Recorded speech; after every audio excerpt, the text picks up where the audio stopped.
What's up, everyone who's not here yet? Let's see, I gotta get this shit going right. Okay, hopefully that doesn't fall. All right. What do I talk about? Let's talk to all the people who will be watching in the future, since no one's here. I don't even know why I'm live. I think it's because I just have a free day to be live. What to talk about? It's weird talking to fucking no one. So the last few months, I think, last few months, I've been getting deeper and deeper into astrology because it's just fucking accurate. Like, it's just the best way to go about predicting sports, in my opinion. So I've gone down a whole bunch of rabbit holes, and the deeper I go, the more I'm learning about non-contest horror, like just astrology in general, instead of like specific contest horrors, and I've just learned a lot about myself. So I'm doing a whole bunch of what's up, Rigo? How's it going, buddy? Larry came out right when you joined, Rigo. Yeah, so tomorrow I'm going to donate blood for the first time ever, because there's a recommendation from an astrologer that I really like. I like him a lot. He's helped me a shitload when it comes to gambling. Basically, there's in Ayurvedic medicine, I think there's three types of dashas, what they're called. There's Vata, Pitta, and whatever.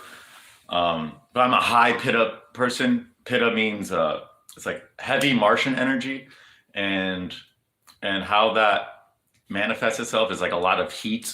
And I'm always hot. Like, I'm always like fucking hot. And like skin issues. I'm fucking almost 35, and I still have acne, and I fucking fast every week, and like I eat well, and I just have a lot of issues with excess Pitta. And like one of the main recommendations is the number one recommendation isn't actually to donate your blood, but rather to have like a leech type therapy thing, which I'm sure there's a place I could do that out here, but I don't feel like fucking paying for this shit. And the idea of leeches on me. There was a leech on the lake, on my leg in the lake like a month or two ago, and it was, I don't know, it wasn't that bad of a feeling, but still, like the idea of them sucking out your blood. But apparently leeches, they suck out all the bad shit in your blood, and they let the they filter. They're basically the filters, and they get all that bad shit, because that's what they eat, and then they put back all the new shit. Leech therapy is based. Yeah, dude. So I might do that at some point, but tomorrow I'm just going to donate my blood. I have a lot of reservations about donating my blood, because for the same exact reasons, I have reservations about ever doing a 23andMe thing. You know, like they have my blood, so if they want, they can just do a genetic test and like just see all my genetic weak points and fucking and then kill me. So that is a paranoid thing that I have in my head. But stupid, like they need so much blood, and they go through so much blood, that I doubt that would be an issue. And another paranoid thought is like, what if it's just a bunch of fucking vampires? What if this is just a giant ruse for vampires to just stay alive, and I'm just giving my blood to a vampire? Obviously, I'm joking, but yeah, those are my few concerns. But I can literally feel it in my fucking face and in my body, that like, especially like as soon as I start like get active, or as soon as my body gets hot at all. Like, I was just shooting hoops like an hour ago, like 5 minutes in, and it's pretty windy today, and it's like it's not that warm. Well, for the month, it's not that warm. It's like a nice day for most people. And I have my shirt off and everything. Like 5 minutes in, I'm just fucking drenched in sweat, and I can just feel like the excess heat just fucking is on the surface of my skin, probably creating fucking acne and shit. So I'm doing that tomorrow. And normally my fasting days is today. Like I go from Friday 7 p.m. to Saturday 7 p.m. or 8 p.m. to 8 p.m. somewhere around there. But I've just been doing more research and shit about how to explain this. Well, basically, if you look at my astrological chart, depending on if you're looking at the Western or Vedic, my Western chart is I don't think I've ever seen a worse chart. Like I look at charts every single fucking day. I don't think I've seen a worse chart than what I have in the Western side. In the Vedic side, it's not good either, but it's a lot better. In my Western side, like half my planets are afflicted and in the wrong house. And I've never seen the cuspal activization of my, it's just insane. And it all describes me perfectly. So lately I've just been doing things that help combat the issues that I have because of the time when I was born and shit. And if you haven't studied astrology and shit, like this sounds stupid. And before I studied astrology, I said this on stream before. And I'm pretty sure it was MMA Joey who corrected me.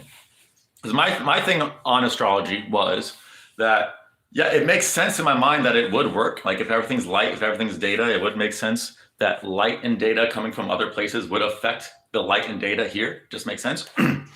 But I was under the impression that they only studied the planets. And in traditional astrology, they only study like the visible planets. But real true astrology is not that at all. Like it studies fucking all of it, and you can't do all of it because there's literally like 10,000 different stars in the sky that can have a possible effect on you. So you can't do all of them, but you try to incorporate as much as possible. And my accuracy in predicting sporting events has gone way up since I started using not just the planets, but comets and asteroids.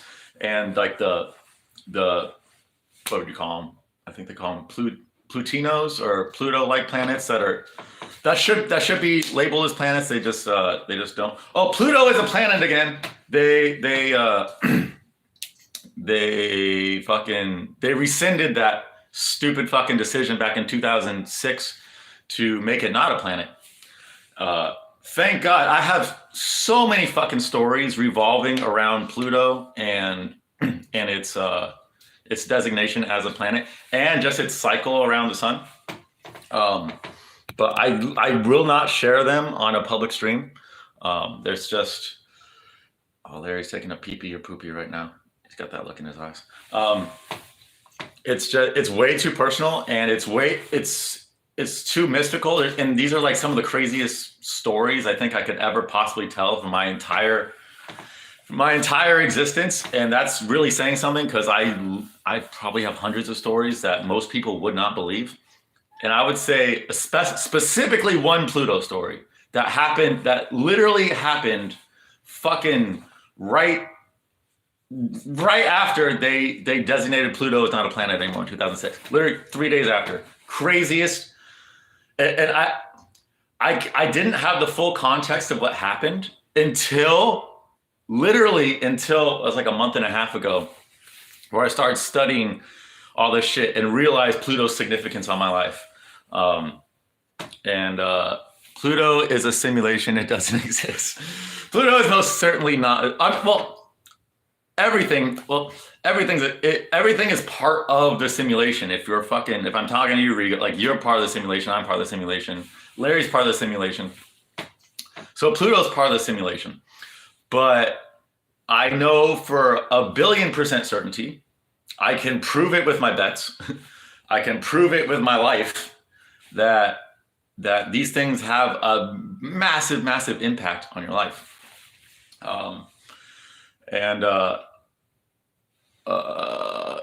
Exactly. What's exactly? But yeah. Oh yeah, Enrico, I'm pretty sure you're a flat earther. Like, just study astrology or astronomy, just one or the other or both.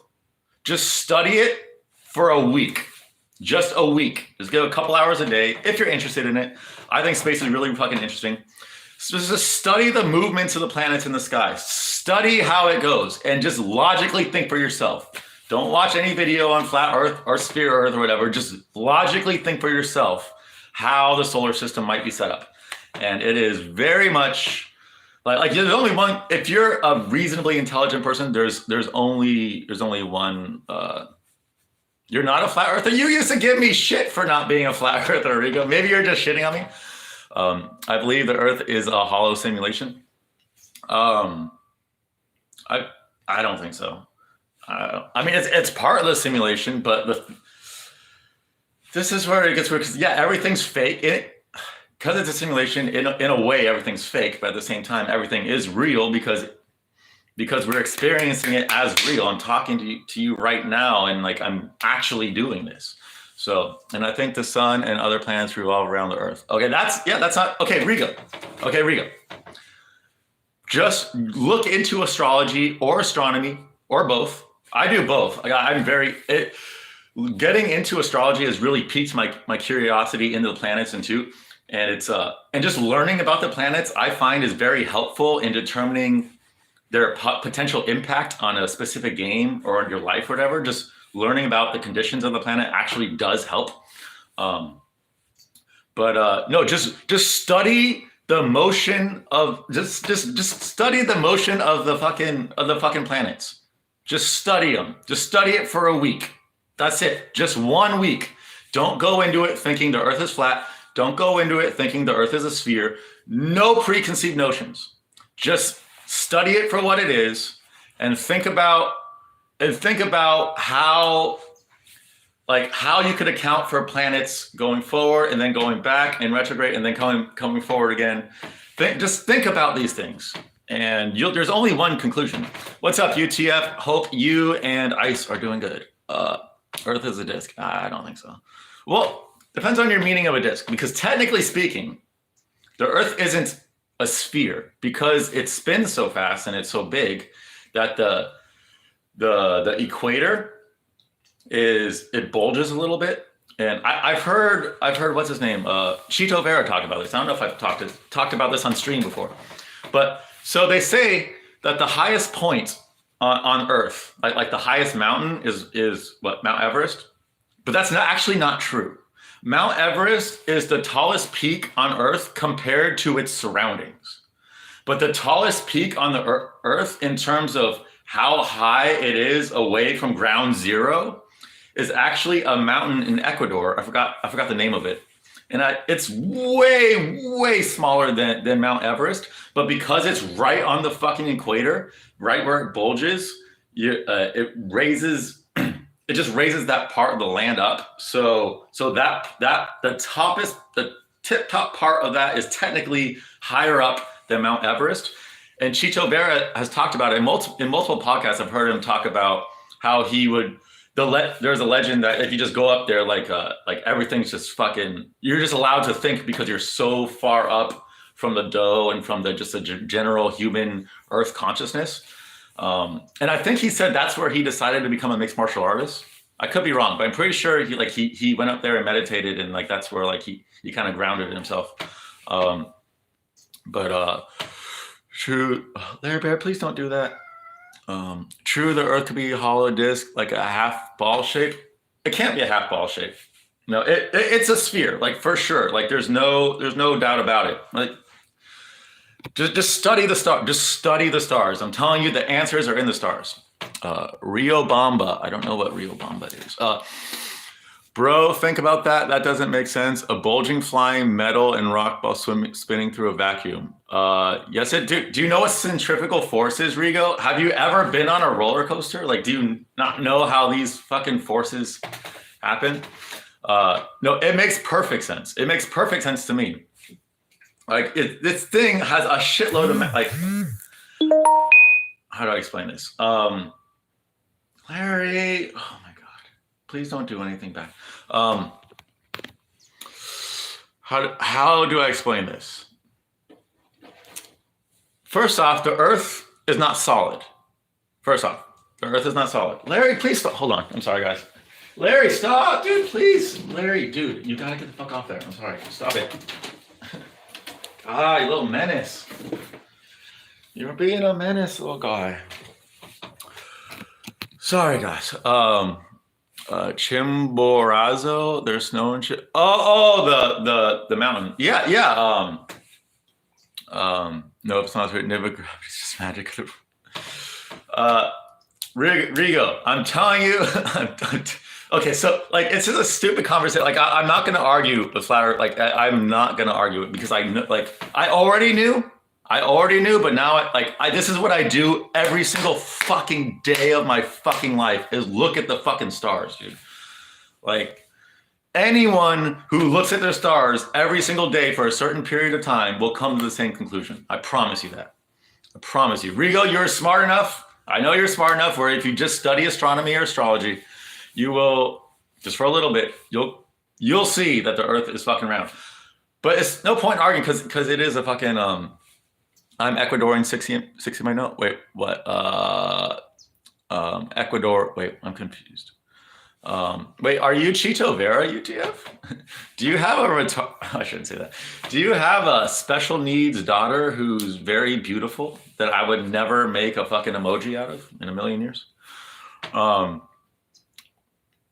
So what are you, Rico? You're not a flat earther. Are you just a Earth can't be proved because it can be proven. I proved it to myself. I can see the Earth being a round simulation. The Earth is just we are the tiniest little fucking fleck of a fleck of a fleck of a fleck of a flea's shit of a fleck on a flea's shit fleck of this entire simulation.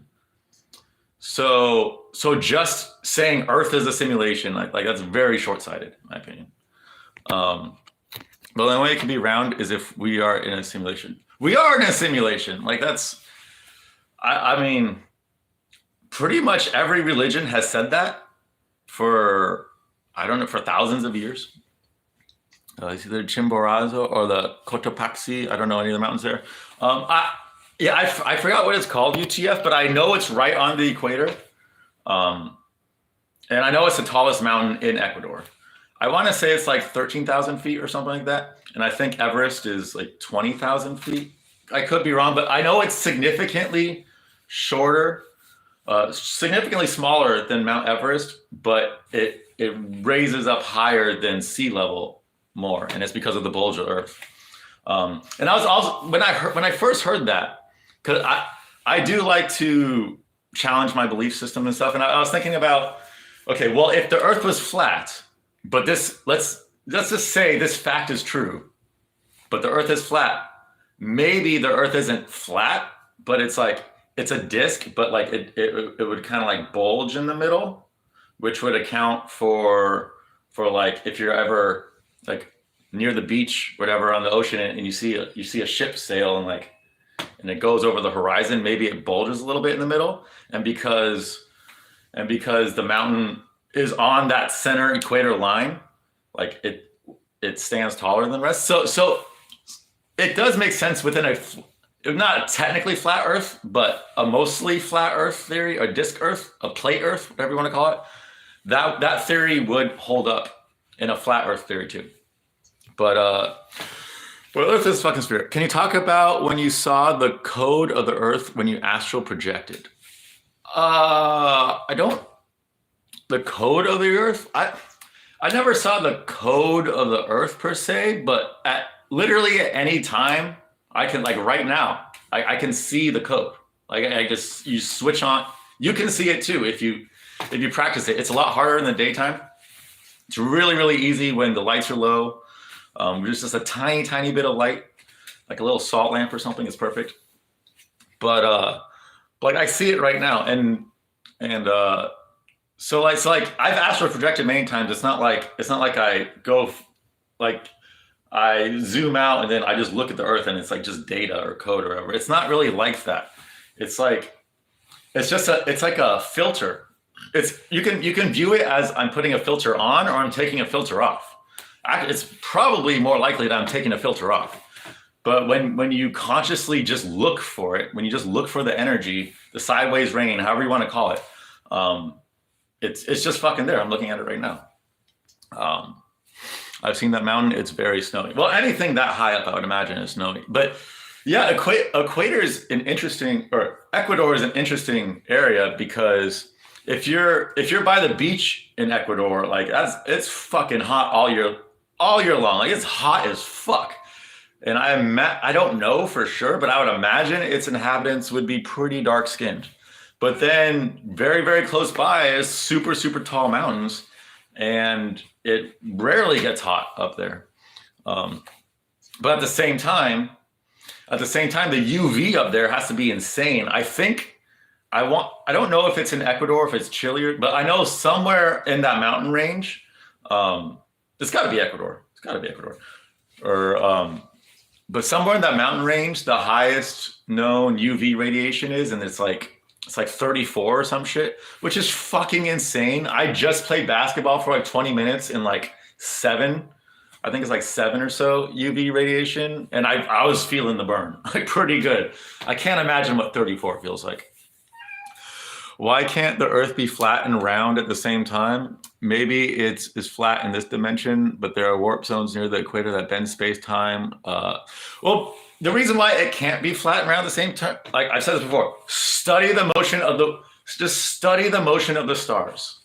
And some people will say, well, the sky is some people argue that the sky is fake, whatever. But if the sky is fake, they wouldn't have mathematically perfected it like they did. Like they wouldn't have the planets moving in the fucking motions that they do. Venus and Mercury move drastically different from Earth's perspective than Mars, Jupiter, Saturn, Uranus, Neptune, Pluto, because it's closer to the sun versus further from the sun. Like they would not have even thought of accounting for that. I don't think. The Jews are lying too. Well, what else is new? Blackface Rico.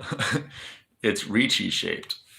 It's static. You look at it the same way you'd focus on UV rays. Okay, everyone around the beach in Ecuador is black. Yeah, that's what I would imagine. UTF.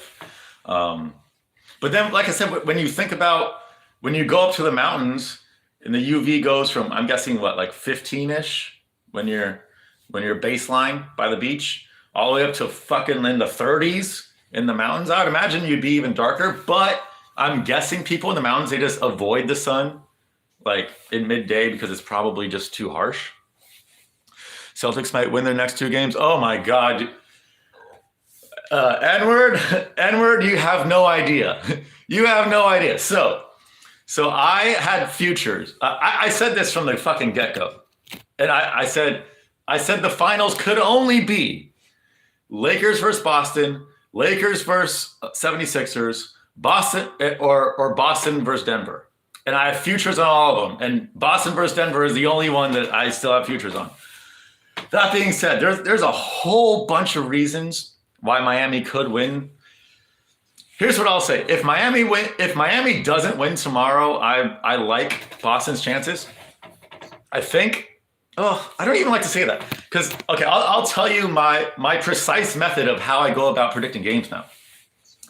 So I don't bet anymore pre-game, pre-live, because I have about, let's call it a dozen to 16 or so different techniques that I assign point values to in determining like physical strength of a team, mental strength of a team, spiritual strength of a team, luck factor, a whole bunch of different things I just take into consideration and try to figure out if team A is going to win and by how much, right? And I would say about 60% of those techniques, they're time sensitive, obviously, but they're not super time sensitive. Whereas like if I get the start time off by 5 minutes, it's probably not going to make a big difference. However, the other 40%, I need to know the exact fucking start time. The exact fucking start time. So for me to get a full picture of the game that's going on, I can't know until after the game started. So what I do is I will do that's the 60% I will do that I can do that's like kind of just guesstimating. I do that before, and then I wait until tip-off time. And I don't watch the stream either. I have it on my phone. I have my gambling app on my phone, so it tells me the exact time. So I don't want a delay in the stream. Like seconds, literally seconds fucking matter in the birth charts of these games. And then the second it tips off, I go and do the super time specific stuff, and then I make my bet. And then sometimes by the time I've already done all those calculations, like the part for me, the point for me to place a good bet is like it's gone. So sometimes I just won't place a bet, but I'll just keep the live score on my screen, and I'll just keep an eye on it. And I just go. I treat it kind of like the stock market, whereas I'm just waiting for a good place in the market to fucking put my money in. And that's kind of how I do it. And this is something I really wanted to talk about. So I've been doing this with basketball games, but I've also been doing it with MMA. And MMA is where it's the most interesting by far. Because when you think about, like, I'm going to make this analogy. Me right now, 34-year-old me, like I play basketball a little bit here and then, but like nothing compared to what I was. Like I was actually a decent basketball player 10 years ago. If I was to play Chris Paul right now, and let's say like 1,000 games of pickup, like best of 5, like small games, best of 5. If all the stars were aligned for me and all the stars were disaligned for Chris Paul, I would win a couple of those games right now, because even if he would blow by me, kick my ass, like his shots would just always miss because of the nature of the game of basketball. So even though 99.9% of the time he's going to kick my ass, if all the stars line up, I could beat Chris Paul. Like there's a lot of NBA players, me and a lot of people could beat if everything lines up. But that's not the same when it comes to combat sports, because the repercussions for fucking up in combat sports and for being not as good as your opponent in combat sports are way, way, way different. You know, like in basketball, someone just blows by you and gets a layup or a dunk. In combat sports, you get knocked the fuck out. You can get knocked the fuck out. So it's way fucking different. So when looking, Larry, it's okay, buddy. When looking at the game charts for MMA, you take into, like, I look at the exact time it starts, and for MMA I have to throw away all the super time specific stuff because I just don't have time for it. But I look at the time it starts. I do as quick calculations as possible, and it's okay, honey. What was I saying? He fucking threw me off. What the fuck was I saying? Okay, yeah, okay. So MMA. So, for instance, I'm just gonna give an example because I can get the point home better with an example. So for the this last card with Natalia Silva and Victoria Leonardo, Silva had a horrible chart and Leonardo had a great looking chart. But I know Leonardo's fucking terrible and Silva's an actual decent looking prospect for females anyways. So even though the chart says that Leonardo's gonna have a chance to like she should do pretty well, I didn't fucking bet that at all. Like no fucking chance, because I know Leonardo sucks. And that's exactly what happened. But many times, many fucking times, like if there's like a 2-to-1 dog, when one guy is better but he's not crazy fucking better. This happened. I'll give another example. Oleksiejczuk versus, who did he face recently? It was Oleksiejczuk versus Kyle Borralho, whatever his fucking name is. Oleksiejczuk for Borralho. The chart looks pretty good for Oleksiejczuk, and the fight before, it was Brundage versus whoever the fuck Brundage fought. This worked both for Brundage and Oleksiejczuk.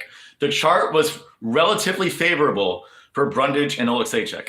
I didn't bet on Brundage because I think he's fucking terrible. I did bet on Oleksiejczuk because even before I looked at the chart, I thought Oleksiejczuk had a chance to knock this guy out.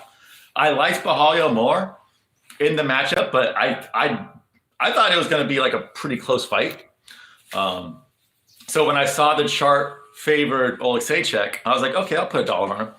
And I was wrong. I got it wrong, but exactly what it said in the chart would happen. Like basically, Oleksiejczuk looked good at first, and then Bahalio came back. And that's what happens a lot. It's like if the heavy favorite isn't looking great in the chart, but they still should win the fight, all that shows is that there will be difficulty within the fight for them getting the victory, but they will still get the victory. So my ability to predict like the storyline of fights, like right before the fight happens, is insanely high. Like it's actually kind of scary how fucking accurate this shit is. Now, it's not 100% accurate. I'm not God. You know, like, and especially with MMA, I don't have the time to fully consider like all the asteroids and all the mathematical points that really fucking matter when it comes to determining a victor. But even generally, it still works. I would say at least 80% of the time. Celtics might. Oh yeah, saw that. So anyway, if the Celtics lose, I think if the Celtics lose, it'll probably be tomorrow. Tomorrow is National Jordan Day. And I don't know if you guys know this, but Jimmy Butler is 100% Michael Jordan's illegitimate child. So if the Heat are going to win any fucking day, it's going to be National Jordan Day. If they don't win tomorrow, I still think Jimmy Butler probably goes off. But man, Miami Heat team, that team is a bunch of fucking players. You cannot tell me that entire team is not, other than Lowry and Love, who are just old, and then Adebayo, who's super inconsistent. I think he's pretty much shit when he's not good, and when he is good, he's good, but he's really inconsistent. I really think Jimmy Butler is like the only player on that team that would legitimately be in the NBA if it wasn't scripted and rigged. Like, you can't tell me Vincent and Strus and Martin and Duncan Robinson and Tyler Hero and all these guys who fucking suck. They fucking suck. I think they're all plants.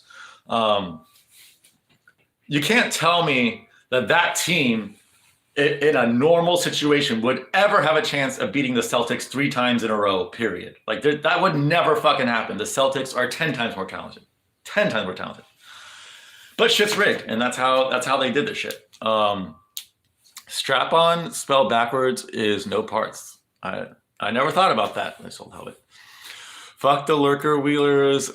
Am I right? 60. Wait, are you right about what? 6-0 picked Loma to win until his friend in Vegas told him. I didn't pick. I didn't have anything in that fight. I don't really watch boxing besides the big fights, like the really big ones. And for me, the only boxer that I give a shit is Deontay Wilder. Everyone else can kind of suck my dick. Deontay Wilder is a true G. He's gonna go kill or be killed no matter what. Those are the type of boxers I like, and those boxers are really rare. I've said this before, but Mike Tyson and Deontay Wilder are the only 2 boxers I've ever cared about, because they're not boxers. They're fighters who happen to box, whereas most boxers are boxers. And I respect it. I respect it too. Oh, I do want to talk about boxing too, but I respect their skill, but it's just not that fun to watch. It's fun to do, but it's really not that fun to watch. Deontay got that demon energy. Does he? I mean, he definitely has the demon fist from hell. Is Deontay gonna? I heard that he might fight. Is it either Usyk or Joshua? If either of those, like, I'm fucking watching that fight, fucking for sure. Any Deontay Wilder fight, I'm in. But speaking of boxing, let's talk about boxing. Last month or so, we have detachable garages that certain tenants here that you can pay extra and you can have a detachable garage.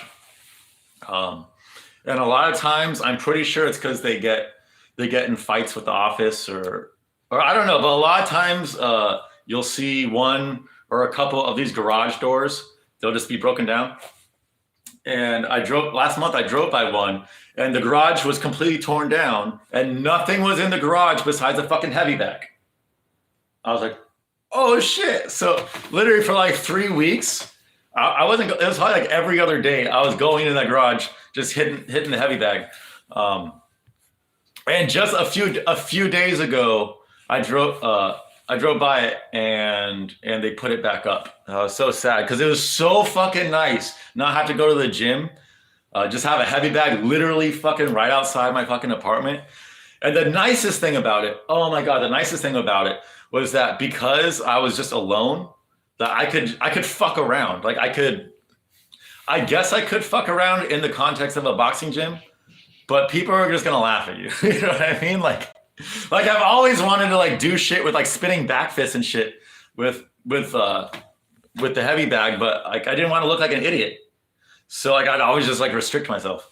But like just heavy bag by myself, fucking, I was just able to go to town for like 3 weeks. And it was so fucking awesome, dude. It was so fucking awesome. I need to get a heavy bag in here. Like I fucking need it. Cause it's fun to fuck around with a heavy bag. And during those few weeks, I really, really strengthened my fist. Like I hit way harder now, and I was already hitting pretty hard. But even now, like I can't imagine myself going back to the gym and just doing spinning back fists on the fucking fucking heavy bag. And that is a me thing. Like I should just, in an ideal world, in an ideal me, I wouldn't care what other people think. Why the fuck do I care what these people think about me anyways? I shouldn't, but I do. So yeah, I like just having that isolation. It's really fucking nice. Let's see. Lomachenko is the GOAT. 6C. What do you mean big fight? Oh, for me, when big fight, for me it's like Deontay Wilder. That's a big fight. Or Wilder or Fury. Did I even watch Fury's last fight though? I don't really care about Tyson Fury that much. I respect him, and he's probably the most imbalanced boxer of all time. Like I think he needs a good strong nerf. But yeah, for me, a big fight is just it's basically just a Deontay fight. Still rucking. Yes, Rigo. Oh wait, that's not Rigo. That's another. that's almost Rigo. I'm gonna call you Riggin. I am still rucking. A few months ago, my backpack that I was rucking with, it was just breaking apart from under the weight. It was about 36 pounds that I was rucking with. And for like a few months, I lowered it to 32 on my back, and then I would just carry 2 pounds in each hand. So I would still be walking around with 36 pounds. It would just be 32 on my back. And then I got a new backpack like a month ago or so, or a little bit more than a month ago. And now I did 39 pounds this last Monday. Oh, Larry's taking a shit. Oh, that's nice. Jesus, please cover that, Bubs. Please cover it quickly. Oh, Jesus. Okay, got it, good. So anyways, I'm up to 39 pounds now. I did that on Monday for 2 miles. And this backpack is starting to fucking fall down. It's not nearly as bad as the other one. This backpack is way more durable, and the straps are much thicker. But it's actually it's a lot more comfortable when I wear it, because the strap, like my old backpack, the straps were like this. It was like really, really thin. And then my new backpack, the straps are like that. Like they're super thick. So it makes it 10 times more comfortable to wear. But it doesn't activate my traps half as much. Like I was like, you can kind of see like my traps, they don't pop out as much as they used to, because I'm using a better backpack. And even though I'm doing more weight now, like I'll be doing 40 next week, and that's 10% more weight than I was doing, which might not sound like a lot, but when you're walking 2 miles, when you're doing 40 minutes, like it's actually a huge fucking difference. And it's not making my traps pop like they used to. So I need to find a backpack that's somehow really fucking durable, but the straps are really thin. I don't even know if they fucking exist. So that's made me kind of sad, just because like I've noticed my traps go down a little bit. Trendville's traps. What's up, Pete Drunk? How's it going? Rigo is a donut-shaped Earth guy. OnlyFags. Wait, who's on OnlyFags? Am I on OnlyFags? No, I'm on OnlyFags. What's up, Washington? How's it going? Buddy? But fuck, what was I talking about? Yeah, rucking. I need to get, but this backpack that I'm using, I just did 39 pounds for the first time last week. And when I got up, I felt a rip and a little bit ripped. Will the Celtics come back? Okay, Washington, I just went over this a little while ago. So my answer to the question is I can't tell you right now. I fucking hope so. Because Celtics Denver is the last future I have. If Denver, if it's Denver, Miami in the finals, then I threw away hundreds of dollars in futures. If it's Celtics, Denver in the finals, and especially if it's Boston beating Denver, which it 100% will be if Boston makes it past this round, then I'm getting a good amount of money. Not nearly as much if it was Lakers, Celtics, or Lakers, 76ers, but still. But Washington, like the methods I use for determining my bets and who's going to win a game, they're time dependent on the exact tip-off time, like the exact tip-off time. And I don't know if you noticed this about the NBA, but they are very liberal with their fucking tip-off times. Sometimes if the game is scheduled to start at 8:30, sometimes the game will start at 8:33. Sometimes it'll start at 8:41. Sometimes it'll start at 8:57. That happened not that long ago. That's a huge, huge fucking difference in terms of what could possibly happen in the outcomes with the way I go about figuring this shit out. So, and I haven't looked at tomorrow's chart yet. So I can't say if I favor Boston or Miami tomorrow. And so for instance, I had the Los Angeles Lakers winning that series, but game one I bet Denver because I looked at the chart. I said Denver's going to win. I bet Denver. Game two, I bet Denver. Game three, I bet the Lakers. I was wrong on that one. Game four, even though it was elimination, and even though I had the Lakers winning, and even though I thought, oh shit, this is the Magic season, this is when the Lakers come back, the chart said Denver, so I bet Denver, and I was right. So like I don't make my actual like game by game prediction until the game is already tipped off. However, I give my thoughts on it, and my thought is if the Celtics win tomorrow is National Jordan Day.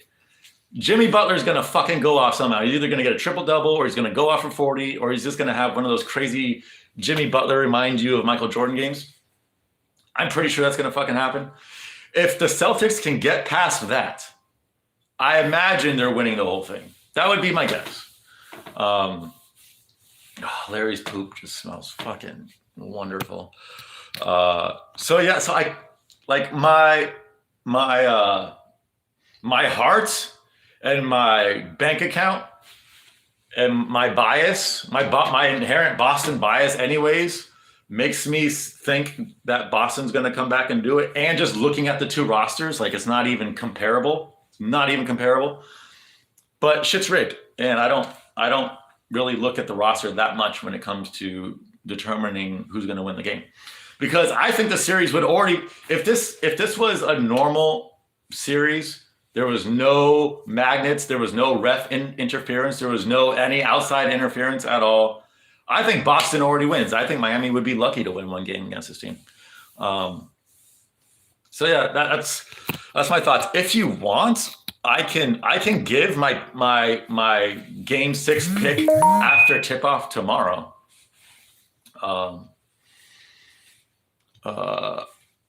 Peyton Pritchard is the key to victory.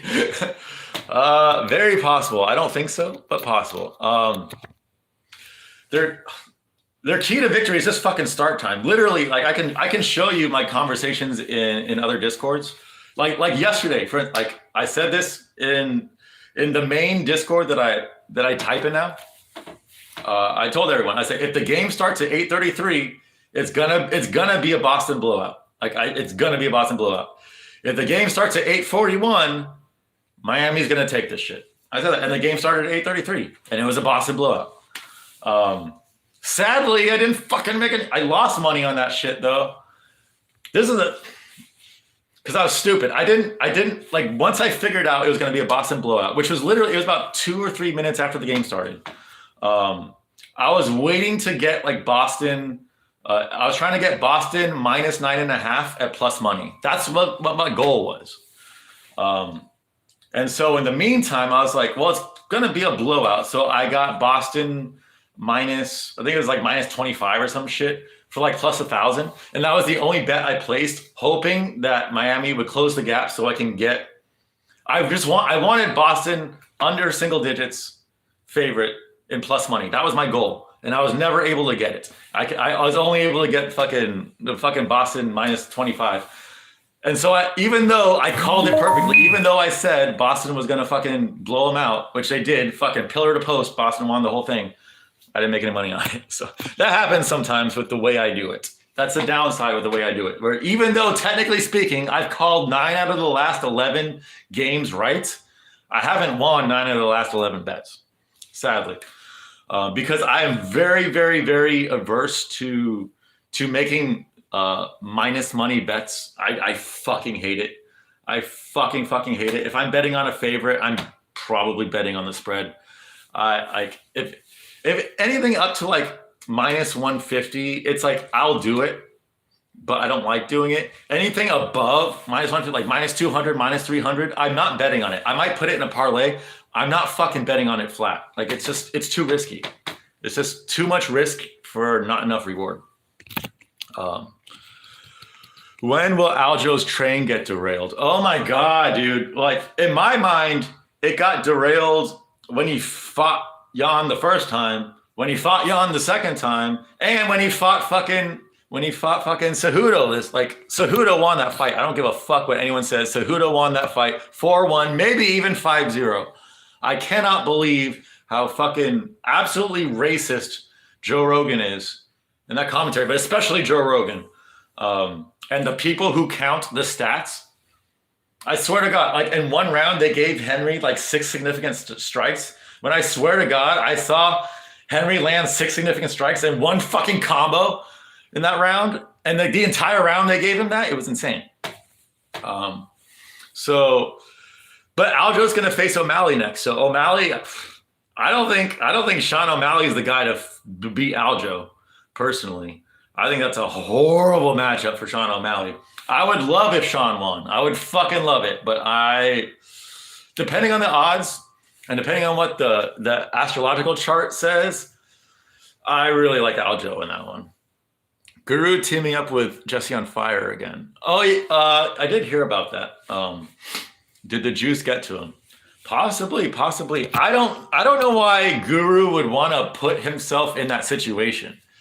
I didn't watch.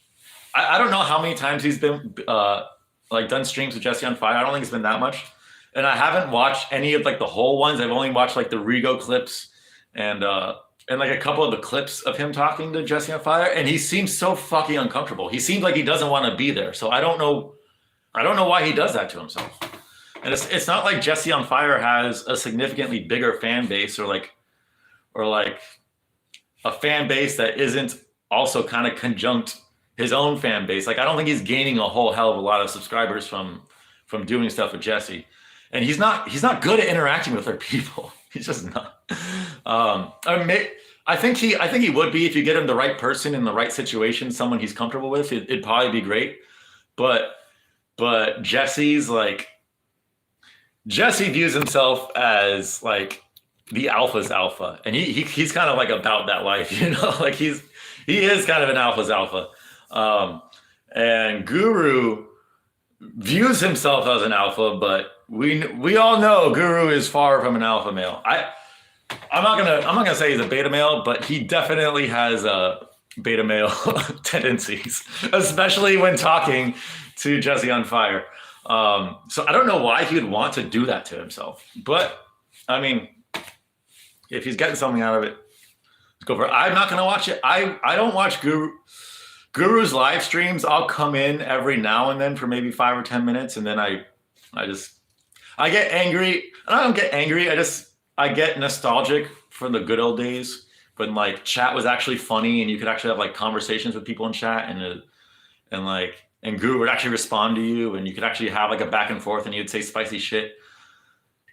Those days are gone. So I don't really watch Guru streams much anymore. And when I do, that's not like the whole stream. And then I'll watch maybe like 30 to 40% of Guru's videos these days. It depends on what the title is. If it's like a super egocentric title, I'm not gonna fucking watch it. Rogan suffers from white guilt. He does. P-Drunk, he totally does. Or he suffers from whites getting fucked in the ass by a black dick. I think that's what he suffers. Like it's one or the other or both. But like during that fight, I'm not kidding. After that fight, I said this in my Discord. After that fight, I said I am never, ever watching English commentary ever again. That Rogan's commentary during Aljo Cejudo made his commentary and Jan Izzy seem reasonable in comparison. It was that bad. It was so fucking bad that I was throwing. So normally my fasting days are, I'll start like today. I'll start tonight and go until Saturday the next day. I'm gonna change that up now, and I'm gonna try different days and see what works the best for me. But like my constitution isn't meant for prolonged fasts, and even I only do 24-hour fasts at the most, and even that is really brutal on my body. I really probably shouldn't do more than like 20-hour fasts. But like I get hangry, like I don't know how to describe how short my fuse is when I'm hangry, but it's unreasonably short, and I will flip out. I will just throw shit. I will destroy shit. I am like the worst human being ever if I'm hungry and angry. Like it's the worst. And that fucking, and I wasn't even hungry anymore because I'd already eaten because my fast had ended. But when you break your fast, you don't engorge yourself right after because it's gonna fuck your stomach up. I learned that the hard way. So I'd eaten like a small meal. I think it was like a lobster tail and like a hamburger or something in a salad. But I was still hungry, but I was just waiting a few hours to eat again. So I was still a little bit hangry when that fight took place. And I swear to God, to this day, Joe Rogan made me so mad that to this day, like if I saw Joe Rogan right here, right now, I swear to God, I'd try to kill him. Swear to God, I would try to kill him any way I could. I would bash him over the head with this or this or something. I would do anything because he deserves to die for how much he pissed me off from that shit. I cannot believe, I swear to, like, there was one moment where Henry Cejudo, like, he threw like a really good combination, and like I think it was like a 5-piece combination, and 4 of them landed really well, and it was great. And then Aljo came back with like the shittiest fucking left that did nothing, and Joe goes, "Ooh, great left by Aljo!" Like, and that happened the entire time. So after that fight, I renounced English commentary, and these past few cards, I've been watching the Spanish commentary, and it's 10 times better.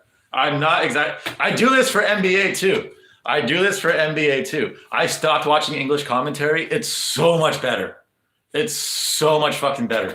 Because just the way the Spanish announcing team, the way they pronounce the names is funny, and it's fun to imitate. When they go Jason Tatum for 3, like, it's just funny. That was kind of Asian versus Mexican, but still. And I don't have to hear the stupid fucking liberal gay ass fucking bias that is in the NBA and UFC and all the fucking other sports. I highly recommend, if you're not watching like a watch along, like with a Guru or Rigo or something, watch the fucking Spanish announcing table. Like it's so much better. It's 10 times better because you won't get mad. Like, you just won't get mad anymore. I didn't realize I knew how much I was getting mad at this shit, but I didn't realize how mad I was getting at this shit until I started watching the Spanish commentary. It's insane.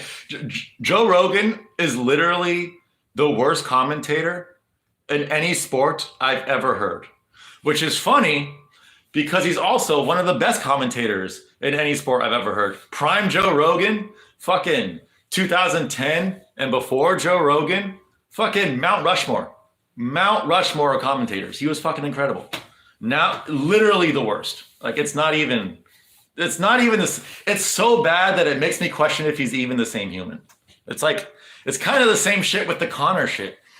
I don't think Connor's the same human. His style is so different. The way he talks is so different. And yes, it very well could just be that he just did way too much coke and it changed him. It changed his brain chemistry, and like he's just a different human being now, but he's still technically the same human. I get that. But he's so different, and he's so much shittier, and he's so hateable now. Conor was my favorite fighter for a long time. I loved Conor. I cried when he beat Eddie Alvarez. It wasn't even like a tear. I was bawling. I was fucking bawling. That was one of the most inspirational things like I'd ever seen in any sport. Like, because I just connected to him on such a deep level, and I was so happy that he fucking did it. And now every time I see him, I hate him. Like there's nothing inspiring about him anymore. And people say it's the money and it's the drugs, and it could be, but I truly think it's just not the same human being. And I think Rogan could be the same, because how can someone go from being so incredibly good at their job to so incredibly shit at their job in 10 years? It's like, well, it is a hard ass job and he is getting old. So like that is an explanation. And he's rich as fuck now, so he doesn't really care anymore. He's got fuck you money. So anyone who criticizes him, fuck you, I got $1 billion. So I get that, but still, yeah, like Joe Rogan is forever on the shit list. JOF buy subs. Does he really? I haven't looked at his social blade or whatever, so I don't know. But Jesse, I can't say for sure or not if Jesse on Fire buys subs, but I know for a fact, I know for 1,000,000,000% for a fact that he would use burners and donate to Michael Bisping's live streams and say, hey, you should get Jesse on Fire on there. He spent hundreds of dollars under burners telling Michael Bisping to get Jesse on Fire on his show. And it worked. It fucking worked. So good on him. It worked. But if he's willing to do that, if he's willing to buy donos to get himself somewhere, like he's definitely willing to buy subs. The only reason why I think he might not have bought subs is just because it's not good for your channel to buy subs. Like I think that's the worst thing you could probably do for your channel. It's like, yeah, you get these subs, but they're empty subs. Like it's gonna, in the long run, that's gonna be really shitty for your channel. So I don't know if he did that or not, but he definitely artificially has inflated his channel's size, at least through the Michael Bisping shit.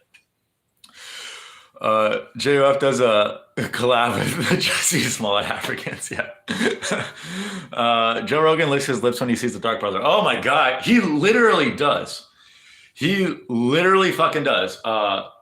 Like if you ever watch Joe Rogan talk about another man's physique, especially if it's a black man's physique, he gets way too excited. He starts grunting and starts doing like ape shit. It's like, it's okay to comment on someone being jacked, you know? But when you're going, like you see, he gets that look in his eye. He's like, oh, that guy's fucking jacked. You know, he's got muscles on muscle. It's like, chill, Joe. Holy shit. Holy fucking shit. What's the longest fast I've ever done? Just 24 hours. Yeah, my personal constitution is like some people can do like 3 days, 5 days, a week, 2 weeks, and they report feeling amazing and incredible. That would be death for me. Literal fucking death. I don't think I could. If I had a massive fucking meal where I absolutely stuffed myself to the brim, I could probably do 36 hours, but I wouldn't want to. Like I don't. It does more damage to my body not having food.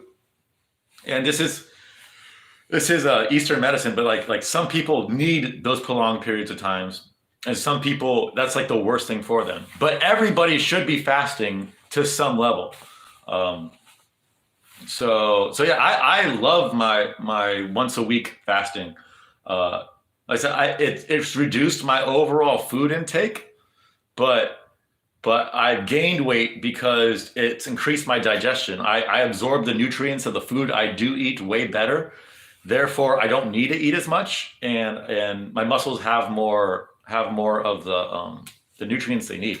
So I highly recommend it. I was super nervous that I was going to lose weight from doing fast, but I've been doing it for Wow Guru and JOF.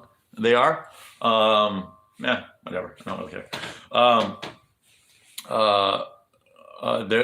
They're doing it to spite me. I'm just kidding. I'm not that egocentric. But I'm gonna do a 72-hour fast from Sunday. My body handles it well. Most days, just one meal.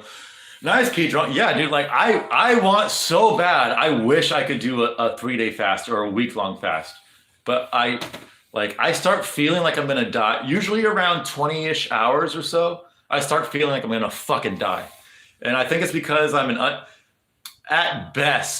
absolute best, I'm super hypoglycemic, but in reality, I'm probably just an undiagnosed diabetic. And once I hit a certain point, I feel my blood sugar drop, and like I can just tell that it's doing like a lot of damage to my body. So I've tried pushing it before. Because most of the time when I fast, I'll have a big meal, right? Like at dinner, just to make sure I can get through that 24 hours.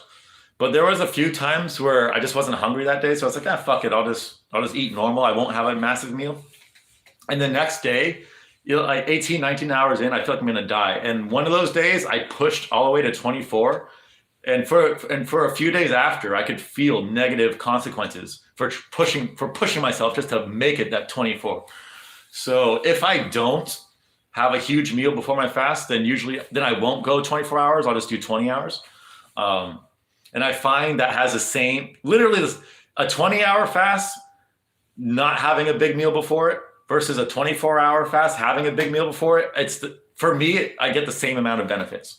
Because when you have a giant fucking meal, the benefits of you fasting isn't gonna kick in until much later. So how big your final meal is definitely is a factor in like the stages of the fast, at least. Just surrender, death ain't too bad. Oh my God, dude, I wish. There's been many times I've wanted to and tried to kill myself. Like I just don't have it in me. But for real, listen to your body. You can get used to it. Everyone's different though, P-Drunk. Everyone's different. I'm sure I probably could get used to it, but it does too much damage to me. Like I see and feel the negative consequences of doing that to myself. And there's no reason like for me, I don't think there's any reason to, because I fast every single week. That's 24 hours every single fucking week. This is the first time I'm not doing it. I'm pushing it until probably Thursday. I might do it Sunday. So I've been fasting. Saturday's been my fasting day, but I've been doing research. And for me personally, Saturday is a good day to do it, but Sunday would also be good for me, and Thursday would be good, and Friday would be good. So I think what I'm going to do is going to push it until next Thursday. And then all June, I'm just going to do Thursday fast. And then all July, I'll probably just do all Sunday fast. And then all August, I'll do all Friday fast, and just see which one works the best for me. Because I have a lot of afflicted shit in my birth chart and in my composition, where I think fasting on those days would help tremendously. So I might just cycle those 4 days.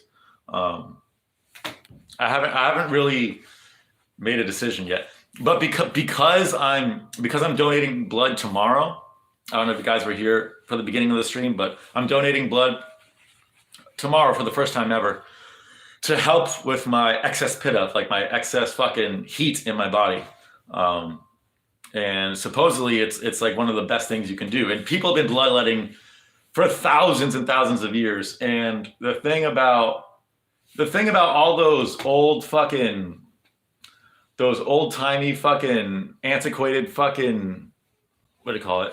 Just methods of curing yourself for things. Like a lot of times there are kernels of truth in it, like they weren't just doing it for no fucking reason. And bloodletting was very, very popular up until not that long ago.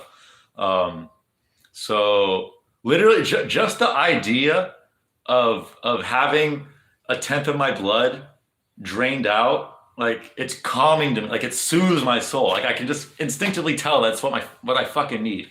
So I'm guessing this is going to be something that I'll keep doing like 4 or 6 times a year, depending on how I feel. It depends on body type. I gain weight very easy. Yeah, exactly. Like I'm the exact opposite. I lose weight very, very easily. And now it's not nearly as easy anymore, because there's a few things I do. I boost my testosterone, and I eat, what's it called? Canned pumpkin. That's huge. I go through an entire can of canned pumpkin about every 4 or 5 days. I'll have a little bit in the morning, a little bit at night. And there's a chemical in there that stops your muscles from breaking down. And that has helped a lot. And also I was taking Tongat Ali for my testosterone. The last 2 months, I haven't taken it at all because of my triple dips. Like I was just going in the lake like for 6 years, I was just going in the lake and then I'd come out and then I'd take a warm shower. And then at the beginning of this winter, instead of taking a warm shower, I would go in the lake, I'd come out and then I'd work out. And working out, that really increased my overall output while I was working out, and it increased my testosterone. But then a few months ago, I started not just doing one dip in the lake. I'd do one for like 3 to 5 minutes. I would get out, warm up in the car, go back in for 3 to 5 minutes, go out again, and then go back in a third time. Now that increased my testosterone so much that I literally had to stop taking the Tongkat Ali because my testosterone was too high. My skin was just way too fucked up. It was way too fucked up. And I can just tell with my overall, with my boner levels, my morning wood levels, my horniness levels, I can just tell like my testosterone's really fucking high without taking this shit right now. And even though the lake is too warm now for me to do it, the water in the shower, you can try this in the shower, depending on where you live, if the water is still cold enough. So basically, if you live latitude-wise, maybe a little bit further south than Cleveland, but not much, you're probably okay. If you live in a really cool climate, you can still probably do it. If you live in like Texas or Florida or something, like this is not going to work.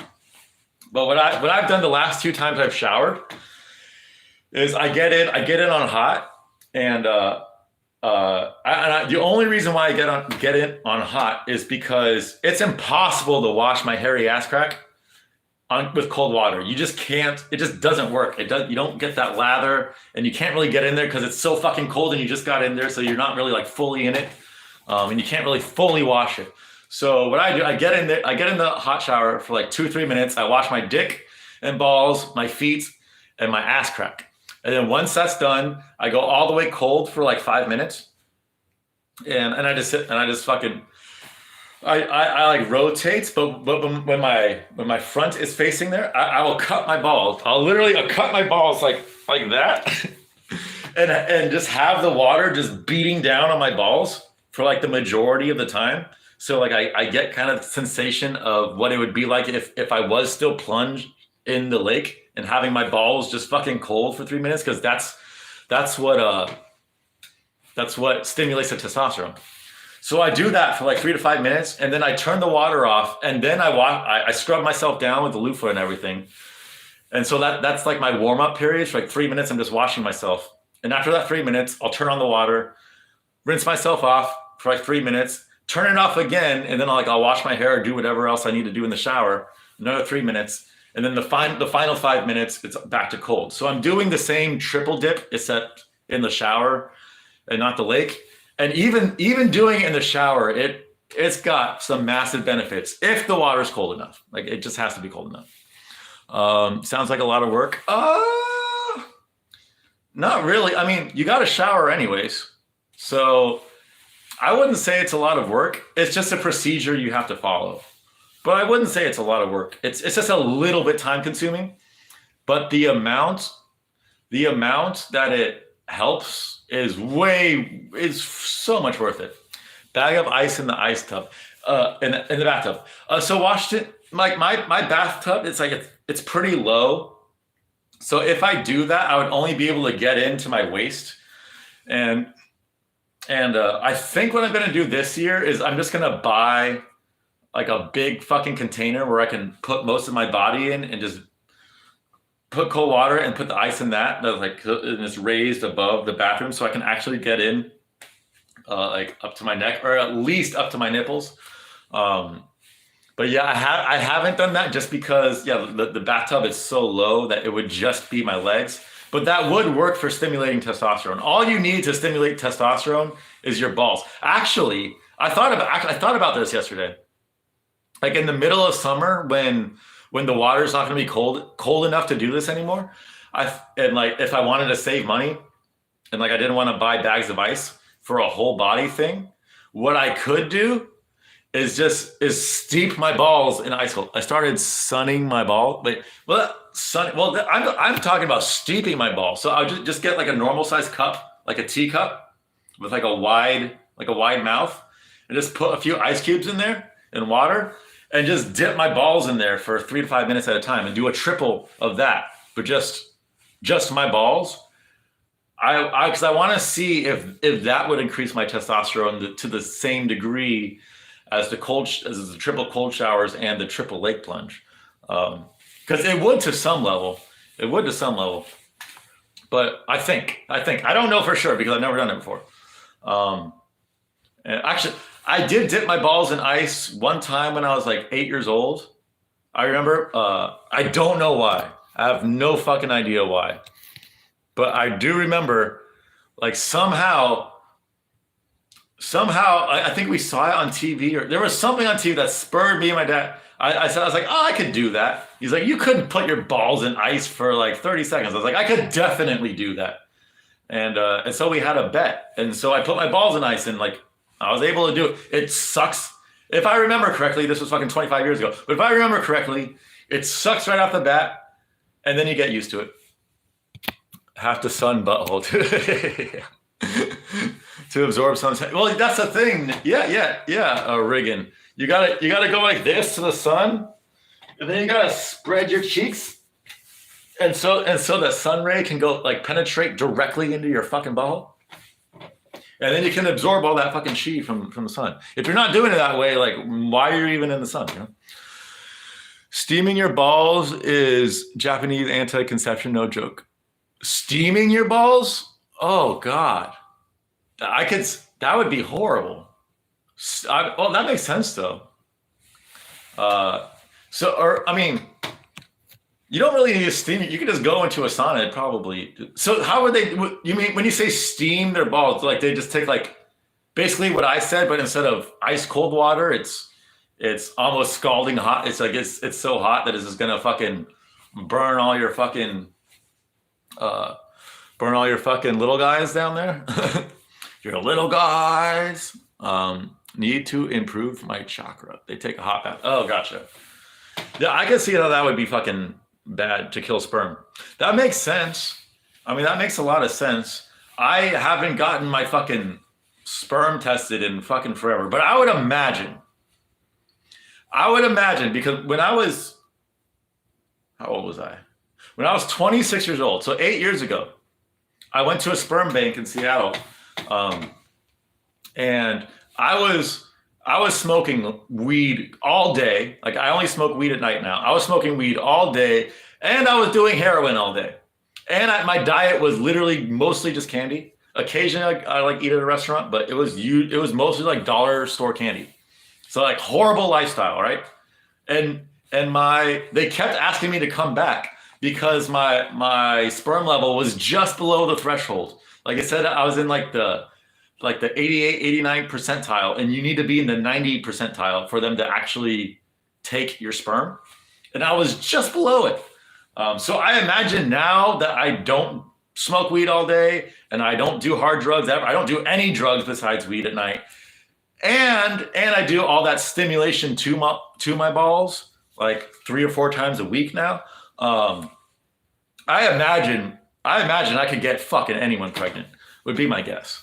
How did heroin feel the first time? Oh my God, it felt, heroin sounds really effective. It is effective. The first time I did heroin, this is the way I always describe it. You know that hole in your heart or the hole in your soul, that sense of just like something's not right. Like you're all, like that agitation, like you want to be doing something, but at the same time you want to be doing nothing. And like there's always that like it's always this inner like turmoil, and there's always this inner like fucking strife inside you where you're like nothing is like truly peaceful. The first time you do heroin, it's like that hole in your heart just gets filled, and you're just like, oh my God, like I am fucking perfectly fine where I am. Nothing in the world needs to change at all. I'm just good. That's what heroin is like. At least at first. At least at first. But very quickly it devolves into something way less than that. So I would not recommend heroin. And these days, unless you're really hooked up and if you live on a coastal town, even if you fucking live in a coastal town, the amount of fentanyl And that new drug, have you seen the new drug called Trank? I haven't seen it in Cleveland, but I know it's in Philadelphia and New Jersey and New York and shit. It's basically like crocodile. Like people's arms and legs are fucking falling off and people are dying and shit because it's like this really, really cheap. It's basically like fentanyl on steroids. That's what it seems like, where it's like super, super short acting and super, super addictive. And there's just no fucking point in there's literally no point in doing it at all. And it causes sores. If you guys haven't seen the stuff on Trank, I think TRANQ, just look it up on YouTube. It's actually crazy. I never thought I would see a point where something like that would get popular in America, but allegedly it is. I haven't seen it in Cleveland, but you would think it would be here by now, though, because this shit was like in New York City a few years ago. So technically speaking, it should be in Cleveland, and maybe it is. And I'm not around the drug addicts generally, so I wouldn't be the first person to know. But I haven't seen anyone with like fucking crazy ass fucking sores on their body or anything. But yeah, so like unless you're super hooked up and you can get pure heroin, which is like I said, it's super rare. Like it's not worth it. It's not worth it. I like to think the reason why I've been clean for like fucking over 7 years, I like to think is just because I've evolved and I've grown past it and stuff. And part of that is true. But another reason why I haven't gone back is because it's impossible for me to get the same quality of stuff I was getting in Seattle. It's impossible. Like it doesn't exist anymore.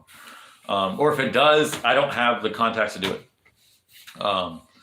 So 2023, I don't think it's a good year to be getting into the drug game. Combined with ketamine maybe makes you enjoy that. Here's the thing about ketamine. Like, you're not going to want to do heroin if you do ketamine. Like, ketamine's 10 times better. Ketamine's a billion times. If I found ketamine before I found opiates, I would have never done an opiate ever in my life. Fucking ever. Ever, ever, ever. I would have never done any of the shit that I did in my life if I found ketamine first.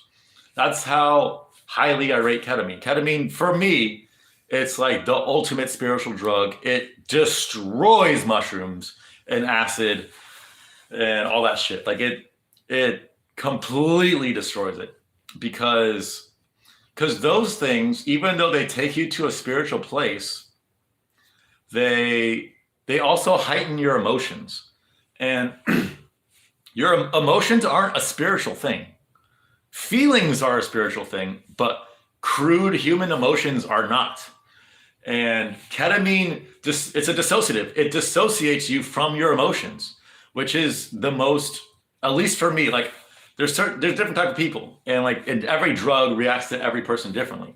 So results may vary. This might not happen with you, but for me, the act of dissociating myself while also having I would consider a psychedelic experience. It's not on par with like mushrooms or acid where you're seeing crazy visuals on a high dose. It's not like that, but you are seeing shit. It's like they're closed eyes visuals and you're like floating through space. For me, it's a much more spiritual thing. And the fact that it's in and out of your body like that, I love it, but it seems like it's in there for fucking ever. I cannot say enough good things about ketamine. I haven't done any in over a year, and I really, really want to. Have you ever heard of Kensington in PA? They have a zombie epidemic. I have not heard of Kensington, but I know there's the zombie shit. That's Trank. That's what's turning people into zombies. Is like it fucks up the injection points, and it fucks up like they take it and then they turn into zombies.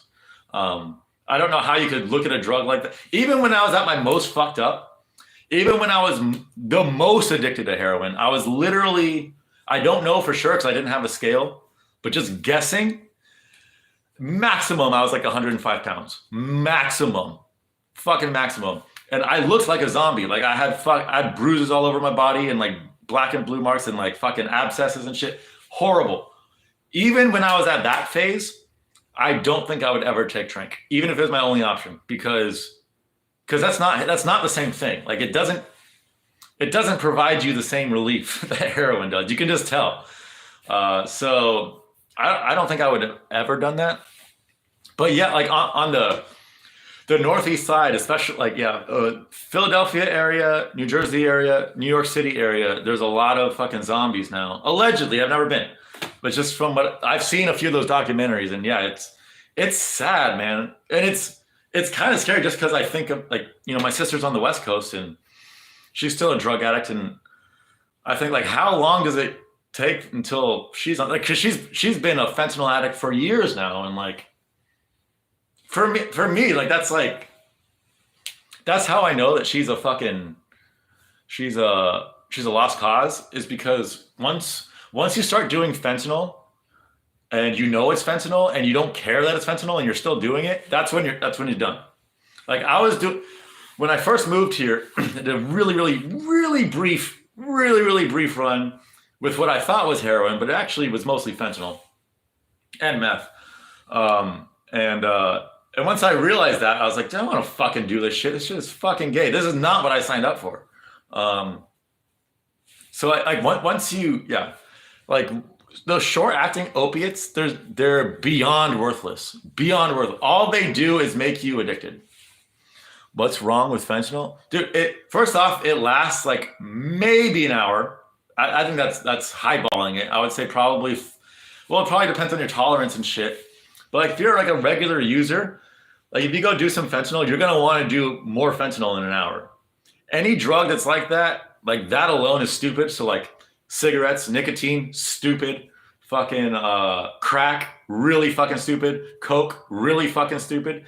Any drug that's not gonna last long and you're gonna immediately want to just do more of it, that's a fucking death sentence. And you, I don't know, the benefits you would have to receive in that short time would have to be so fucking insane. And I personally don't know of any drug other than ketamine that can give you those benefits in a short period of time. And the only reason why ketamine gives you those benefits in a short period of time is because it dilates time for you. So even though it's only been an hour since you last did ketamine, it feels like depending on how much you did. If you do like a tiny bump, you might not even notice the time dilation at all. If you take a little bit more, maybe that 1 hour feels like 2 hours or 3 hours. But if you go down a K-hole, and depending on how far you go, it can feel like 5 hours, it can feel like 10 hours, it can feel like 20 hours, it can feel like infinity. Like allegedly, a girl I dated said that happened to her, like she got stuck in limbo because she did too much ketamine, which I believe her, I know that can happen.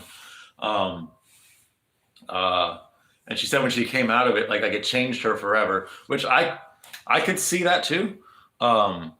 But it's still like when you inject it, this is why you should inject ketamine, is because you control the dose. When you're snorting it, there's no control. Because it doesn't matter how much you crush it, there's going to be, like, you can spend an hour, 2 hours, 3 hours fucking wasting your time crushing this shit. There's still going to be variances in the little fucking in crystals and shit, and how it's absorbed in your nose. And my fucking fucked up deviated septum of a nose can't absorb that shit anyway. So for me, injecting ketamine is like, that's the key. That's the fucking key, because then you know exactly how much is going in your system, and therefore you can actually control it. If you're snorting it, good luck controlling that shit. And also snorting it is just 10 times worse for you, and you're gonna get way worse side effects if you inject it. If you inject it just subliminally, there's literally zero side effects. If you inject it in your muscle, the only side effect is that your muscle will be sore for like a few days. And if you inject it intravenously, there will also be no side effects. However, you don't want to inject it intravenously because it filters through your system too quick. Like it'll be gone in like 15 minutes. You don't want that. Yeah, Cat is the best. I know, man. I fucking want some so bad. Did so much once, felt completely pulverized in a good way. Yeah, dude. The tiniest amount. Yeah. Oh, yeah. That's true too. I didn't even go into that. But yeah, Washington. What Riggin said. The fentanyl, like literally, like my fucking fingernail, like just the white part of my finger, just a little clip of that. If I like smoked that right now, I would probably die. That's how potent it is. It's like when they lay shit with fentanyl, it's like micro fractions of this drug fentanyl to put it in your heroin, or it's probably not even heroin. It's probably like fucking like wall plaster or some shit mixed with like maybe like 3% heroin, and then God knows what else. And they do it because it's so cheap. Like if you just have like a brick of this of fentanyl, you could make so much fucking money selling that as heroin. Like if you know what you're doing, but it's so deadly. And yeah, for someone who, if someone doesn't know what they're doing with fentanyl and they accidentally chip off a little bit too much, that's a death right there. Or if you're like me and you have zero opiate tolerance because you haven't done opiates in fucking years, and all of a sudden, if I just decided to do opiates again and there was fentanyl in it, there's a good chance I'm just dead. Like there's a good chance. And if there's too much fentanyl in, then I'm definitely dead. So it kills you. It's not an enjoyable high. It's not unenjoyable, but it's nothing like heroin. Like it wishes it was heroin, but it's so different that I don't even really consider it the same thing. So yeah, I don't know why people do it. I don't know how my sister can do it. Like once fentanyl got to the West Coast and started fucking up the drug supply on the West Coast, how she didn't just say to herself, okay, I'm done with drugs, I guess, is beyond me. Or just find something else because it tainted the supply. Like it's not the same thing anymore. She's just getting fucked up on stupid shit that isn't even the shit she wants to get fucked up on anymore. But it's probably not good for me to be talking about her, you know. But yeah, it's just fucking stupid. It's just really fucking stupid. Let's see, what else I want to talk about? Is there anything else I want to fucking talk about? Do you guys have any questions for me before I go? Damn, so even drugs suck now. Oh yeah, pretty much. Not all drugs, but you really have to know where your drugs are coming from. Yeah, and I don't like I said, fucking like I can't remember the last time I got a heroin craving. Definitely over a year ago. So I used to get them like periodically, like every few months. I would just get like one random, really strong craving for like 10 or 15 minutes. And it would take over, but not completely, because I was far enough away from using the drug, where like I could just view myself from afar and be like, yeah, I know I don't really want this, but my body is craving it. My brain's craving it right now. But that hasn't happened in fucking at least a year, but I want to say 2 years. Like now, like I don't ever crave drugs anymore, but I crave the lifestyle sometimes of the life I was living when I was on drugs. Sometimes I really crave that because even though it's not a good life and I don't recommend it, it's a simple life. It's a really simple life because all you care, like you wake up and all you care about is one thing and one thing only. And if you have that one thing covered, your entire day is fucking peachy as fuck, dude. Like it's not like if you wake up, like if you're a heroin addict and you wake up and you have a couple days worth of heroin on you, like those are great fucking days. And if you wake up and you're a heroin addict and you have no heroin at all, well, you have one mission. Like you're gonna fucking get the money to get heroin or find someone who has heroin. Like you're gonna do whatever it fucking takes. And in that sense, it makes life very, very simple and easy to manage, really strangely. And I miss that. When I was deepest in that shit, I've said this before, I had no social anxiety at all. At fucking all. I could talk to anyone about anything. It did not matter because I didn't care. Having a conversation with a hot girl didn't affect me because I didn't care about fucking that hot girl. I only cared about heroin. So it made my ability to communicate, especially with the opposite sex, a lot better. But ironically, I didn't communicate with the opposite sex that much because I didn't care. So it was like this double-edged thing. But when I first got off it for like the first almost year, actually, I'll say 8 months to a year, I really didn't have any social anxiety. And I got myself into a bunch of fucking crazy situations because of that. Because I just didn't care. And I wish I could just, take that feeling back. I don't want to do fucking. I don't want to do heroin again. I definitely don't want to do fucking fentanyl or trank or any of that fucking zombie shit. But I would, oh my God, I would kill to have that fucking feeling of just walking out in public and truly not giving a fuck what other people think. Not saying you don't give a fuck, not thinking or believing you don't give a fuck, actually not giving a fuck. It's like one of the most awesome feelings in the world. And like, the more sober I get, like the more fucking social anxiety I fucking have, it seems like. So that's the one thing I miss. Ever been hooked on alcohol? Yes. I know a guy that gets seizures if he goes a day without. Holy shit, that's crazy. So when I was, dude, the first time I got drunk was like 6 years old. And I would say from like 18 to 20, I was drinking a lot, but I was never hooked on it. My last bout with drug addiction was alcohol. This was over 4 years ago. I just turned 30. And my ex came to visit me. This was here in Ohio. And she was on meth.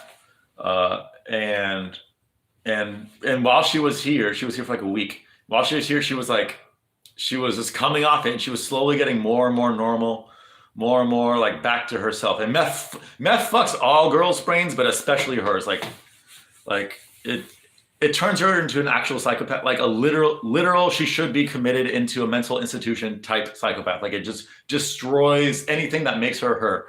And it hurts seeing that shit. Anyways, like when she left, I knew she was going to go back and do more meth. And like, it killed me. So to compensate for that, I just drank.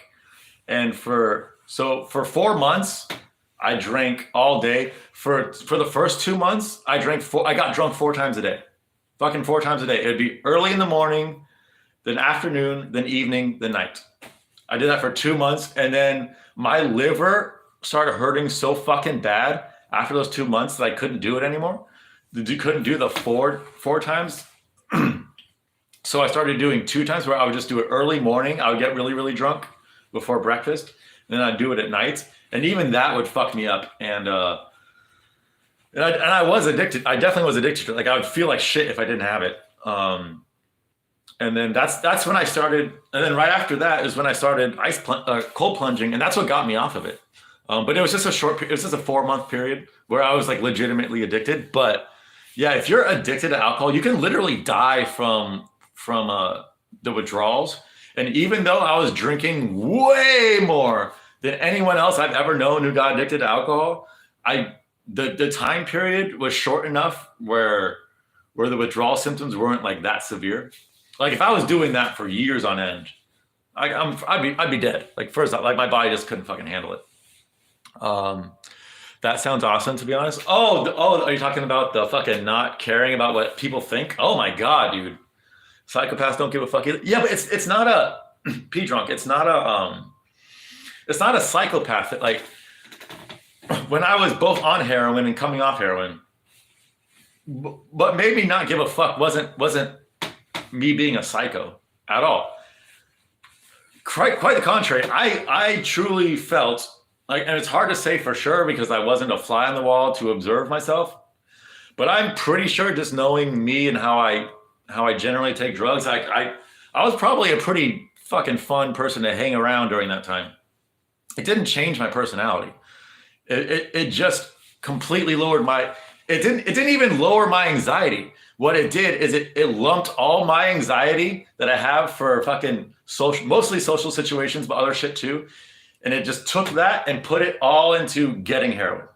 And as long as I had heroin, I wouldn't have anxiety. And if I did have heroin, I would have insane anxiety, but it would only be revolved around that. And then once I got it, it'd be gone again, which is really fucking nice because now my anxiety, like I have temporary reliefs. You know, I can meditate for a while. I could smoke a bowl. Although smoking a bowl is the worst thing fucking for me in public. Like that's the reason why I don't smoke weed in the daytime anymore, is because I cannot handle being high in public anymore. It's like, this is fucking anxiety city. But man, I wish I could take all my anxiety and just put it into like, if I could just put it into like food, you know what I mean? Where like, if I didn't have any food, I'd be anxious, but I always have fucking food. So, You know, like if I could fucking figure out the method of how that happens, like it probably has just to do with the addictiveness, so I probably wouldn't ever be able to do it. But if I could somehow make myself care about food as much as I cared about heroin, to the point where it just reduces my anxiety about everything, I would do it in a heartbeat. In a fucking heartbeat. S tier mental illness, addiction. Let's see. When was the last time you heard from her? I still think of exes long ago, but refrain from reaching out. Oh, okay. So Reagan, the last time I technically heard from her was like over 3 years ago, I think. Yeah, it was probably right around 3 years ago, because it was 2020, because we talked every day, because even though we broke up and she moved back to California, we talked every single day. Like she'd call me every single fucking day. And I still considered it like a long distance relationship. But then she met someone literally right when the fucking pandemic started. And then she stopped talking. She just stopped talking and just stopped answering my name, answering my calls. And yeah, and then I just haven't talked to her. But yeah, dude, I still think about girls. Every girl, look, there's really only two girls. Like there's multiple girls that had like impacts in my life, but there's only two that really, really had impact. And one was this girlfriend, and the other, let's call her Pluto girl, because what happened with her happened literally. I can't go into it because you're not going to believe me. But it's the two most important people I've ever met in my life, and I don't think there's a day goes by that I don't think about them. Because I'm so connected to them. I can feel when Stephanie's doing drugs or when she's being good. I can feel when Emily's out fucking drinking or when she's just fucking at home. I can literally feel it sometimes. Even though I've had one interaction with Emily in 13 years. One face-to-face interaction. I've talked to her a few times on the phone. The one face-to-face interaction, I'm still connected, and she lives across the country. I still connected to her like she fucking lives right across the fucking hallway. Cap, no cap, but see, that's the thing. This is why I don't like. There is a story I do want to tell, but literally, I think the only two people that would probably believe me in the community would be like Loquacious and MMA Joey, the fake MMA Joey, not real MMA Joey, the cool MMA Joey. I don't think anyone else would actually believe me, because it's way out. Like even by my standards, this story is fucking way out there, but it's 1,000% true, and it's such an integral part of who I am and shit. That's why I won't tell this story to anyone who I feel like wouldn't believe it, just because like it's fucking emotional for me. It really is. GHB also dangerous to quit. Cops don't hold GHB addicts. I've never taken GHB. I don't really know much about it, to be honest. Weed makes me 10 times more socially retarded. I know, Riggin. I fucking know. It just puts me in my head. So like I'm normally in my head anyways, which is not a good place to be. I mean, I think we all are. I think that's like the mechanism of brainwashing is to make you be in your fucking head. But when you're high, it's like you're in your head, and you're the observer, and then you're the observer of the observer, but not in like a clear way, not in a cohesive fucking, okay, I can fucking observing myself, and I can get shit done type of way, but in like a really foggy, like what the fuck is going on? I can't control anything type of way. That's how I experience it anyways, especially in the context of a social situation. Especially in the context of a social situation when you're talking to even a moderately attractive girl is like impossible for me if I'm high in any regard. So I just don't do it in the daytime anymore. And I've said this before, but I'll say it on stream for anyone who hasn't heard it. My biggest and best advice when it comes to talking to the opposite sex, getting dates, or not even the opposite, just fucking anyone, just any type of social anxiety. Actually, not even social shit, just anything you want to do in a day, but but more specifically talking to hot girls, but this works for anything. When you wake up, do not check your phone. Do not watch TV. Do not listen to music. Do not do fucking anything. Just go about your day, brush your teeth, eat your breakfast, whatever. When you're in your car, do not listen to music. Do not stimulate your brain fucking at all. Do not listen to music. Do not watch TV. Do not watch a 30-second YouTube short. Don't go on TikTok. That would be the worst thing in the world. I promise you, if the first massive stimulation of your day is seeing a hot girl, the odds of you not being a bitch and going up and talk to her, fuck it, at least for me, they shoot through the fucking roof. Like if I wake up and I'm slacking and I watch a few YouTube videos, or if I listen to music and shit and I see a hot girl, I will freeze. I will legitimately freeze up, and it's like there's a fucking giant chasm between me and this girl. And there's been times where like a girl, she's like walking towards me. I'm so scared that I don't even want the girl to walk towards me because she's so hot and I'm so overstimulated from all this fucking shit that I've seen that day. And then you flip that, you don't stimulate yourself at all for a day. You see that hot girl. I'm going straight, like I'm not even thinking about it. It's a snap. It's like a natural reaction. I'm going to talk to her. It's that much of a night and day, at least for me. And I really do think it's like that for most people. I swear to God, I've had the subconscious thought where I'm in a store, I'm doing something, I see a hot girl, and your natural reaction is like, oh, you should talk to her. But I've literally had the subconscious thought, oh, you should talk to her. Nah, I'd rather just like watch a video on my phone. I literally had that thought before, multiple times. And like, if I wasn't so fucking, if I wasn't such a fucking, I can't use that word. If I wasn't so strict about how I analyze my thoughts, like I would never even think there's anything wrong with that. But there is something massively wrong with that. And it's something I struggle with to this day, because sometimes I wake up and I have to fucking go online. Like I have to do shit. Like I have to look at the charts. I have to fucking, like, sometimes I have to fucking talk to people online. Like if I went out after doing this stream, it would be fucking horrible. It would be so fucking horrible. I would be like a fucking I'd be that shaking autistic kid in the corner, just fucking scared of everything. So that my easy, it's the simplest advice.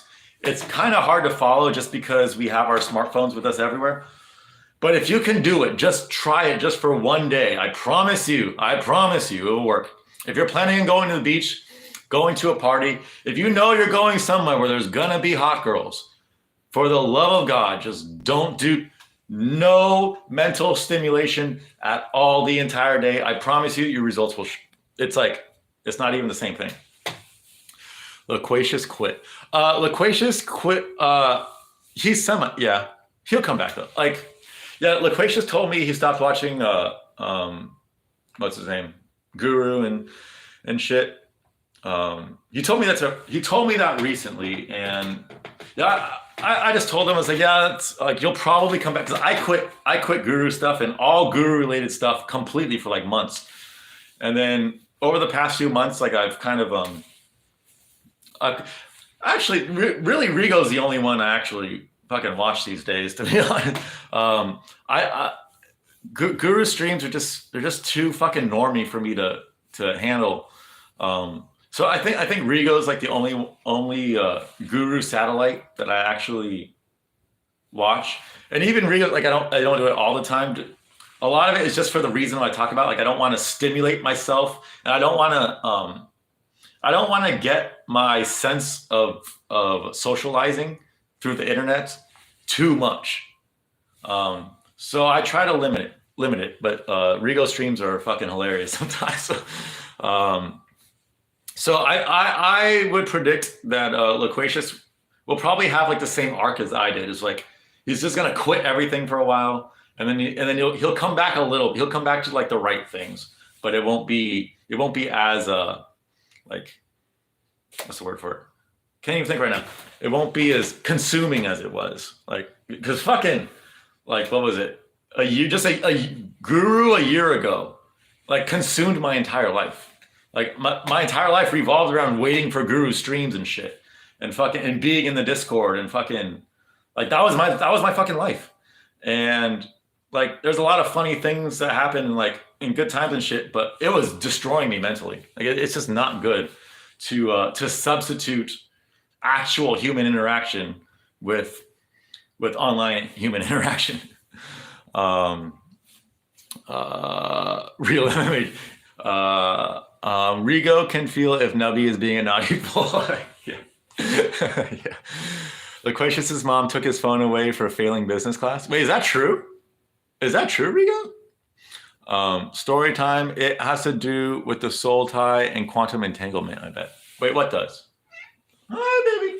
Talking about just the social aspect of, and just I think it's just a stimulation thing. Once you set the bar, like think about like I don't know how old most of you are, but I was alive before internet. Not technically speaking, the internet technically was around in 1988, but no one had it.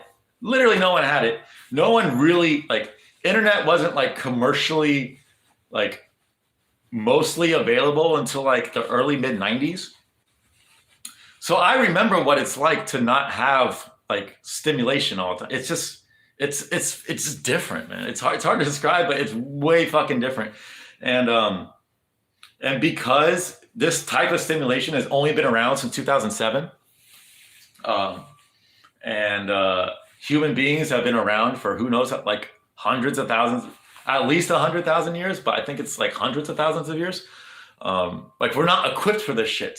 So like we don't have the brain patterns and the grooves in our brain to properly like put into context what we're seeing over the internet. You know what I mean? Like our brain still kind of views what we're seeing online as actually happening, even though consciously we know that that's not true. Subconsciously, we have no fucking idea. It's just going straight back there. So I think that's like the biggest factor is like we don't have the technology is progressing at a rate which our biology just simply cannot keep up. That would be my prediction. But can I listen to Sick Soul? I think you're listening to Sick Soul right now, right? Are you talking about the story? Yeah, watch it. You're I would include you in that small list of people. I would tell that story, the Pluto story. I have a couple Pluto stories, but the main Pluto story.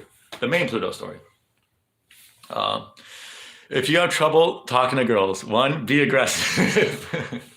Depends on the girl, Rigo. Some girls, the last thing you want to do is be too aggressive. It really depends on the girl. Although in general, I would say yes. Because most guys' issue is that we're not aggressive enough in 2023. So I would agree with that, but not across the board. Initiate physical contact immediately. Immediately. I don't like talking in absolutes. Like I agree in general, I 100% agree, but it's like it depends on the situation. Like there's right ways and wrong ways to make physical contact. But in general, I would agree. Maybe not like immediately, but like as soon as possible. Like as soon as it's reasonable for you to make. As soon as you have a legitimate excuse to touch the girl, touch the girl. Don't ever take no for an answer. Well, duh, Rigo. Of course, you're not taking no for an answer. But yeah, that's my that's actually key. Number 2, Rigo, initiate physical contact. Once again, I don't think it's immediate. Sometimes it can be immediate, especially like if you're approaching a girl from behind, just touch her on the arm. That's good. But sometimes you can't do it immediately. But you want to make sure the first time you are able to do it without it being weird, that you do it without being weird. And then you keep doing it. You don't overdo it, but you have to make it so that she's just used to you touching her. Like it's not weird if you're touching her. Like I see so many, oh my God. I'm sure you guys see this too. Like if you ever go out to a restaurant or something and like or you're at a mall or something, and you just see like you see like a guy and like a high school guy and a girl, or like a young guy and a girl, and you just see that like they haven't made any fucking physical contact. You can literally feel that energy within their interaction without even talking to them, even seeing from a distance. I saw this at the beach like 2 weeks ago. There was this insane looking girl. Like I 100% would have approached her if she wasn't with this guy that she was clearly on a date with. I still almost did, but I think they were underage. I don't know. I'm really bad at telling age, so I don't know. I'm going to guess 17, 18-ish. But this girl was insane, fucking insane. And the guy was, like, I don't know why she was with him, to be honest. Like, in the looks factor, he wasn't great. But girls don't really care about looks. But I could tell in the way that they were interacting that he had never touched her. You could just see it. And like, because there was something in, because like they were talking around, I don't know what they're talking about. They were like on the opposite side of the beach.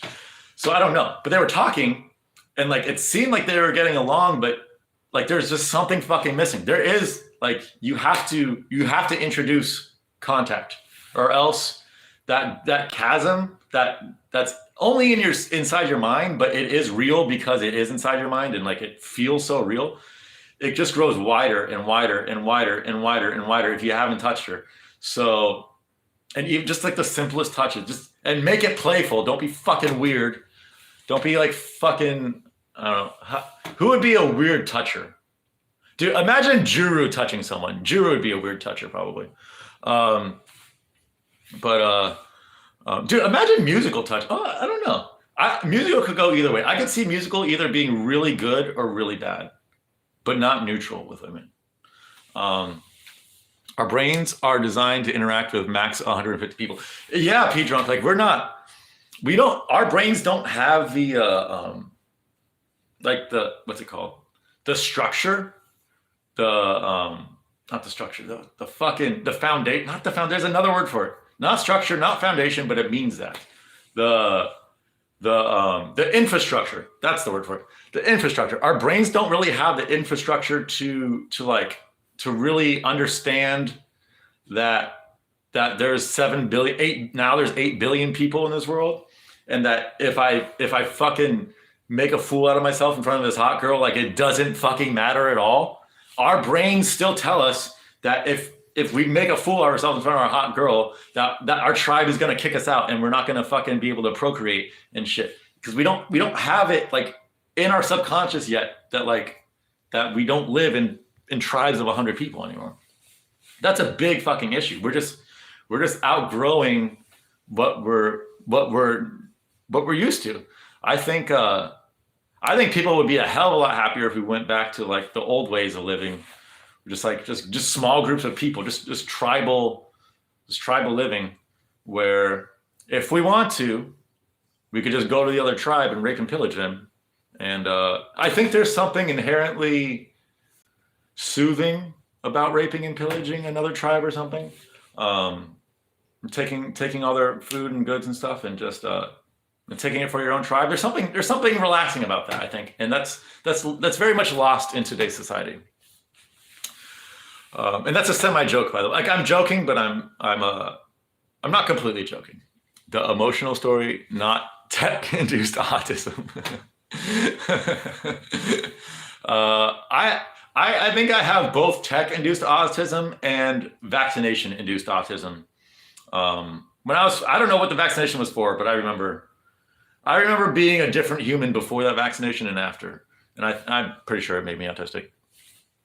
This is why I don't give a fuck what it is. If I have a kid, 0 vaccinations, I don't care. I do not give a fuck. I don't give a fuck. Zero vaccinations. Touch their hair, touch their face, touch their waist during your first interaction. You don't just touch their face right off the bat, dude. Rico. It depends. It depends.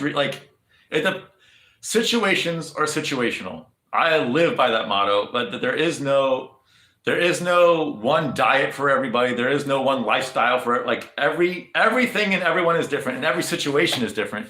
And just because you touch a girl's face and it worked for you in that situation doesn't mean If you touch this girl's face in this situation, it's going to work either. It really depends.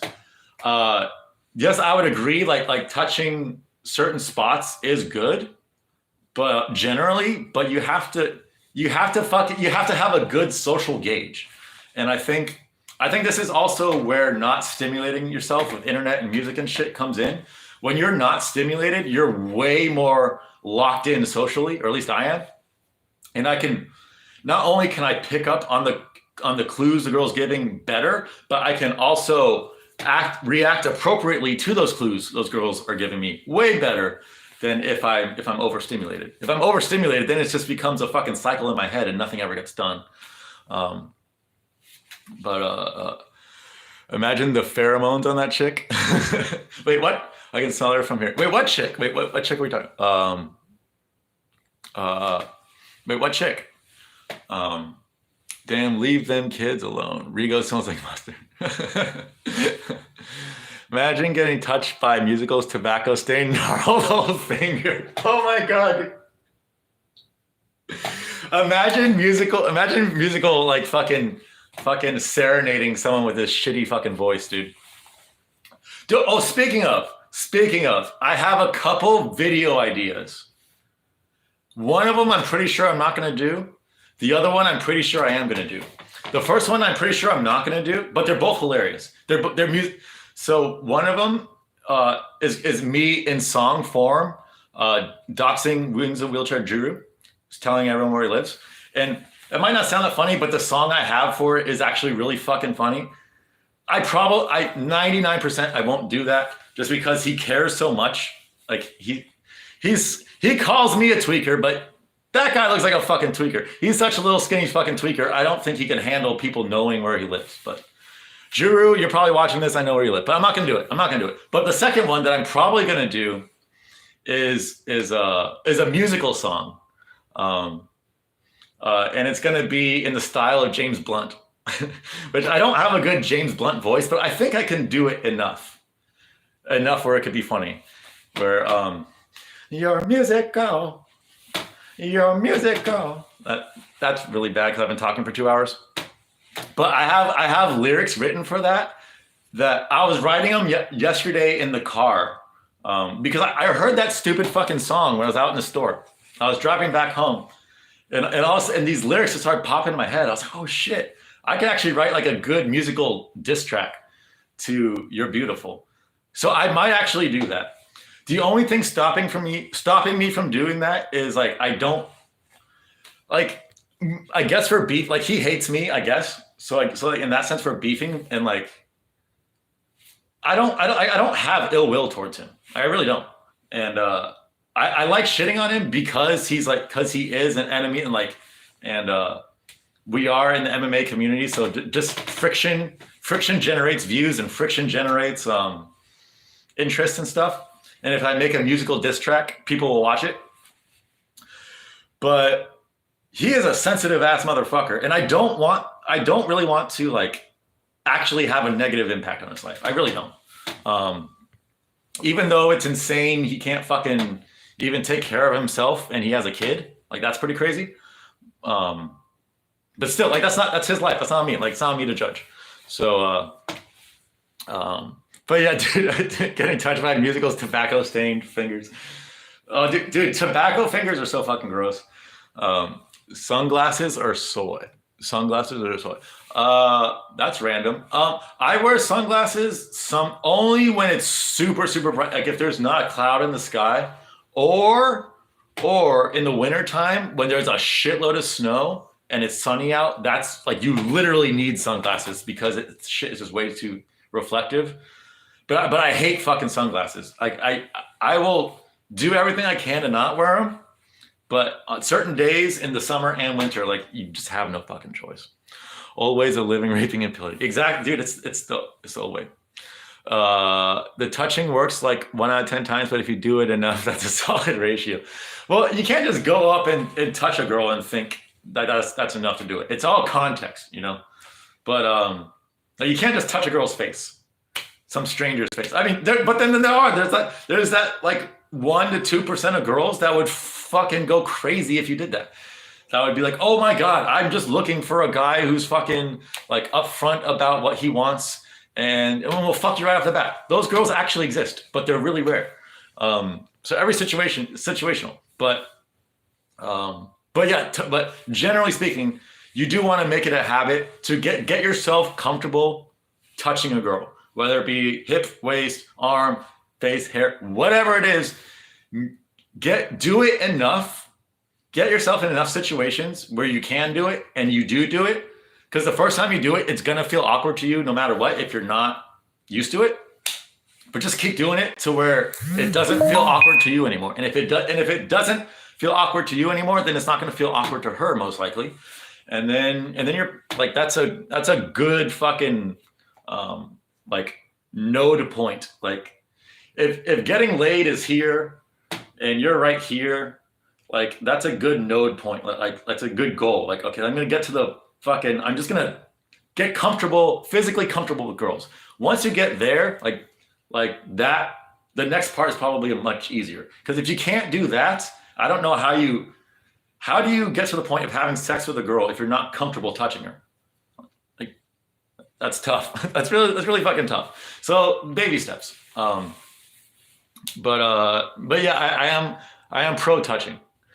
Imagine doxing Drew. I want to. So I have the best song. The song is what's it called? West Virginia. The fucking John Denver song. West Virginia, Mountain Mama. He doesn't live in West Virginia, by the way. But it's that song, and it works. Oh my God, because I don't know. I know Drew. I know the state he lives, and I know he lives between one of three cities. I don't know which one. I highly suspect one, but it's one of three. Anyways, and that song, I go through those three cities and the state he lives, and it fits fucking perfectly, like absolutely fucking perfectly. But he would probably shit himself if I did that. So, and like even though he hates me, like I don't hate him. I don't have like. I don't really know. I still don't know what the beef is between me and him. Like when I brought his name up with like the whole musical beef, like that was musical hating him. Like I if he's interested, I could fucking show him the fucking DMs, dude. Like that's like, it's crazy to me that he took musical side when musical I was the one defending Juru. I was defending Juru in DMs from musical. And it was weird that he took his side on that. That was just something I wasn't expecting. You should watch Musical's live stream at a gig. The ladies dig him. Before Musical started beefing with me, I watched like every single one of his live streams. Almost every single one. Yeah, dude, the ladies fucking love him, man.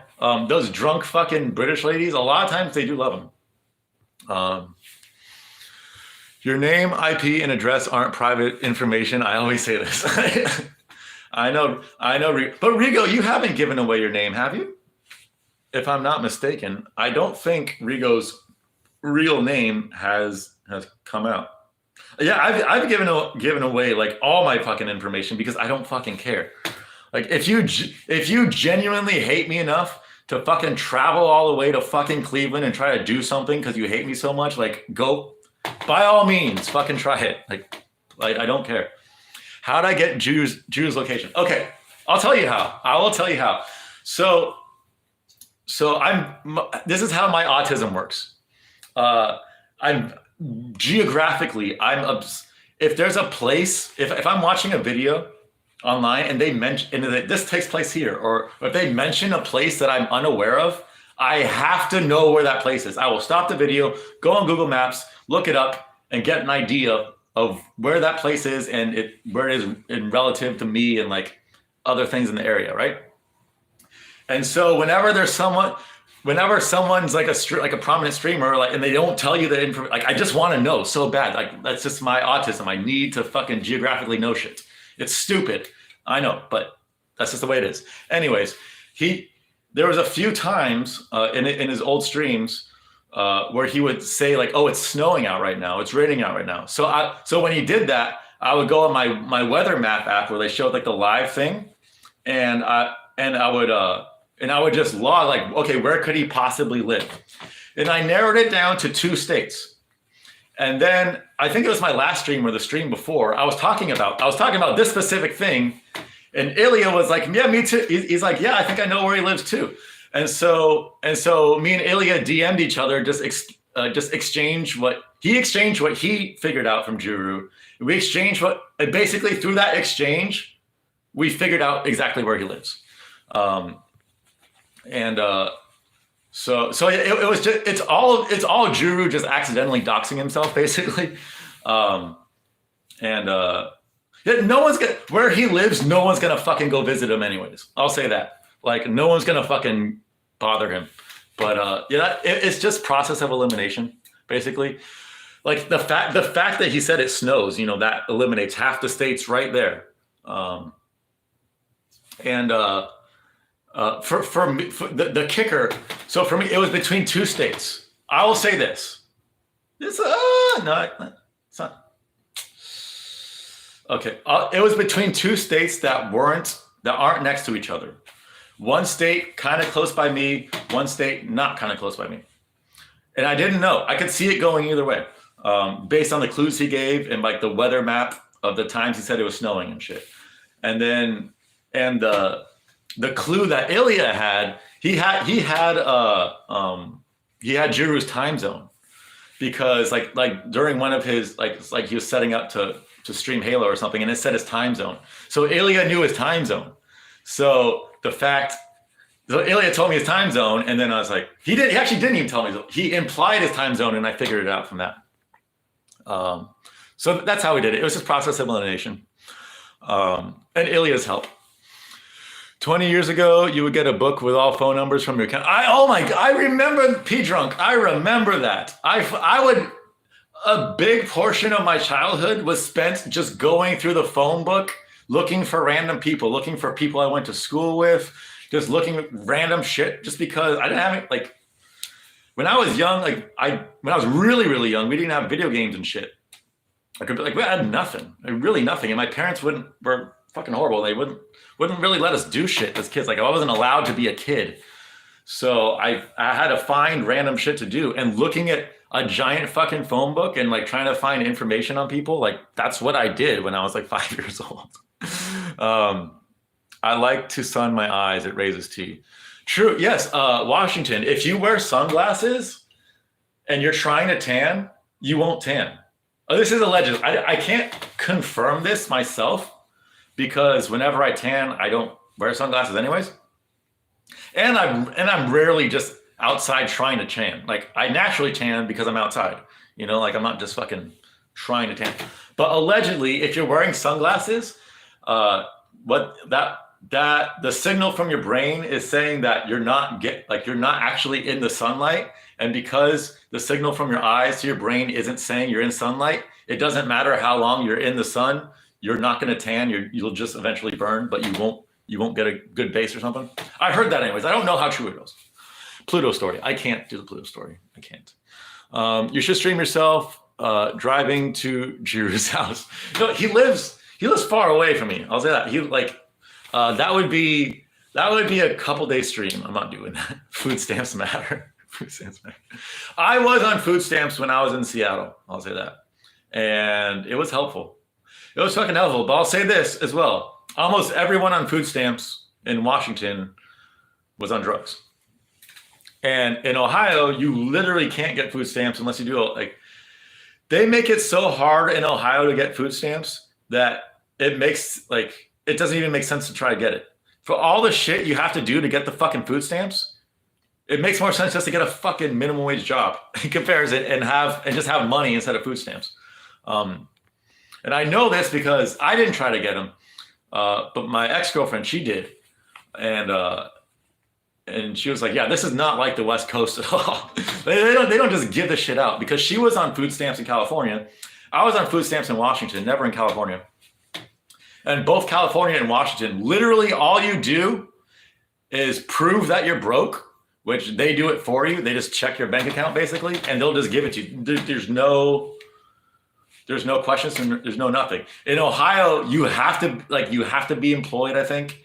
And Like there's all this requirement, and you have to go like downtown and like do all this fucking work like every single fucking week, or else they rescind your benefits. It's like, well, why even fucking do it at that point? It's like, it's supposed to be a stupid free government handout. If it's not that, then fuck that shit. That's the one good and bad. Like a part of me likes that. There's a part of me that's like, yeah, maybe that's the way it fucking should be. Like that's kind of the way it should be. You know, like handouts probably shouldn't be a government thing. But on the other hand, if you really need it, like it was nice to have it when I was on heroin. But on the other hand, should I really been on heroin and using the government for that? No, I really shouldn't have. So I don't know. In the end, I probably like the way Ohio does it better.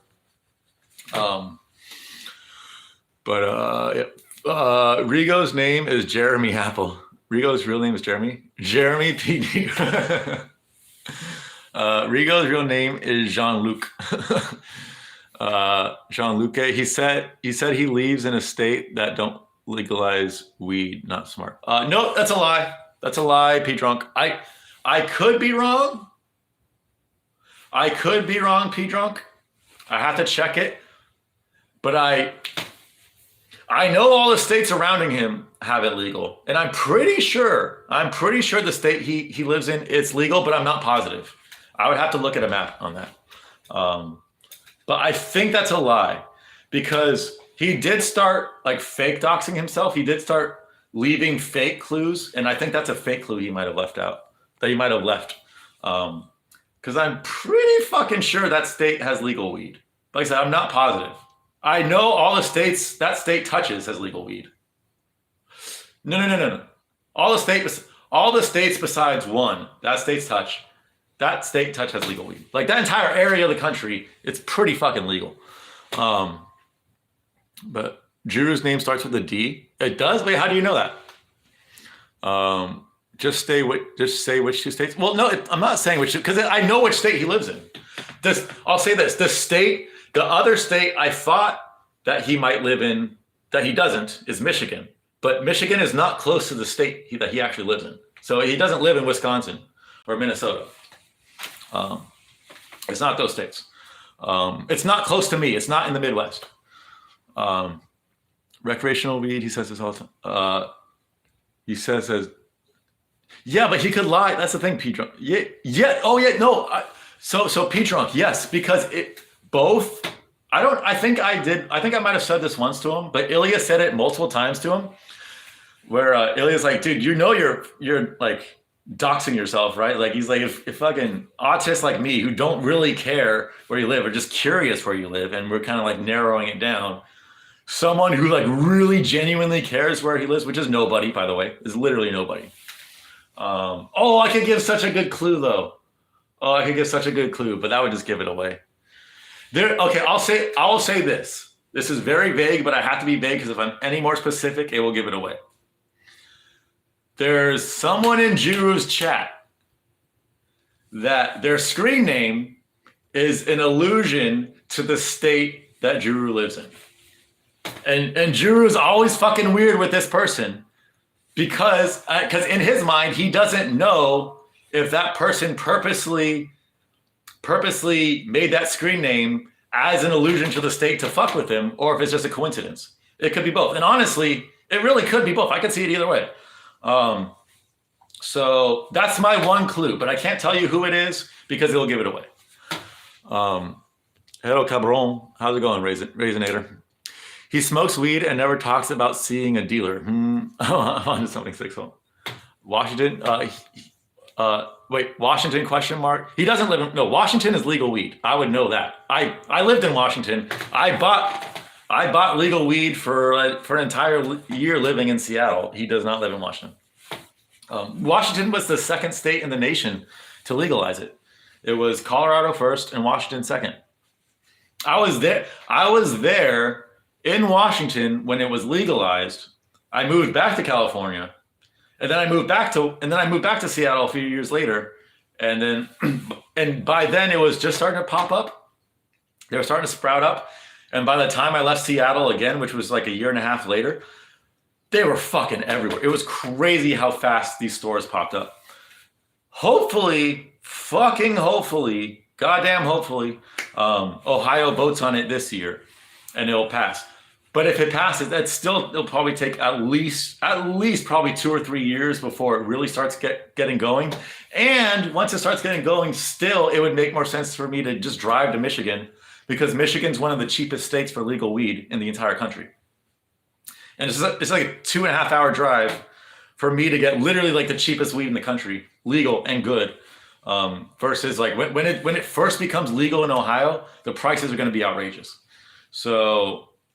But then again, since Ohio is close to Michigan, it can't be that high, at least in the Toledo side of there, maybe in Cleveland, because it's far enough away from Michigan where they're like, oh, we could raise the prices. But the fact that legal weed is cheap as fuck in Michigan is very good for Ohio. Very, very good. Sherlock Rigo, why won't you say Washington's name? But I don't know Washington's name. Wait, what? No. Oh, no, not Washington. No, Rigo. That's not the name. That's not. Washington is not the guy I'm referring to in Drew's chat. The screen name is not a name of a state. It's a name of something that state. Oh, I can't even say it because that will give it away. The state that Jurus lives in is famous for really one thing. That's my hint. It's famous for one fucking thing, and there's someone in his chat that has that in his name, or has a version of that in his name. He's alluding to it in his name, and Juru is always fucking weird with this person. Like that is a fact. Colorado. He doesn't live in Colorado. No, it's not Colorado. Colorado. No, I know Colorado. Weed is legal in Colorado. I would know that. He doesn't live in Colorado. I know that for a fact. But how's it going, MMA Joey? Glad you're here. The soft drink Mr. Pibb Extra found.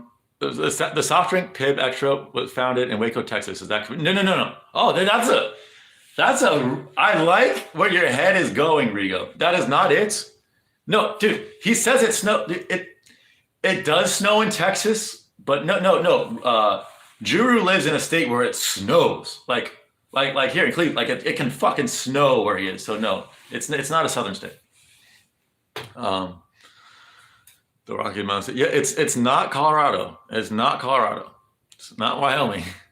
No, it's not. Dude, Wyoming has like 700,000 people. That'd be the odds of him living in Wyoming are very fucking slim. And I can't say it anymore because you guys are getting closer. So Yellowstone isn't a state, Rigo. What the fuck? What? What? Is there a guy named? Wait, hold on. Or is Yellowstone a guy? So I haven't been in Drew's chat recently at all. So is there a guy named Yellowstone that comments on it? Because I don't know. Pibb's always talking about the Dakotas. Yes. Well, Mr. Pibb lives. Mr. Pibb claims multiple things. Mr. Pibb claims he lives in Spokane, Washington, but he also claims he lives in Fargo, North Dakota, and everywhere like in between there. And then he also visits like Wisconsin.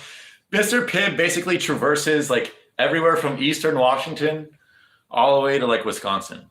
I think that's what I've gathered from Mr. Pibb. And he wants me to move in that region too.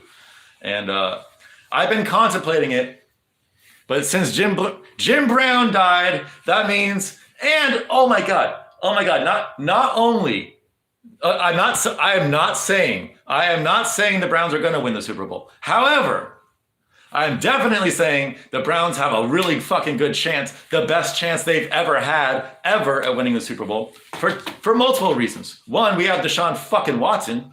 Two, the last time the Browns won the chance. So I don't know if for all you non-NFL fans out there, there was an NFL championship before the Super Bowl. There was like 20 years of NFL championships before the Super Bowl. It was just called the NFL championship. And during those 20 years, funny enough, the Cleveland Browns and the Detroit Lions murdered.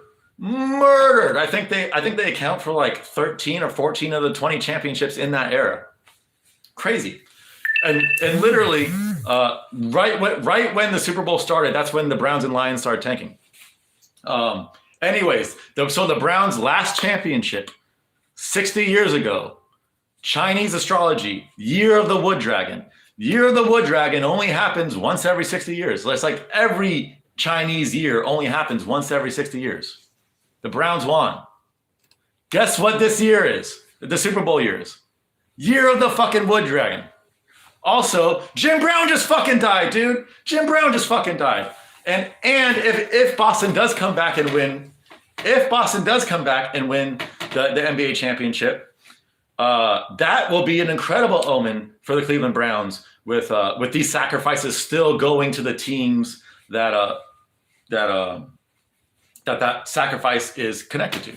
So because I don't even watch football anymore, but I said this in my Discord.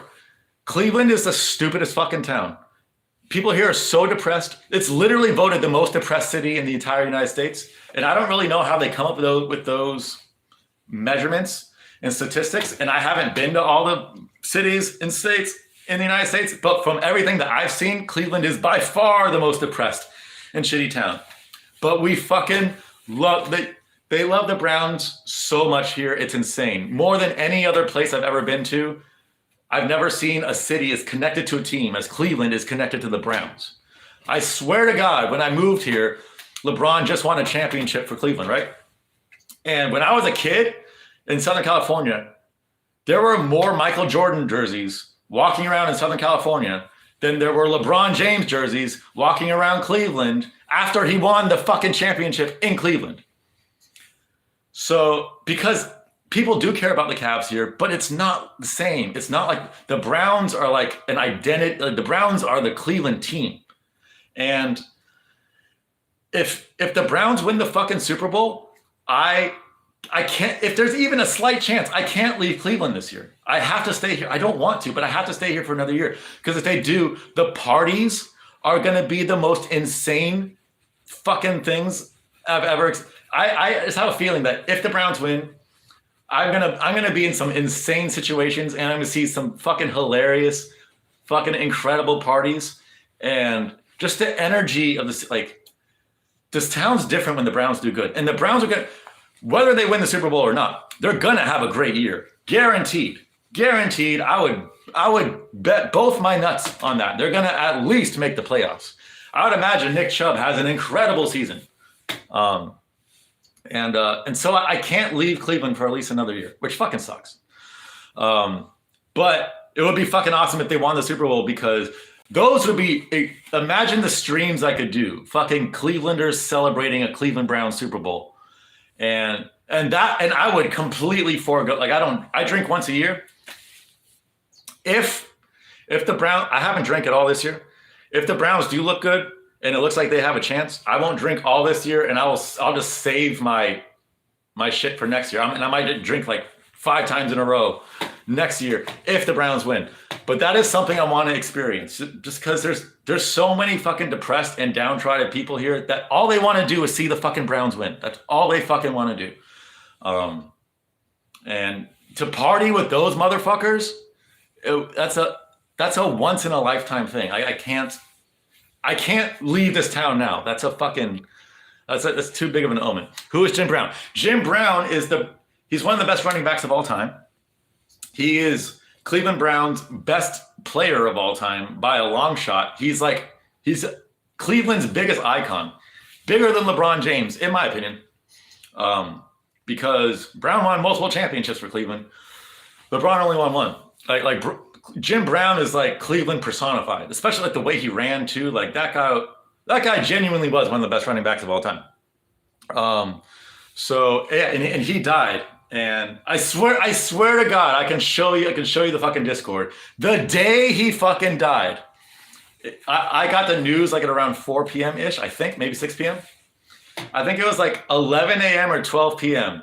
My friend Vontae, he was just going through a list of the teams he thinks have a chance to win the Super Bowl based on astrology and numerology and his criteria for stuff. And he had like 7 teams.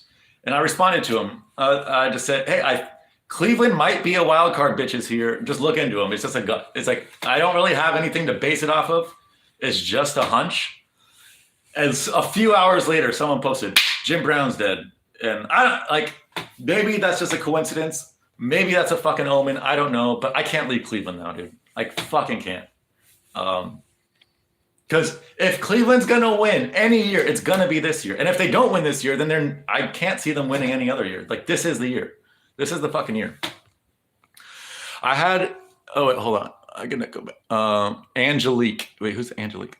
Ilya is so good at doxing. I leave fake clues for him too, but I think he's on my tail. Wait, so do you not actually live where you say that you live, MMA Joey? Because you say you live in a certain eastern town that's on the Atlantic Ocean, kind of. Yeah, it's like on an inlet of the ocean. Is that a lie, MMA Joey? I had an out-of-body experience. Oh, what's up, Angelique? What's up, Angelique? You can never beat my Gabby, Angelique. I had an out-of-body experience and saw the hollow earth and giants of Inagartha. I'm not sure. That seems fake, but I can't tell. It's hard for me to tell when you're being serious sometimes, Riga. Here in North Vegas, you get great housing, Cabron. I just moved in my abuela and her two cats. I would never in a million years move to Vegas. I'm sorry, I can't. I grew up in the fucking desert and I hated it. I can't handle the dry climate year round. Like, it gets dry as fuck here in the wintertime, but it's just wintertime. Like, now it's like, I wouldn't say it's humid, but it's way, way more humid than it is in fucking Las Vegas. And I just do better with a little bit of humidity. And I like water too. The closest I would ever move to Las Vegas is Flagstaff, Arizona, which I am considering. I'm definitely considering a move to Flagstaff, Arizona. Legal gambling, legal weed, 7,000 feet up in the air, so it doesn't ever really get that hot. Snows a whole bunch. Downsides, dry, and also the sun. It's that area of the country, you know, like, it's sunny almost every single fucking day. I'm not a sun guy. I much prefer days when it's overcast. I like the sun, but like once or twice a week is good, not fucking every day. But yeah, Flagstaff, Arizona is a place I am definitely considering. Let's see, Ilya already looking for places that people would buy ranches in Joey. Oh, you're gonna wait? Is that a fat joke? like Joey's so fat that you can buy a plot of land inside MMA Joey, or is that a typo? Because either way, it works. I mean, there are some that I genuinely know to be true. Am I cool with Polidori? I don't have an. He hates me, I think. I'm guessing you're Polidori, darling Raisin. I'm guessing, because I don't know why you would ask that if you weren't Polidori. Fine, I don't care. I don't have an issue. I genuinely don't have an issue with anybody, but I do like I like making fun of people. So like, if I shit on Polidori, if I shit on Juru, if I shit on Musical, it's because I know they hate me. So, or I know they have an issue with me. So like, it's like I have an outlet to shit talk. I like shit talking, but it's not personal. Like, I don't have a massive issue with them. And there's someone named Angelique in my chat. Polidori is of course here. Like, no one else impersonates girls. It's definitely Polidori. So how's it going, Polidori? Hollow Earth is kind of true because they discovered a giant sea near the core, which means there has to be enough space. Wait, is that true? Is that true, Riga? Like, there's a layer of water near the center of the Earth, so explain how that isn't hollow. How that isn't hollow? Well, it depends on what you mean by hollow. Well, hollow means there's nothing in there. If there's ocean, that means it's not hollow. Unless you're talking, because the core of the Earth, the actual core is molten. Like, it's like any other planet. It's not solid. And you can't call it liquid. It's like plasma. Like, it has its own attributes because things are so fucking tight and hot and pressed together that it's kind of like its own thing. So it behaves, I guess, like a liquid, but not. It behaves kind of like a solid, kind of like a liquid, kind of like a gas. That's what plasmas do. So because, and if there's like an ocean around that, that doesn't mean it's hollow per se. That just means there's an ocean around that. If there was just space around it, then it's hollow, right? Unless your definition of hollow then is not, it's just something that's not solid, then yes, Earth is 100% hollow because the core is not solid. It's plasma. So it all depends on how you just how you define things, I guess. Rigo, I really want to ask you a question. Who do you serve? Probably, I think Angelique is well, definitely. You're also Polidori, darling raisin. I'm guessing. I'm guessing you're both Polidori. That would be my guess. Yeah, dude. They found a giant sea, so there has to be a hollow space. Well, once again, it doesn't. Just because there's a sea there, that doesn't mean it's a hollow space. That just means that's a space that there's a sea there. If it's hollow, that means there's nothing there. At least that's my definition of hollow. If you think hollow just means it's something not solid there, then this is why lots of arguments are done because people's definitions of words are different. This is why a lot of religious arguments are done because two people of different religions for like the same exact viewpoints will argue things, and it's just semantics when they really believe the same exact shit. It's just they get stuck on semantics. So like so I could see I could see it. Like I've never been down Earth, but I don't see why the inside of Earth even fucking matters. Like unless there's like a nuclear explosion, like we have to fucking like bury ourselves down and like and form a Zion and shit. I don't see why the inside of the Earth is like why it even really matters that much, I guess. Okay, Angelique. See, it's stuff like that. It's stuff like that that just proves you're Polidori. if you just let it go, if you just didn't say anything, maybe you'd be like, oh, maybe there's a 1% chance that Angelique isn't Polidori. But when you say, what the fuck is that? Then obviously you're Polidori. So once again, Polidori, glad you're here. Hope you're doing well, buddy. The ocean probably has tides, so there's likely land. Rigo, I could see that. So the ocean really, like to this day, we still have not explored a lot of the ocean because there's like most of the ocean, it's like a certain level of depth. I don't know how deep, like a mile or so. But then there's parts of the ocean, Marianas Trench, that go down like 5 fucking miles and shit. And maybe like those parts that go down really, really fucking deep, maybe they connect to like the inner ocean of Earth and stuff. And maybe there's some sort of, what's it called? Some like mutual beneficial thing that happens, some sort of fucking exchange of fucking water or nutrients or some shit. I can see that. But there's so much we don't know about the ocean because like the pressure's too fucking crazy down there. This is why I think it's so fucking funny. Like I watch a lot of videos on planets and shit. And said, what would happen if you fell into Jupiter? If you watch those videos, if you fell into Saturn and Uranus and stuff, it's like, dude, we don't even know for sure what would happen what exactly would happen if you just fell down in Earth. Like we don't truly, like we have a good idea-ish, but we don't fully know. We definitely don't know what the fuck is in Neptune's core. We take educated guesses, but this is why astronomy, stupid scientists, retarded ass scientists are going to say astronomy is a real science, astrology is a fake science. But that's backwards, and I'll prove it to you right fucking now.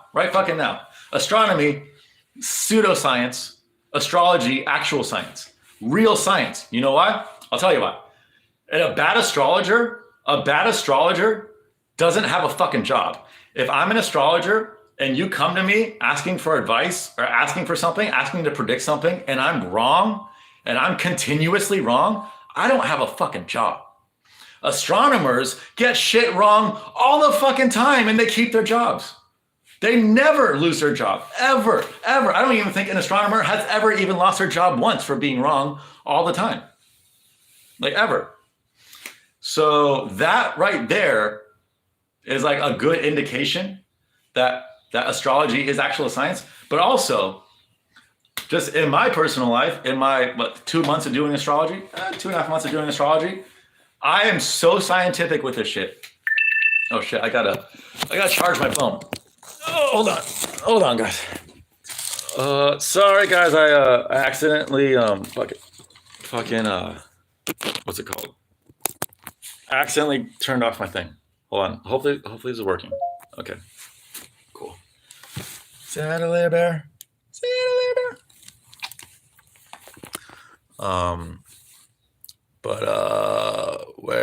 Where was I? Oh yeah, astrology. Okay. So this is the reason, like, there's a lot of reasons why I love astrology. A lot. But the main reason is because it's so fucking scientific. It's so fucking scientific. I've been getting better every single fucking day at this because it's so scientific and it's a lot like chess. For instance, when I'm calculating what I think, like what basketball team is going to win and by how many points, like there's certain things like there's point values to different things that I put in the stars. However, and I'll add all those up, and that'll be like +10 for Boston, +7 for Miami, whatever it is. However, those point values are absolutely fucking meaningless if there's a checkmate point. And there's a fuckload of checkmate points. This is why a lot of astrologers are only accurate to like 60 to 80 to even 90%, because they only account for a small percentage or a medium percentage of those checkmate points. And those checkmate points can be mathematical points that aren't even actual real points. They're just mathematical constructs in relation to the Earth and Sun and Moon. And some of those places are comets, and some of those places are just random fucking things that you have to do a lot of research and shit and figure it out yourself. And I just recently, just a few days ago, like I discovered a potential checkmate point, because a lot of those checkmate points are like reversals of fortune. And this was game 4. This was game 4 of Boston, Miami. This was the second of the games that I got wrong, of the recent ones. I had Miami closing it out, even though I had Boston win the series. The chart said Miami should have a 15-point lead, so I had Miami by 15 points, and then Boston won by 17 points. The fact that they won, and I went back and checked the chart again, and they were right on a fucking checkmate point. That I didn't know if it was a checkmate point. Like I had it labeled as a potential, but I didn't know. So I ended up not counting it as a checkmate point. I just assigned an arbitrary +7 to it, because positive points tend to be in that it's an asteroid. So like those tend to be +7 if they're positive. But if it's a checkmate, it could be a reversal. And the fact that it reversed the score of what I thought it was, it's possible. So so whenever there's an ascendant or descendant that's on that same fucking asteroid, and that same fucking result happens, and I always do the rule of 3. If it happens once, could be a coincidence. If it happens twice, maybe. If it's 3, that's fucking very useful information that I can use in the future. And the more checkmate points you find, the more accurate your astrology becomes. That's why I fucking love it. It's literally like playing chess in the sky, but there's way more combinations than just playing chess. That's why I fucking like it's a smart spiritual person's dream. I wish I would have fucking got into this shit fucking when I was 5 years old. Like this shit I'm tailor-made for this shit, because you have to be really fucking logical, but also really fucking spiritual, and be able to blend those two seamlessly. Because if you're not smart and logical, you're gonna misinterpret the shit. But if you're not spiritual, you're also misinterpreting the shit, because it's a combination of both. So I don't know why I started talking about astrology again, but yeah, I fucking love it. Shit, it's my calling. I genuinely believe, like right now, it's just a hobby. I genuinely believe that somewhere down the line, it's just gonna be my career. Because I don't like to say I'm so good at it, because whenever you say that, it's like I didn't create these fucking these concepts. You know what I mean? Like I wasn't the genius who figured out that the zodiac and like the fucking cusp and everything, and like I didn't create any of that shit. I'm just following what people told me to do. However, I'm doing it really well. But so it's good not to have an ego with it. But I just feel like it's my calling. So I could definitely see myself as an actual professional astrologer, maybe like 10, 20 years down the line if I make it that long. just because I'm gonna keep just getting more and more information about it, and that's kind of how astrologers are made. Like it's just like a hobby and a passion for them for like a decade or two, and then they realize, oh shit, I know a lot about this shit. I could actually help people, and then it becomes a profession. That's probably what I'll end up doing. But let's see. Go back to chat. Where was I? There is a second sun inside Hollow Earth. Well, technically speaking, like aren't all the cores and all the planets kind of like a sun? I mean, it depends on what you label as a sun, but like I don't know if there's necessarily hydrogen to helium reaction going on inside the Earth or not, but it is a fucking hot piece of fucking molten crazy shit that's like sustaining life somehow.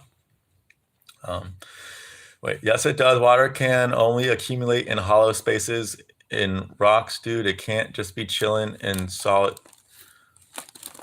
Okay, I see what you're saying, Rigo. I see what you're saying, Rigo, but okay, I see what you're saying. I see what you're saying, and I don't have a proper rebuttal for it right now. But I know there's a rebuttal out there. Like, and I want to say it has something to do with like the properties of plasma. Like I could see, and I'm not saying this is for sure. This is just me thinking about what it could maybe be. But maybe like if there's a giant ball of plasma in the center of the Earth, and like surrounding it, there's like Earth. It's like heavy metals and shit. Maybe that plasma can erode it over time and create a little bit of space, and then the water from the ocean kind of seeps into there after a while. Like I could see that, which makes it so technically it is kind of hollow, but also not really. Like it's not. Don't take hollow so literally, honest. Dude, I'm autistic. I can't fucking help it. I was thinking about they won't use the word hollow, but it is hollow, at least right outside the core. Okay. Well, yeah, I would agree with that. But generally when people say hollow, I think they mean like there's an entire like underground world that's like the reverse of this world. Like I've seen those fucking diagrams, and they're, in my opinion, they're stupid, but maybe they exist. I don't know. I can't say for sure. But I get what you're saying, Rigo, and I don't disagree. I definitely don't disagree with you, Rigo. What is a Polidori? That is Angelique. There has to be entrances to the inner ocean. Well, yeah, it's probably the Mariana Trench would be my guess. Are you surprised that Darling Boy looks like this? Oh shit! I didn't. Oh shit! Oh shit. Okay. Now I get it. I didn't understand why your name was the Darling Raisin, and I couldn't, like, just the glare on my thing. I can't really see the fucking thing. Yes, I have seen Darling Boy before. Am I surprised? I was surprised because I was stupid and took him at face value. He said that he's like a half black guy, but nope, he's just some fat Mexican guy. So I was kind of surprised. But whatever. I don't really care. Or is it Polidori? It's definitely Polidori. Yeah, Polidori sounds like the Native American version of Polidori. It's like soul spit and fire. Egyptians used it for a reason. Bro, so dude, I could literally talk for hours and hours and hours about how astrology has affected different civilizations and modern civilization. I will give this. I will give this as an example because it's such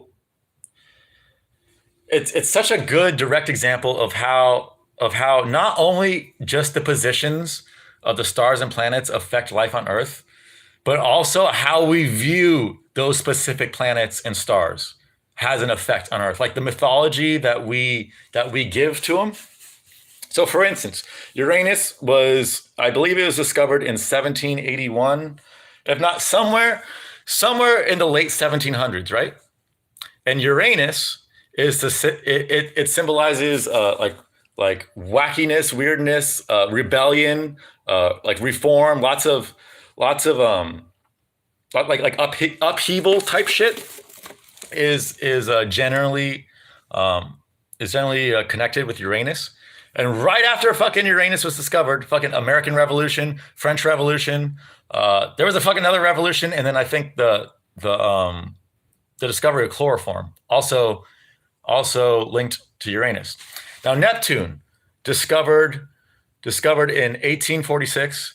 Neptune is the what was it? No, Neptune. I'm sorry. I take that back. Chloroform was a Neptune thing because Neptune is the Neptune rules drugs. It rules sleep and dreams. All things connected to chloroform. It's a drug that makes you go to sleep. Chloroform was discovered right after. There was another, I'm forgetting something, but there was another big thing, like right after Neptune's discovery, that like it coincided perfectly with like its mythology and like right after. But here's the big one. Pluto's my planet. Pluto, like I've always had a connection to Pluto, but now I know why. Pluto was discovered in 1930. I believe it was 1931. Penicillin was discovered. 1932, the atom bomb was created. Think about it. What is penicillin? Penicillin, you're taking a tiny thing, like a tiny planet like Pluto, seemingly insignificant, and you're taking this tiny thing, this tiny bacteria or whatever the fuck it is. I don't even know what it is, and you're killing other bacteria with it. And the advent of penicillin was huge for not just America but worldwide. Like we saved we eliminated a lot of diseases with the use of penicillin, and then with the atom bomb. Think about the atom bomb. You're taking the tiniest fucking little piece of structure called an atom. You're splitting it, and you're creating the most destructive shit ever. And Pluto, I don't know if you know about this, but Pluto is actually the god of the underworld, Hades. And that's not to say Pluto is bad or evil. It's not. I've learned this. Pluto is the god of the underworld. Pluto is not of the underworld. Pluto decides who goes to the underworld and who doesn't. Pluto decides who dies and who doesn't. Pluto isn't in hell. Pluto is the gatekeeper of hell, if that makes sense. Two different things. But here's the one that I've never seen anyone talk about. And this, to me, this is fucking huge. This is fucking huge. So Pluto, 2006. And this is so fucking relevant right here, right now. I'm using it this very second. In 2006, Pluto was demoted. It became a pseudo-planet. Oh, first off, before we go into this, I have to go on a rant. I have to go on a fucking rant about why Pluto was never supposed to be demoted to begin with. Do you know why fucking Pluto is not a planet, or it is a planet now, as of a month ago, but it wasn't for the last fucking 17 years? I'll tell you why. So there was in Arizona, there was a fucking, what's it called? A congregation of like the top 2,000 or so astronomers from the entire world. And they do this like every year, every so often. And they're just talking about fucking nerdy astronomer shit, right? And at the very end, the final day of that meeting, that council, there was only 200 of those 2,000 people first were there. So only the nerdiest, most fucking pencil-pushing, pencil-neck geeks of all those pencil-pushing, pencil-neck geeks stayed there. So and they had a vote on if Pluto should be a planet or not. And they just did a raise of hand. They just did a show of hands. Should Pluto be a planet? And their criteria, and this is the kicker. This is the fucking kicker. Their criteria would exclude all planets from being planets. Because this was their criteria. A planet has to be big enough that its gravitational force makes it round. Pluto, like all these planets, they fit under that, right? Yes. Second, it's got to orbit the sun in like at least a somewhat it can't be orbiting at such a rate where like the elliptical changes everywhere. It's got to be a fairly consistent motion. It can change by degrees occasionally, but it's got to be like, it's got to have a season to it. And number three, this is the kicker. It's got to clear out its entire orbit of other space debris. Every other planet has not cleared out their orbit of space debris because it's fucking impossible. It's fucking space. Dude, planets get the Earth. You see shooting stars a lot. If you live out in the country, you probably see it a fuck ton. The Earth hasn't cleared out its orbit of space debris. Mars hasn't cleared out its orbit of space debris. Venus hasn't. Literally none of the planets have. And that was their deciding factor. They said, oh, because Pluto goes into the fucking Kuiper belt and it crosses some asteroids, it hasn't what's it called? It hasn't cleared its orbit. So it's not a planet. Dude, no planets have cleared it. It's impossible. It's fucking impossible. So that's the stupidest shit. But back to what I was talking about. And this is the fucking key. And I know this is connected. I've never heard anyone else say this. There's not me regurgitating shit. This is just something that I noticed and I know it to be true because I know how Pluto operates. 2006, they demote Pluto. Stupidly, a bunch of fucking nerds that don't know shit about shit demoted Pluto as a planet because they're fucking retarded. What was invented right after that?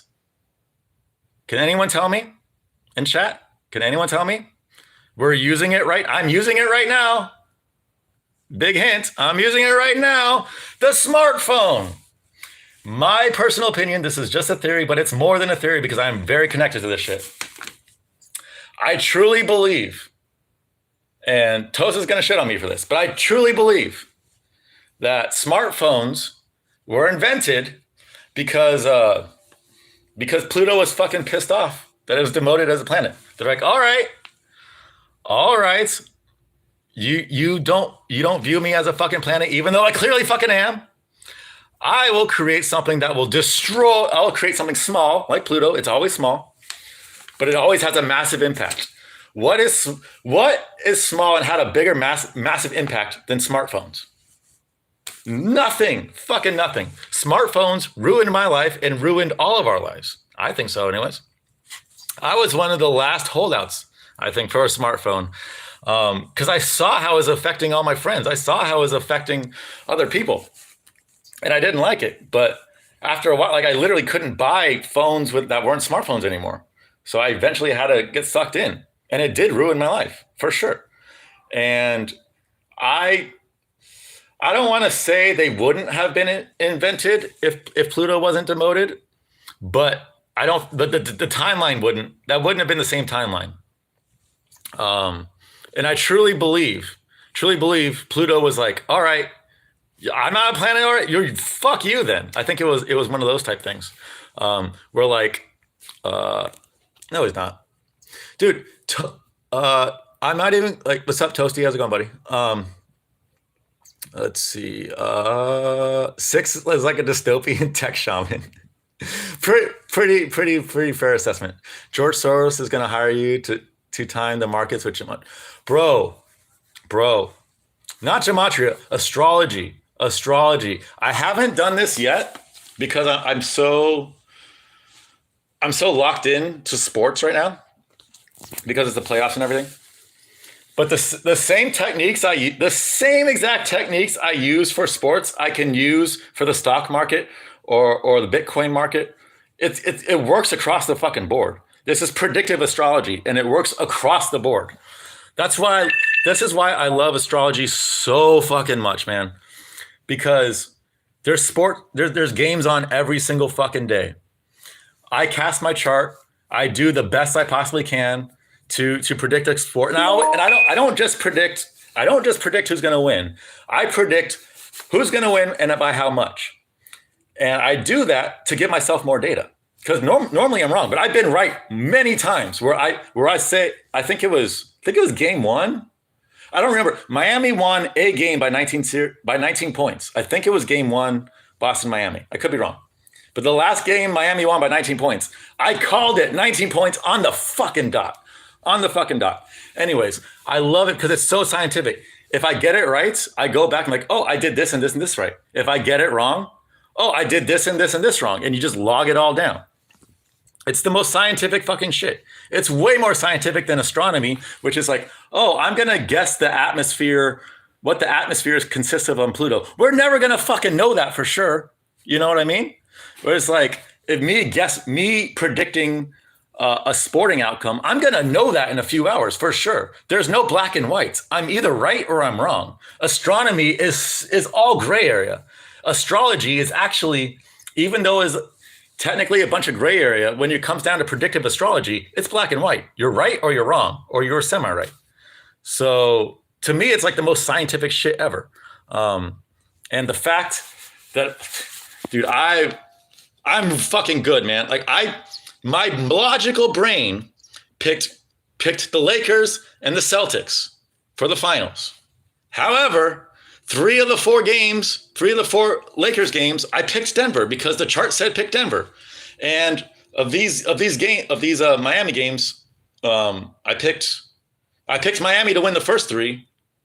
And then I picked, so I've only missed 1 of each so far, which is insane considering that I picked Boston and Los Angeles. So that's even more proof, because like my bias is naturally, like I have so many fucking, so much fucking money on this shit. Like I just really wanted Boston and Los Angeles to win. So that was my bias, but I would still fucking, if I came to Miami or Denver winning, I wasn't gonna shit on that, you know, like the chart knows more than I do.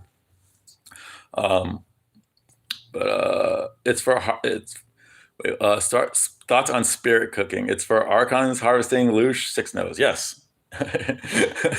Hell yeah. 60 remind me of Psyker from Warhammer 4K. I'm not familiar with that reference. Penicillin is a mold. Is it? Is Mormon astrology a thing? I am not familiar with Mormon astrology. Is it a thing? If it is, I'd be willing to study it, because right now Vedic astrology is like my main one, but I also, some of the techniques I use are Western astrology. So I have like 3 or 4 techniques that are Western astrology based, and I have like 12 or so techniques that are Vedic astrology based. And I'm going to start learning Chinese astrology. And if there's any other, like it's like I always want to get as fucking what's it called? I want to have as much data as possible to pull from, you know, because sometimes the winner you can't tell with Vedic astrology. Sometimes the winner you can only tell with Chinese astrology, or you can only tell with Western astrology. Like there are different ways of doing the same things, and they all kind of have like their own benefits and stuff. And it's all super interesting. So I don't think Mormon astrology is real, but if it is, I would 100% be for it. It's projected on the dome. This literally says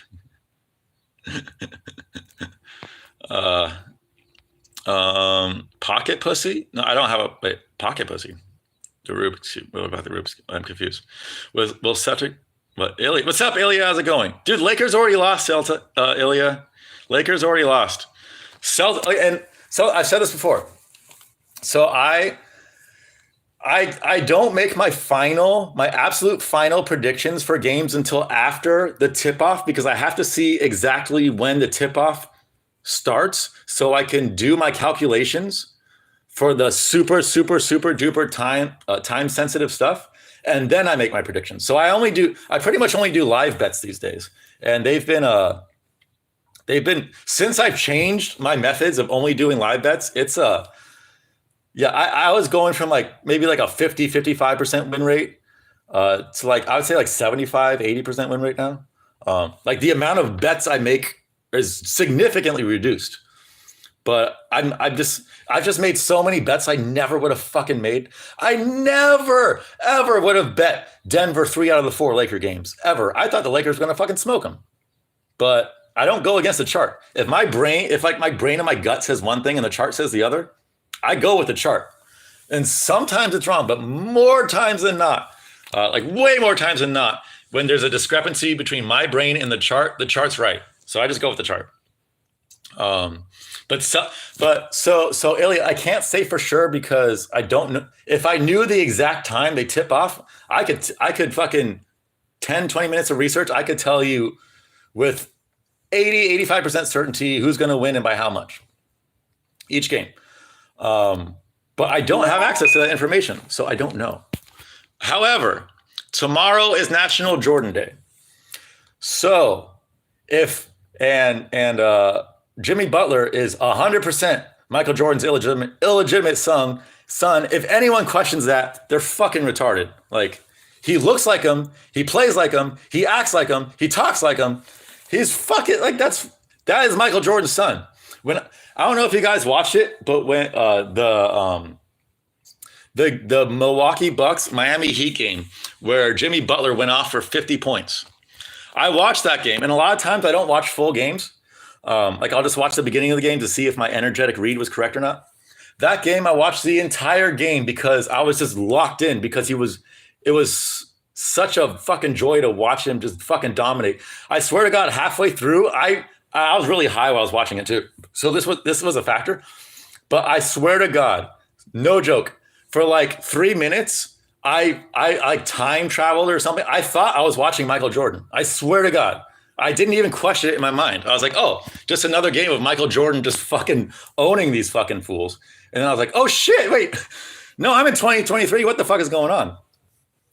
Also 2023. If you want to know why fucking Miami's randomly doing good this year, well, it's 2023.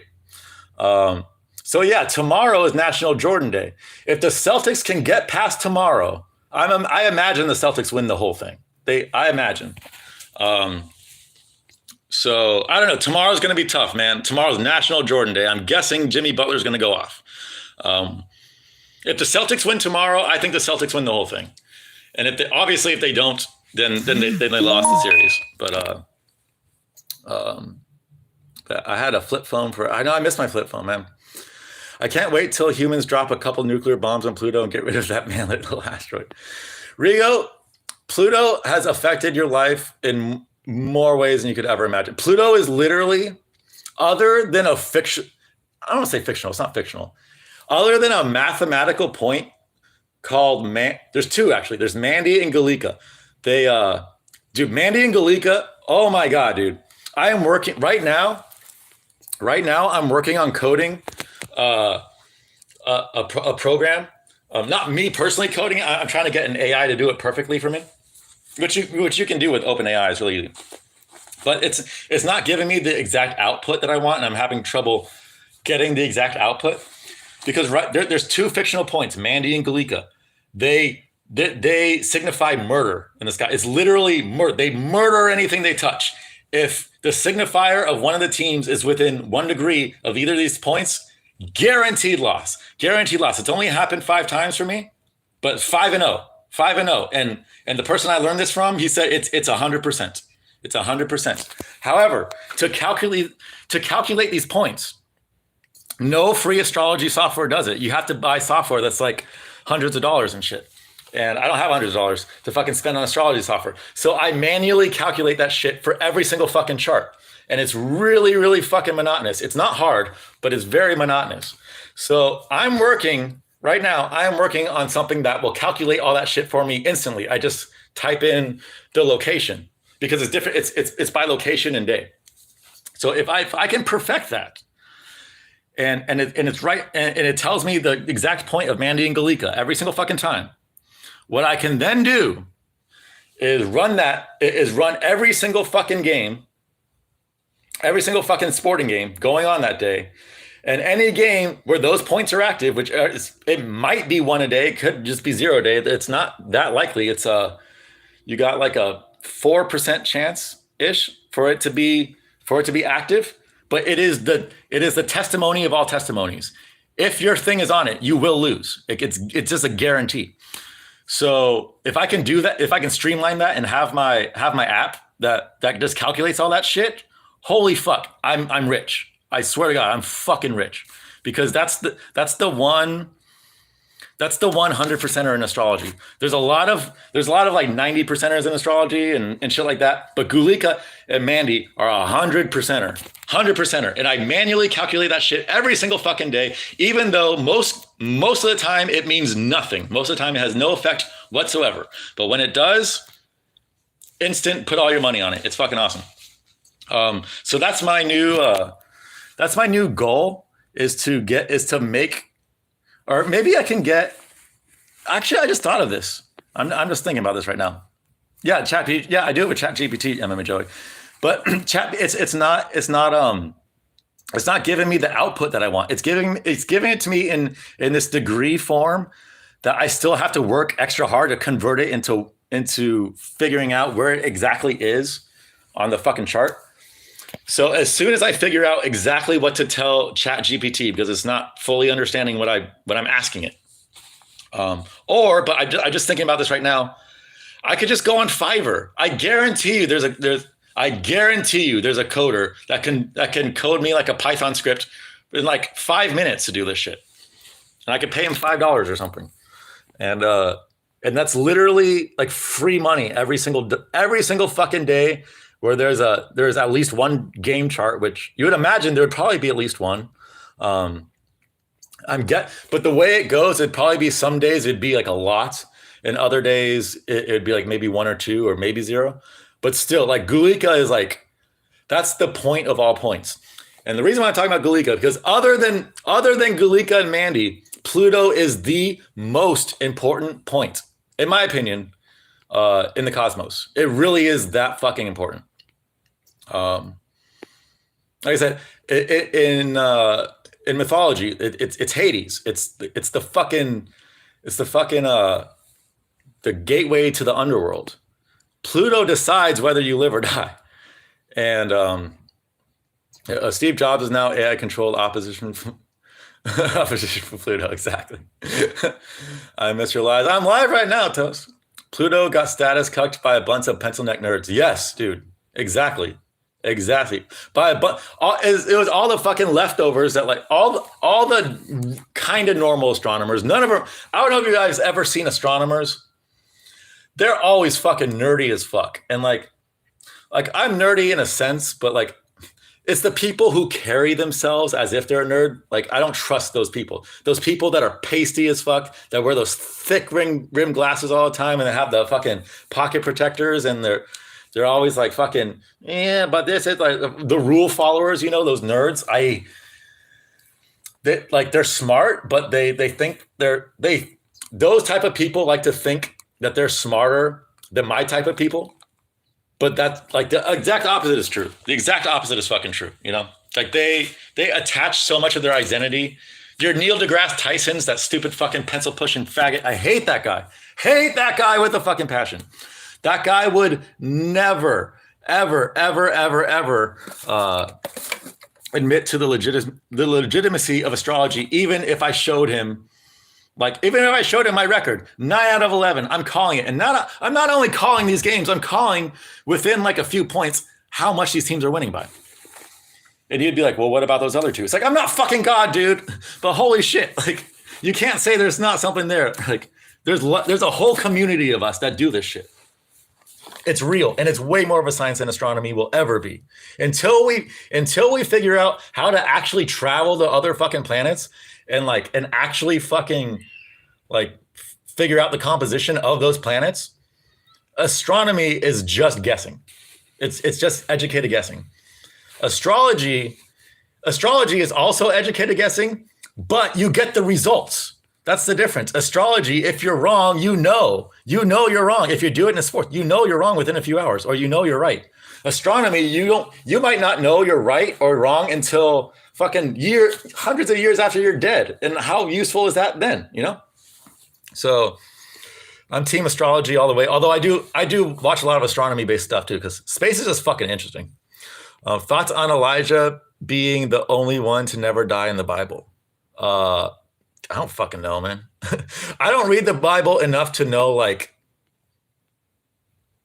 shit, to be honest. Like I like to read like passages and like certain things, excerpts from the Bible, but you're not going to see me just fucking read the entire Bible or like really like care about or know how many. I don't know if that's true or not, Ilya. I don't know. But since you're named after him in a weird way, that's probably a good omen for you, right? How does Pluto connect to Israel? Good question. I'm sure it does. I haven't done a deep dive on Pluto Israel, but I could.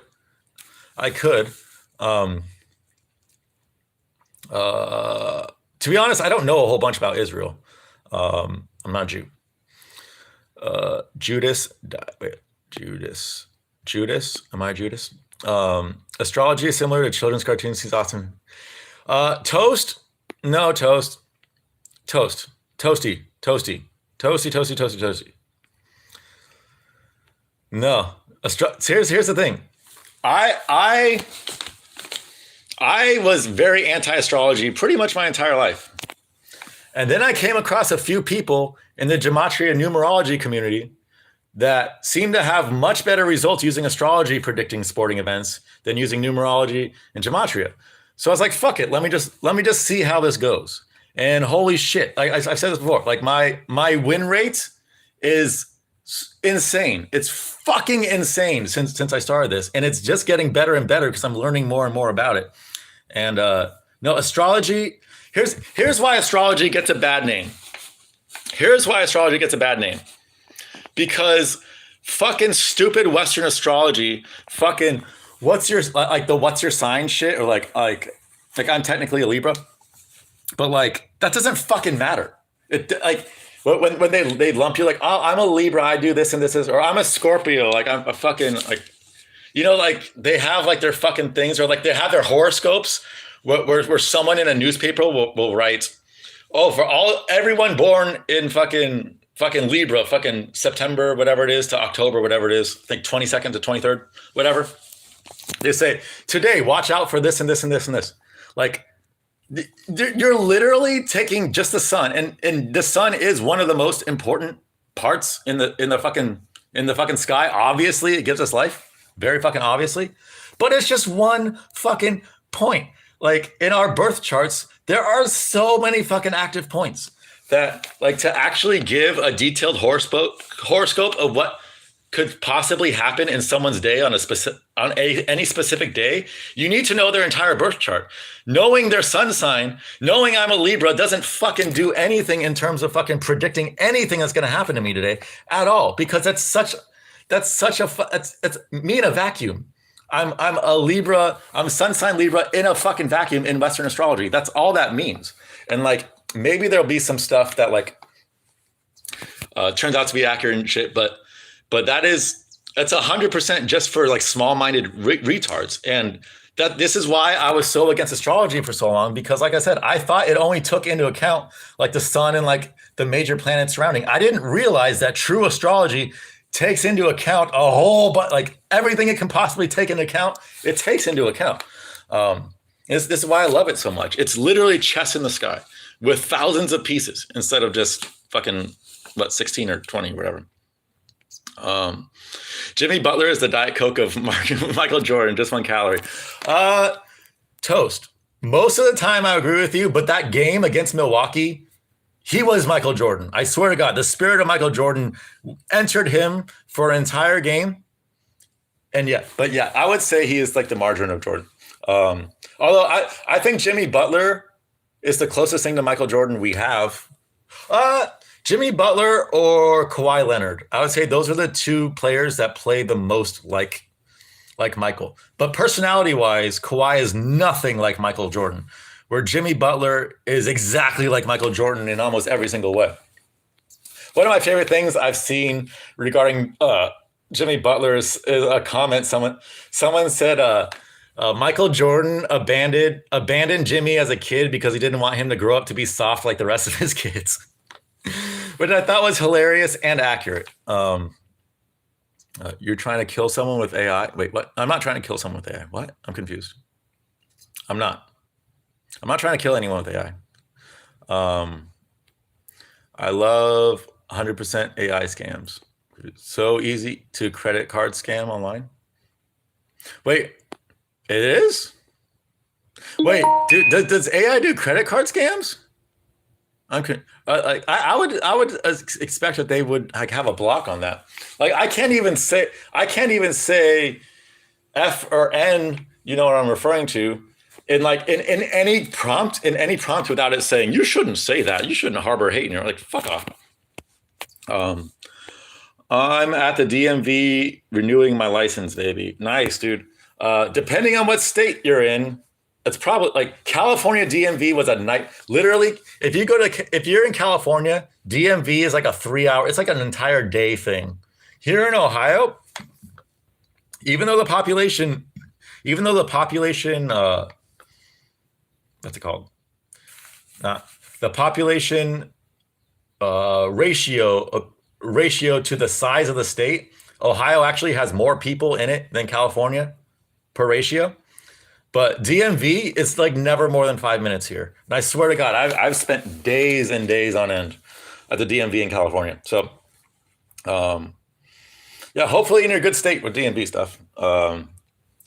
Pena Aldana. Oh God, dude. What does the number say? Ilya, I haven't looked. I do my astrology stuff generally the day of, sometimes the night before if I really want to like marinate on it and get a good idea. But my accuracy shot up a lot when I started respecting it more. Like when I first started doing astrology, it was kind of like I still don't know 100% what I'm doing. But like I really didn't know what I was doing, and I was doing it really willy-nilly. Like I was looking at a chart for like every single game and looking to see what I could see, and like that's the wrong way to do it. It's astrology is actually a fucking sacred art form. Like it truly is an art form. It truly is a science, and it truly is sacred. And if you cast too many charts, or if you're casting charts about shit that you don't care about, it will fail you, like without question. It sounds weird, but guys, any of you guys are interested in astrology at all based on the things I've said, there's a PDF. I can link it in my Discord. A free PDF to a book that one of my favorite astrologers wrote. It's called Gambler's Dharma. And actually probably the best chapter in that book has nothing to do with the gambling techniques at all. He talks about like how you should go about gambling, like the good days and bad days to gamble, and how to go about doing it. And that shit was so enlightening to me. That's because I realized I wasn't respecting it. Like when you're using astrology, like you have to understand what astrology was used for in the olden days. It was astrology was just literally for the kings, basically, and for like the rulers of nations. And they would consult like the best astrologer that they have. And they would say, yo, I want to attack this nation. When would be the best time to do it? It's shit like that's the shit that astrology was historically used for, like way back when it was kind of like a hidden science. It still kind of is a hidden science, to be fair. But yeah, so like this was for royalty, this shit. And it's only gotten better since then. Because every astrologer kind of adds like their own thing. And some of the techniques I use now, they weren't even around 100 years ago. They weren't even fucking around. Yeah,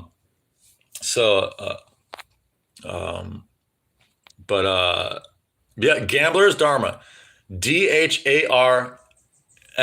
Just type Gambler's Dharma, free PDF. It's on Scribd.com, I think. You could download it for free.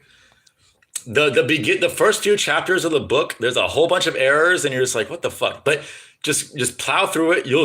Once you get to the meat of the book, it's incredible. And I use a lot of those techniques and a lot of those principles. And yeah, and that guy, Simon Chikoisky, I fucking love this guy. But let me shit on astrologers for a second. And this isn't really shitting on astrologers, but it is. Because this isn't all astrologers. But this is like the archetype of the astrologer. So I was talking about the archetype of the astronomer, just pencil neck, geek, nerdy, fucking, just the nerdiest of the nerds. Those are your astronomers, right? So what are your astrologers? Most of your astrologers are like super hippie, super liberal, like way too head in the cloud shit. Like I'm very spiritual and shit. And like, I believe in some far out shit, but at the same time, I am very practical as well. And I am not liberal in the slightest. And I've heard this multiple times, and I'm not researching this shit. Like I don't give a fuck about gayness, but I've heard multiple astrologers that I respect and look up to, like Simon Chikoisky, the guy who wrote this book that I told you to read. I've heard multiple astrologers say this as if it's some sort of fucking, as if it fucking excuses homosexuality. He's like, because there's gayness in the stars. Like there literally is gayness in the stars. Like that is undeniable. However, However, they use that as a, they're like, you see, like gayness has always been around. It's always been in the stars. Having a fight over, like, of course they should be able to get married, and of course it's not an issue, whatever. It's been in the stars. My counter argument to that, which is a fucking foolproof counter argument, is, you know what else is in the stars? Rape, murder, pillage, fucking the cheating, the worst fucking things imaginable are up in the stars. And actually, there's more bad things in the stars than good things, representing life on Earth. There's generally a little bit more bad than good on Earth, I'd say. So, is rape and murder okay because it's in the stars? No, it's not. It's the exact same fucking argument that these fucking retards make. They're like, oh, people have been gay for as long as time itself. You know, like, it's fine. It's like, yes, people have been murdering and raping for as long as time itself, and like in fucking ransacking villages and stuff. Is that morally okay because people have been doing it forever? Fuck no, it's not. So yeah, so whenever it's some shit like that, or there's other like new age spiritual type shit that I hate the new age. I'm like, people like to lump me in with the new agers, but I'm nothing like them. I'm a lot like them in some ways, but I'm like a much more advanced version of them because A, I'm not liberal, and B, I can think. Those type of liberal, they're idealists. They can't really think rationally. They don't have the balance between the masculine and feminine. This is why so many people fail in their spiritual endeavors, is because so many astrologers are just way too fucking feminine. Whether they're guy or girl, gay or straight, it doesn't matter. They're way too feminine in the way they think. And you can't be too feminine or too masculine in the way you think. You need that balance if you actually want to like go somewhere in your spirituality. Because that's what God is. It's not male or female. It's both. It's fucking both and neither at the same time. So you have to think like both and neither at the same time. Once you get hooked on to one or the other, it's gonna cloud your judgment. And the fucking all that fucking gay shit. That's such a feminine fucking thing. Like, oh, love is love, blah blah blah. No, that's a perversion of nature. And if everyone did it, nothing would be alive in one generation. Like, that's what they don't like. That's actually devil shit, because it's fucking, you're stopping the fucking natural cycle of fucking 6-cell non-binary arc. No, I'm not talking about my genitals. No, dude, I'm super against trans shit for this very reason, dude. And non-binary shit. No. I'm a man. Okay. Like, I just don't, because I'm a man, I don't do man. Like, if something's inherently feminine, like practicing astrology or playing music or singing or cooking or gardening or whatever, I don't care. I'll still do it anyways, because if it's something I want to do. And same if something's inherently masculine, if I want to fucking play basketball, if I want to throw the football around, if I want to watch MMA, it's something I want to do, so I do it. I don't care if something is inherently masculine or feminine, because I try to balance that within myself. I hope I'm explaining this correctly. This is what the golden ratio is all fucking about. It's like the square and then the circle within the square, and it's like connected. You have to be able to think both masculine and feminine, and it has nothing to do with sexuality at all. It's got nothing to do with the non-binary fucking cabbages. It's got nothing to do with that shit. It's got nothing to do with identifying as anything other than a data point, trying to collect more data. What was I fucking? Oh yeah, that was a long fucking rant on me astrologers. But for the most part, well, it depends. No, some astrologers online are fucking retarded. They're just absolutely fucking retarded, and others are pretty damn good. But then like their inherent liberalism comes out. Like I really like Simon Sikorsky. He's got a great brain for this shit, and he's helped me a lot, not just in gambling, but in life in general. But like 1%, every like fucking, it's like 1 out of every 100 minutes, like his inherent fucking liberal bias comes out, and I want to fucking punch him in the head. But everyone has their cross to bear. He'd probably want to punch me in the head when I fucking say that gayness is actually from the devil. But like, if you stop and think about it, it literally is. It's destructive in nature. It's just destructive in nature. That's not me saying it's evil. That's me saying it's from the devil. And Yeah, I don't view it as evil. I view the movement behind it and everything that's gone on the last 10 years as 1,000% evil. That's undeniable, unfucking deniable. But yeah, let's get off this topic because I don't want to get. I'm not monetized, but I don't want to ruin my chance at monetization. About to buy a new car. Dude, what are you buying, Mr. Pibb? Mr. Pibb actually make any homemade tortilla chips recently? Ooh, nice. How are you still alive? Good question, UTF. My throat is fucking killing me. I taught your mom to make it for me, MMA Joey. Nice. Mr. Pibb won't stop tormenting his cats. Olenek just got slumped by a bum in the regionals. Oh no. I mean, he is like 97 years old. I don't know, man. Like, isn't he like 47, 48 years old? Like, I'm all for people doing what they want to do, regardless of fucking consequences or what other people are telling them. But at the same time, like, there has to be an age limit in MMA. I really do think there has to be an age limit. Like, if you're over, well, Randy Couture fought really late though, and he still did pretty good though. That's the thing. It's hard to say, but also Randy Couture was on all the roids too, so. I don't know. That's tough. Dharma from the Bhagavad Gita. Yes, I read the Bhagavad Gita a few weeks ago. A lot of gems in there. Hell yeah, dude. Hell yes, yes. I learned Gambler's Dharma is so good because I learned about my Dharma type, and like, so I will give a personally, and I need to get some fucking water. I just told this to someone else in another Discord, and he was like, "Oh my God, that's exactly what fucking happens to me." And I'm like, "Dude, read this fucking book. I'm telling you, this will fix the problem." Before I get to the story though, have you guys ever had LaCroix limoncello shit? Now I hate LaCroix. I fucking hate LaCroix because they skimp on their bubbles, and I like big, crisp, thick, juicy bubbles. However, this flavor is so fucking delicious. I want to say Gap Year got me onto it. I think like 5 or 6 months ago in a Juru stream, I vaguely remember Gap Year talking about limoncello fucking LaCroix and it being really fucking good. Anyways, like a few months ago I was at Aldi's and they didn't have the normal seltzer I got, but they had this, so I just tried it. And it is tastier than any soda I've ever had. Oh my God. It tastes like lemon meringue pie, but in sparkling water form. It's actually so fucking delicious.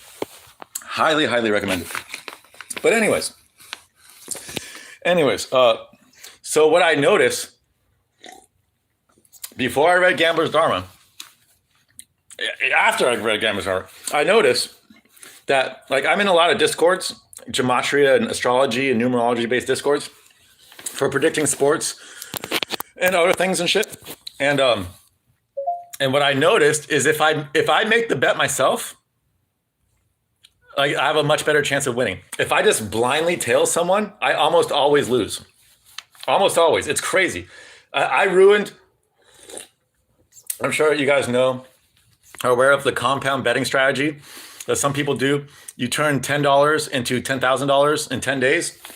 You just do a plus 100 bet 10 days in a row. So like $10, you do plus 100, that bet wins. You have $20 and then you bet $20. That bet wins $40, $80, $160, $240, and then what? $5. It just keeps going. And then 10 days later, you have $10,000. That's how it works. If you win all 10 bets in a row. There were multiple times where I joined in late, like a 7 or 8 streak, and I was like, oh, this has to hit. They fucking hit 7 or 8 in a row. Dead. Like, and I realized from reading Gambler's Dharma, oh shit, I just realized that I didn't feed Larry. That's why I fucking went there, dude. I gotta feed Larry real quick.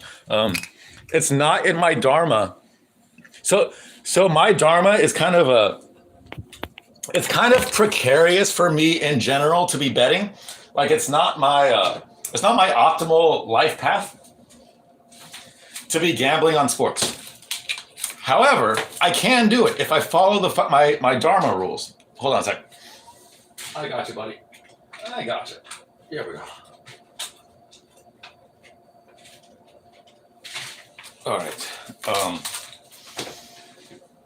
So my Dharma type is researcher / outsider. I'm like 50% both. And as a researcher, the only thing I'm allowed to gamble on and actually have a chance at winning money is stuff I'm researching, because I'm a fucking researcher. That makes sense, right? So this is one of the reasons why I do really good in astrology.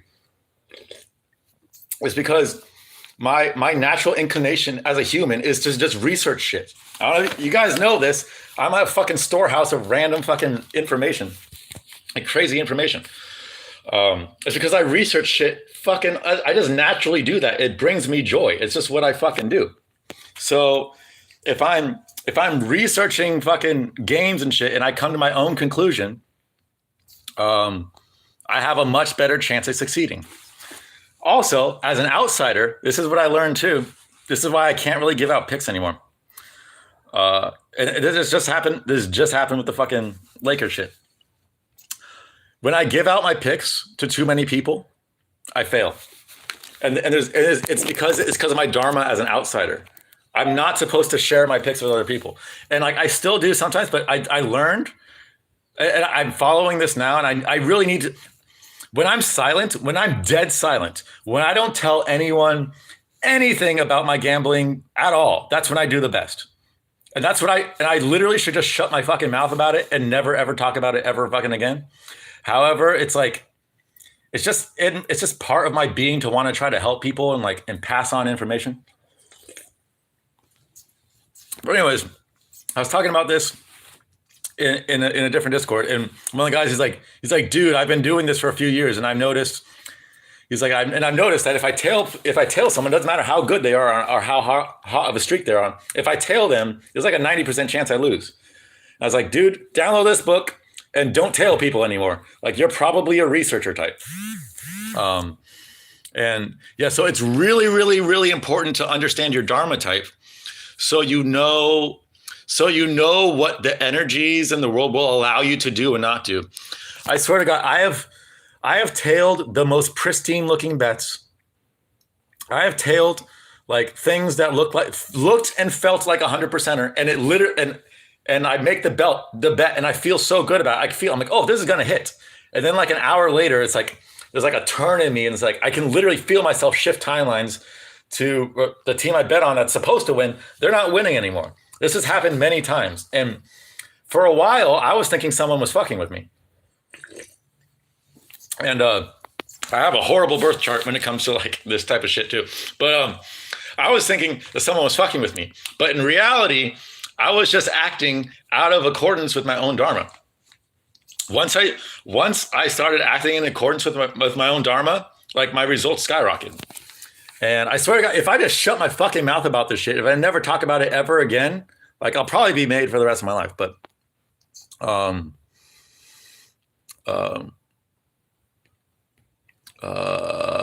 let's see, where am I? Credit card scams are so easy, bro.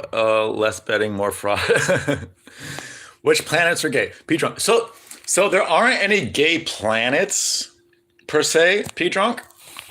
But there's like gay combinations, or like I've heard that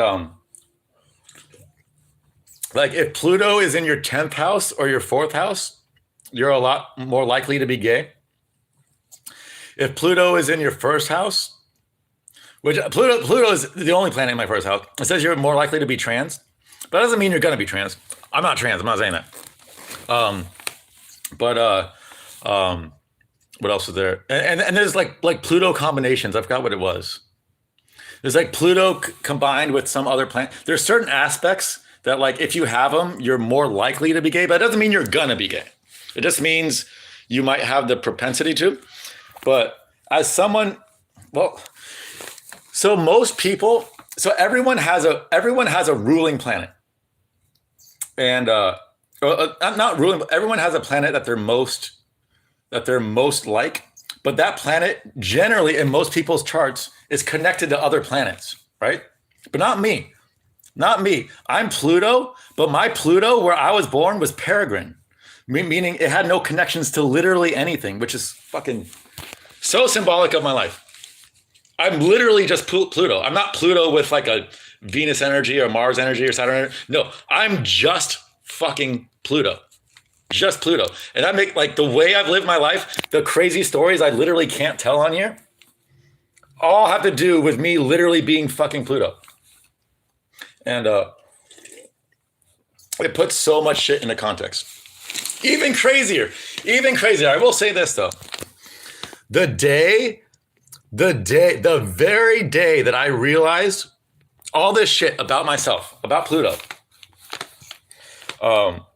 was the very specific day. So if you guys know about retrograde planets, like the way planets go in the sky, like you'll see a planet cross the sky and then they'll slow down and then they'll go in reverse and it'll slow down and then it'll continue its path. That's like when it goes in reverse, it's retrograde, and it's because of the motion. Like if you just look at a model of how the planets rotate around the sun, it makes perfect sense. But anyways, like when a planet, so like it'll go forward and then it'll slow down and it'll stop and it'll look like it'll freeze in the sky for just one day. That one day when Pluto was, and that's called being stationed. When Pluto was stationed, completely stationed, that was the day that I figured out all this shit about Pluto. It was that very specific day. Pluto stationed twice a year. Not every planet, but Pluto stationed twice a year. That's fucking it. The outer planets only station twice a year. And it was during that very specific day that I learned all this shit. Which is really, really important, really symbolic. When a planet is stationed, it's kind of like you can feel it in the air too. It's kind of like everything kind of slows down, and it's a lot of people don't like it. I fucking love that feeling. I felt it. I felt it with different planets. I felt it my entire life, and I didn't really know what it was. I mean, like, you ever wake up one day and everything just feels kind of still, like abnormally still? If you know what I'm talking about, odds are like a major planet is stationed that day, and it's like stuff can just breathe more, at least for me. And yeah, Pluto stationing on it was huge for me that day. And that's not a fucking coincidence. Definitely not a fucking coincidence. I said the most impactful moment of my life, negatively impactful, came 3 days after they demoted Pluto as a planet, and it came less than an hour after I found out that Pluto was made demoted a planet. Less than an hour. That's fucking nuts. That's fucking nuts. Like it put that entire situation into perspective. I always blamed the situation. The situation was just a byproduct of what happened, dude. Like, I blamed those pencil neck fucking geeks that decided to remove Pluto's planetary status. Are there star clumps representing doxing? Dude, so I wouldn't necessarily say star clumps, but literally every single thing that you can possibly imagine is represented in the 12 houses. So doxing would be, I'm trying to think. Doxing would be an 8th house thing, I believe. I've never looked it up, so I could be wrong. So, but 8th house. So first house is you. 7th house is like whatever. If you're doing something, if you have a relationship, any type of relationship with someone. So if I'm doxing someone, I have a relationship with someone. So let's say I'm doxing Juru.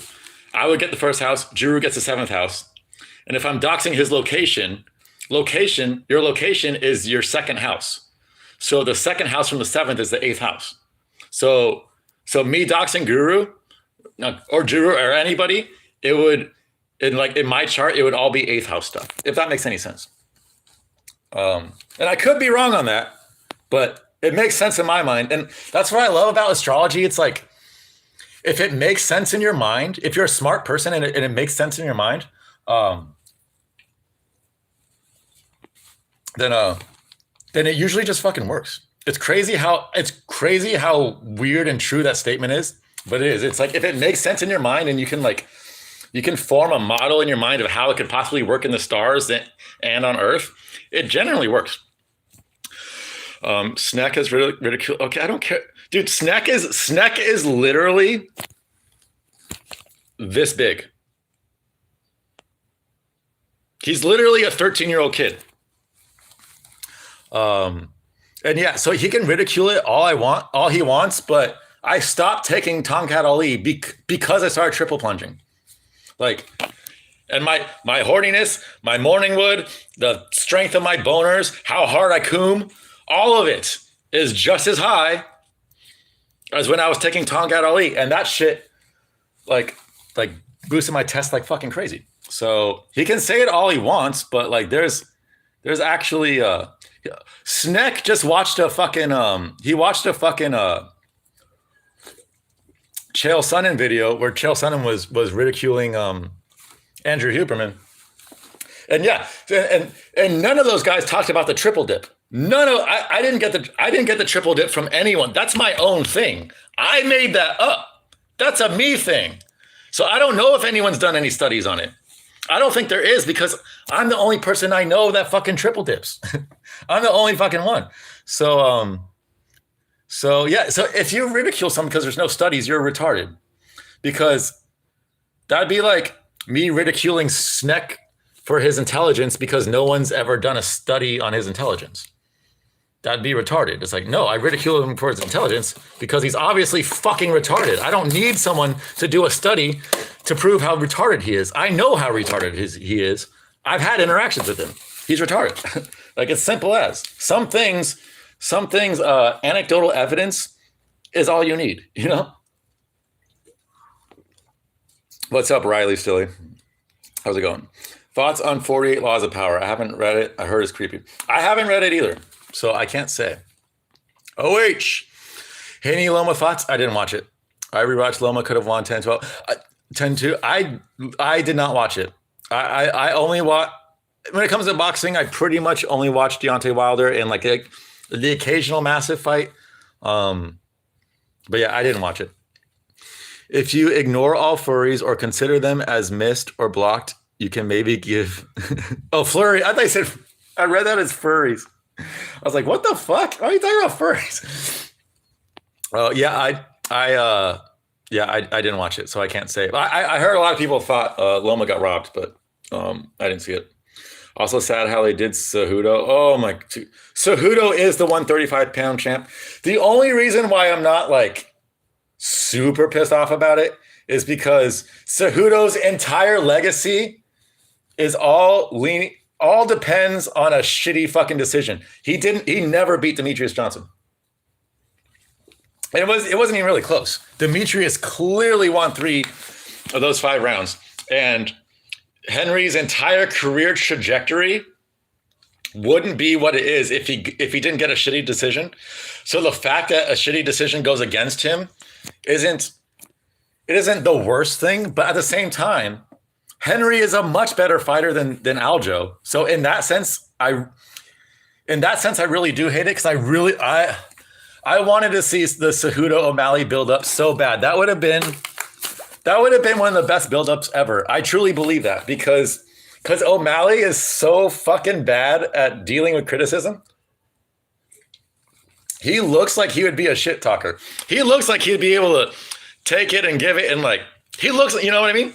He's not that at all though. Like he'll talk honestly about what he thinks he's gonna do to you, but he's not.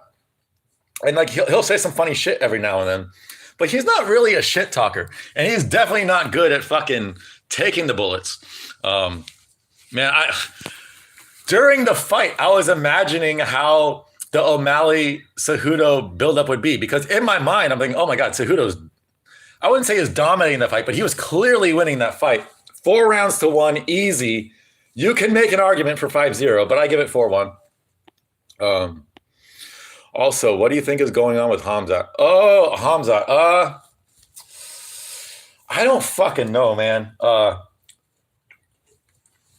If I were to guess, I don't even know, man. It's how long has it been since he last fought? The thing about Hamzat is that the entire thing that made him Hamzat,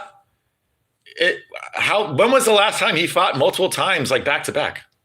But it was just like that. I think he had like 3 fights in like 2 months or something like that. And then that's it. And then it never happened again.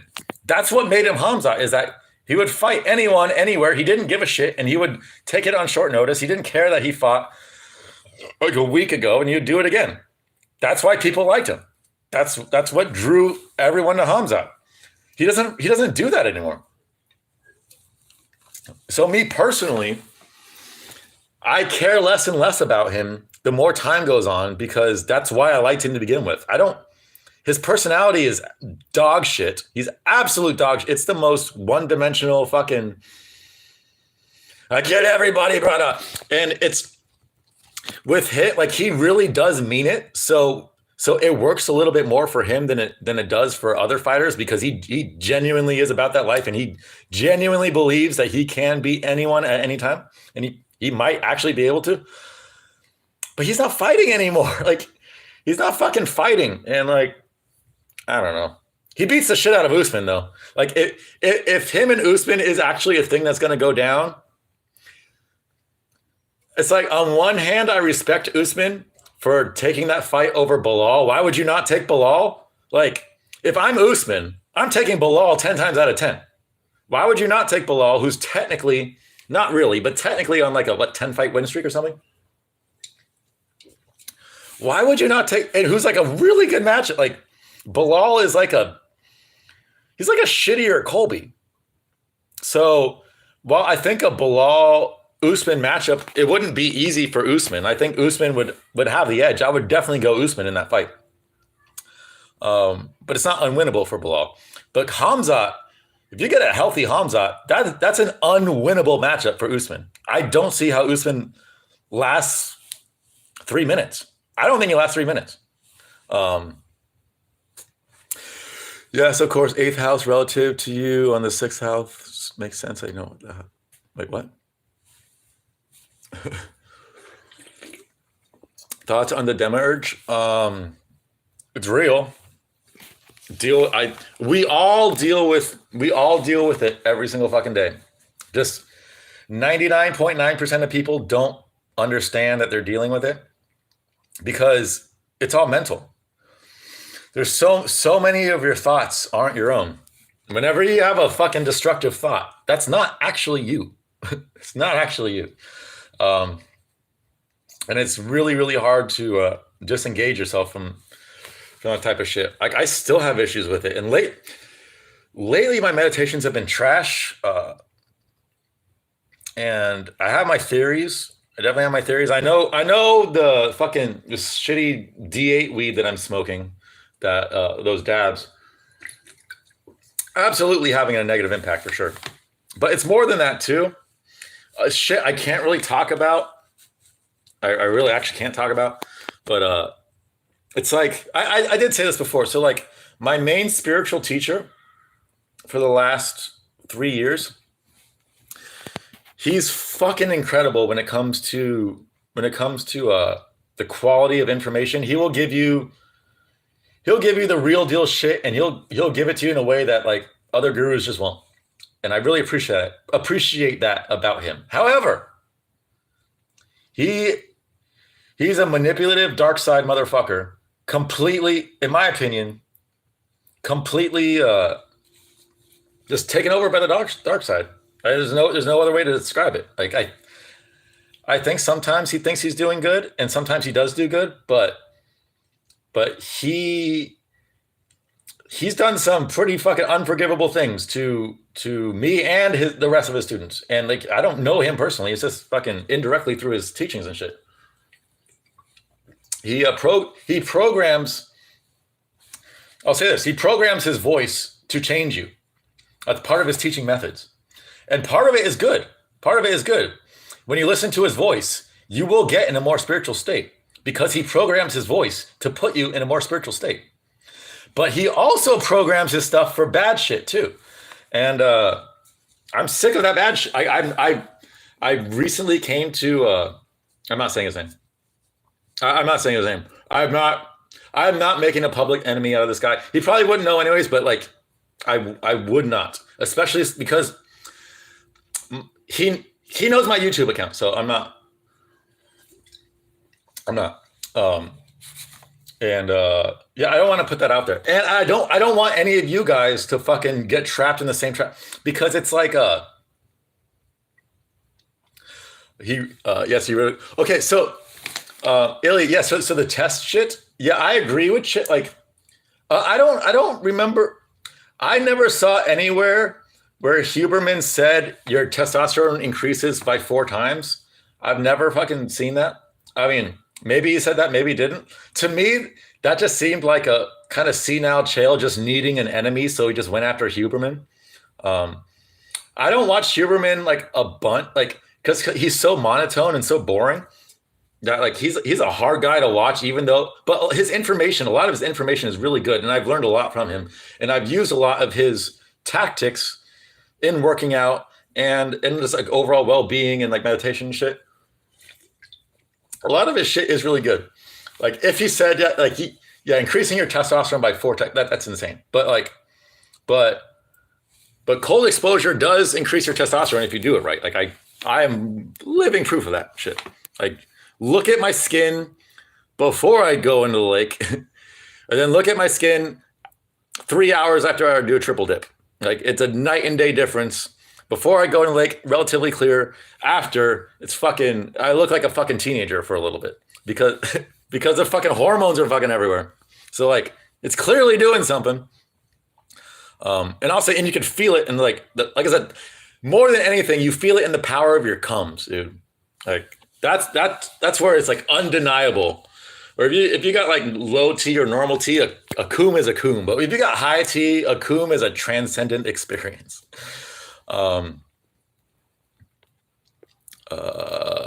There's a theory going around Hamza isn't fighting until Abu Dhabi because he has trouble flying because he's hanging out with Kadyrov. I can see that.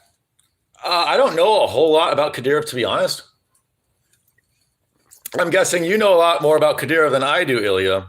But I know he's pretty murderous. But correct me if I'm wrong. I think he's pretty murderous towards the gays, which is like, is that even murderous? If that's not me trying to be edgy, or like I'm being serious. It's like, is that even murderous? Because they're not procreating. They're not they're the end. They're the fucking baseline end. They don't matter anymore. They're not propagating the species. They're not living for the next generation. Even if they adopt. They're fucking, it's not the same thing. So if you're killing those people, is it really killing? I would call it a half killing. But I like I said, I don't know shit about Kadyrov. But I've heard that about him, like, and that made me like him, to be honest. But I want to join his cult. No, you don't. MMA Joey, trust me, you don't. It's amazing at first. It's definitely labeled as a cult. If you look up a list of cults, I mean, I never have, but I'm guessing if there's like a database of cults, this would be listed under it. But it's really hard. It's hard for me to consider it a cult when the level of information, it's so accurate and so applicable, and like it's helped me in my life so much. But at the same time, he's ruined at least 2, maybe 3 like major aspects in my life because of how he programs his voice. And I've had to deprogram myself from this shit. So and he's I don't know, I like him and I hate him at the same time. And I think that's most people's no, that's actually not true, because there's some people in that cult, in that Discord, that like, if that guy told you to jump off a bridge, he'd fucking do it. And some people are 100% like, oh my God, this guy is like God. To me, I was never like that with him. I just liked the information he gave me, but I stopped I recently stopped listening to his shit again, and whenever that's the thing. Whenever I stop listening to him, like my meditations go down because his voice helped my meditations. So I think what I need to do is I don't know exactly how he programmed his voice, but I'm 99% sure I know how he did it. Like he hasn't I haven't heard him say how he did it, but he's given techniques of how to program other things that I imagine would be just the same. Like if you can program one thing like that, I'm sure you can program your voice like that too. So I'm guessing if I just program my own voice to give myself deeper meditations and just like listen to my voice as I'm meditating, that could be a way to combat that. I'm just spitballing here, but I think it would be murderous because I prefer rehabilitation. So what is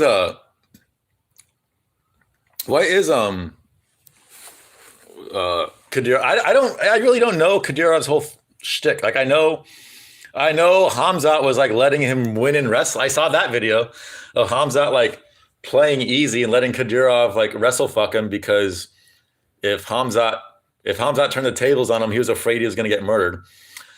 I think that's the wrong way to go about it. If I'm Hamzat, like I said, I don't know Kadyrov, so maybe that is the right way to go about it. Like all these Russian athletes, they tend to be very fearful of their leaders, and probably for good reason. But if I'm a top level athlete like Hamzat, I'm giving Kadyrov the fucking business, dude. I'm giving him the full Hamzat experience. That's just what I would do. And if you die from that, so then you died in the most baller way ever. But like, I feel like Kadyrov would respect you a hell of a lot more if you actually just went full fledged on him. Unless he said, if you go full fledged on me, I'm killing you, which maybe he did. Then I don't know. If I'm Hamzat, I am teabagging that guy every chance I get. Respectfully, of course. But I'm doing it. How many students are there? It's hard. It's hard to say. I don't know how many people are in the Discord. It's a lot. He's got hundreds.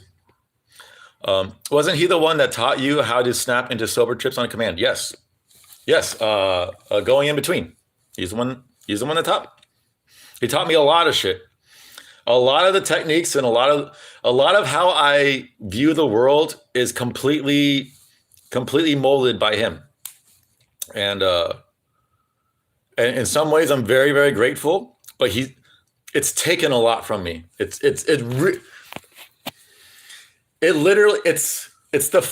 swear I've said this before. I don't know if I said this on stream, but I've said this before when describing this guy. The Merovingian in the Matrix. This guy is the Merovingian. He will get you what you want, but there is a steep price to pay, and the price isn't worth it. Like, well, maybe it is worth it though. Maybe it is, because there's some. It's so 50-50, man. Like, he will get you what you want. If you have a question, he will fucking answer it, and he will give you an answer that's more in depth than any other spiritual teacher you've ever heard by a fucking long shot. I'll stand by that. However, you're probably going to hate his fucking guts while he's doing it. And he's going to be subconsciously taking something from you in the meantime. We will hack into your Discord account to find, that's not my, first off, I was born in 1988. Second, that's not how you spell my name. Nowicki.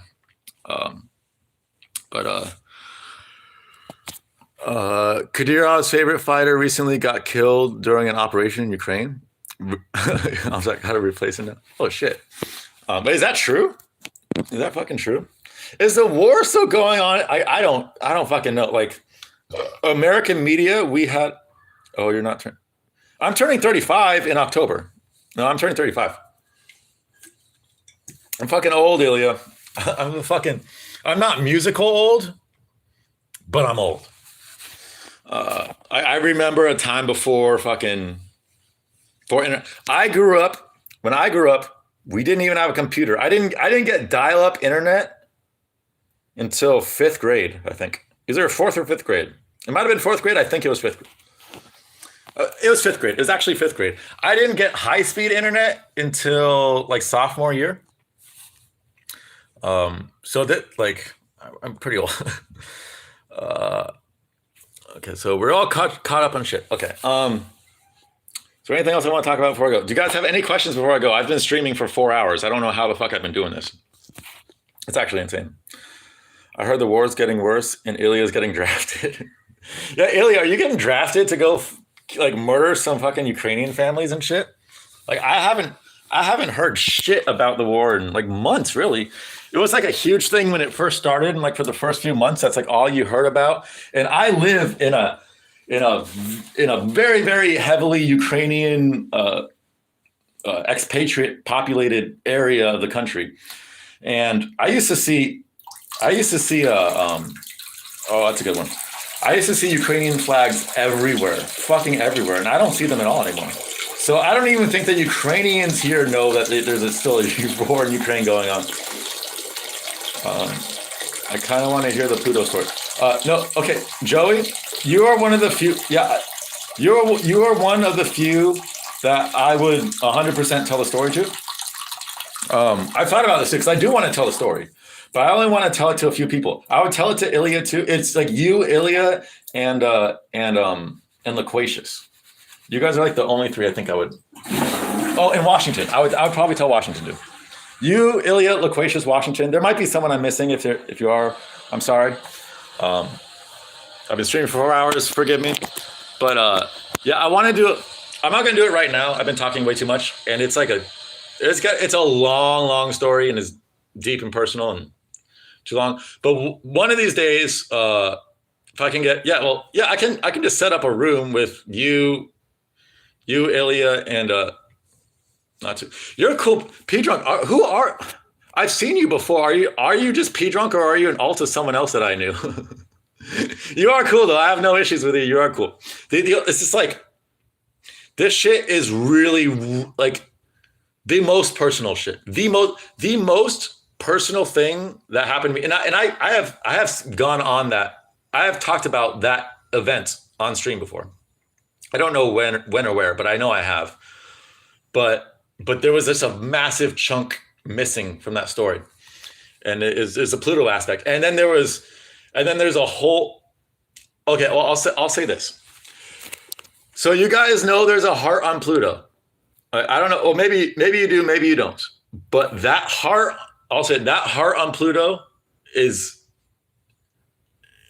I can't even say it, but like, it's there because of me. I'll say that it wasn't there.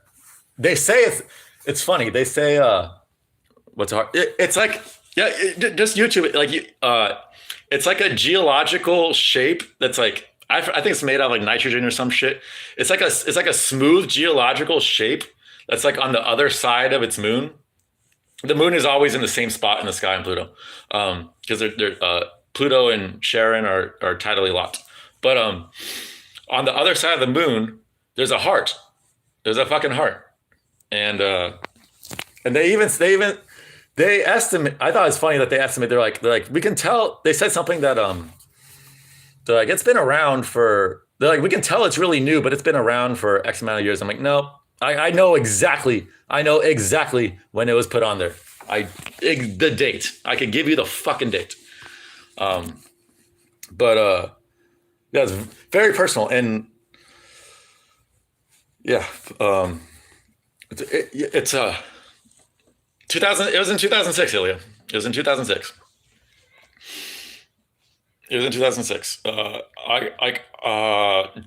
July 2006, probably. I'd say maybe June. June or July. I know it was summer of 2006. Like that. That's 100%er, because there's a whole reason for it.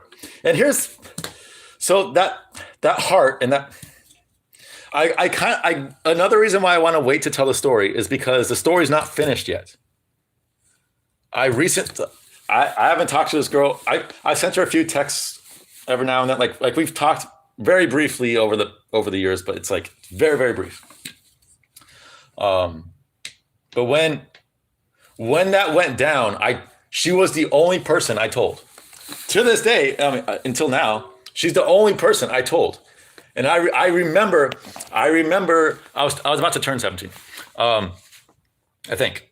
No, I was 17. I was about to turn 18. Yes, I was about to turn 18. Not going too much detail. I told her about it, and she was like, "Well, how?" And then she had all these questions about it. She was like, "Well, can you do it with other planets?" And she was asking me about the color. She was asking me a whole bunch of questions. And then she was like, "Well, then how will I ever know?" And I said, "They literally I think it was 2005 or 2006. I was like, they literally just launched an expedition to Pluto. It was in I think 2006, and it got there in 2015 or 2016 or something like that. I was like, you will know. Like, you'll know in 10 years. Please remember this." Anyways, I completely forgot about it. And I knew about the heart of Pluto, and I still fucking forgot about it until it was like 2 weeks ago or something. And I finally got, like, I was like, should I text her about this or not? Like, I'm always fucking antsy with her because she does something to my composition, man. Like, when the only girl you've ever known in your entire fucking life that is smart enough and funny enough and cool enough and big titted enough to fucking keep up with you, and I was 16 and you fuck it up, and like now you're fucking almost 35 and you still haven't met a girl that even comes close to that shit.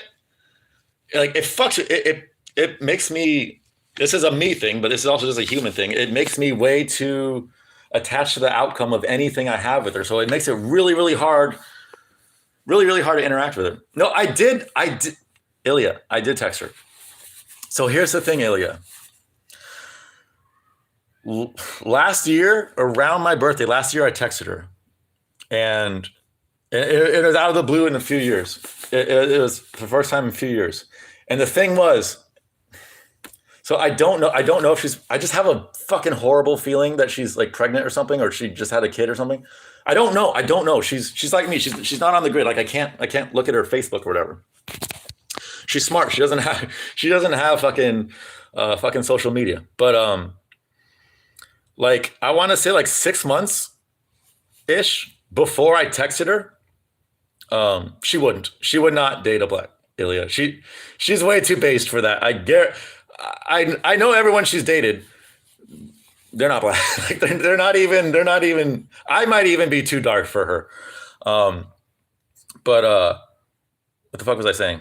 What was I saying before that? Oh yeah. So like, I had the strongest gut feeling that I should text her, but I was in like a weird spot. I just didn't. And I remember if my gut was telling me, it's like, dude, like, if you don't text her now, like, you're gonna lose her forever type thing. And at that moment, I was like, well, I probably should lose her forever. Like, I'm in my mid-30s now. Like, I should probably let this go. That was my rational thought process at the time. And maybe that is the right way to think about it. But then 6 months later, I had a change of thought, and something told me, it's like, no, you should definitely try to talk to her. And anyways, I talked to her, and I just asked how she was. I just made a funny joke and then asked how she was doing, and she responded, and she made a joke, and then after she was like, also fuck you. And it was just a blind fuck you. There a no context fuck you. And the way I interpreted that fuck you was like, the 6 months prior, when I had the feeling that I should text her, I knew she was thinking about me really strongly. And this is all just me just speculating here. I can't say this is for sure, but this is what I think happened. Either she got married, or she got pregnant, and she was deciding if she had a kid or not. And like, I was the one guy that like came to her mind. We never actually officially went out. And for some, like, we never had that. I don't even know how to describe this. Even though we never went out, like, we still had a ridiculously romantic relationship. And like, and the relationship we did have, like, it only got fucked up. It was literally just because I didn't understand how to fucking talk to girls back then. I felt like she was waiting for me to, like, she wanted me to fucking, is the girl's name Chrissy? Her name's not Chrissy. No, her name's Emily. I just got the strongest feeling like that she wanted me to text her. She wanted a sign from the universe or a sign from me, or maybe she got in a relationship with someone. I don't. It was something like that, or a kid, or something. Although she never really struck me as the type that would have a kid. At least, I mean, she's only a year younger than me now, so this would like if she is gonna have a kid, it like now would be the last time really to fucking do it. Um, it's okay, Bobby. But yeah. So anyway, so I texted her. It was her birthday was the 21st of May. So I texted her 6 days ago. I said, happy birthday, you smegma crusted something. I said you smegma crusted, wretched hearted lesbian clam bumping, like something like that. Like a big part of our relationship was just calling each other fucking gay and lesbian, in funny ways. And then I after I said, please tell me you remember this. And I just sent her a 1-minute video of the heart and Pluto. And she hasn't responded. And I'm gonna give it a while before I fucking text her again. But I have to know if she remembers like this. Like, I want to know her perspective of this shit. I really want to know her perspective of this shit because I told her in 2006 there was a heart on Pluto. I fucking told her, and I told her that I did it. It's okay, Bubby. It's okay, Bubby. What if she's dating a black? She could be dating Larry, actually. If she was ever dating a black, she'd probably date Larry Bear. Larry, can you see? Larry Bear. Hi. Is Larson connected to any star houses? Oh, yeah, dude, everything's connected somewhere. Yes. Larson would be, well, it depends on what you're burning up.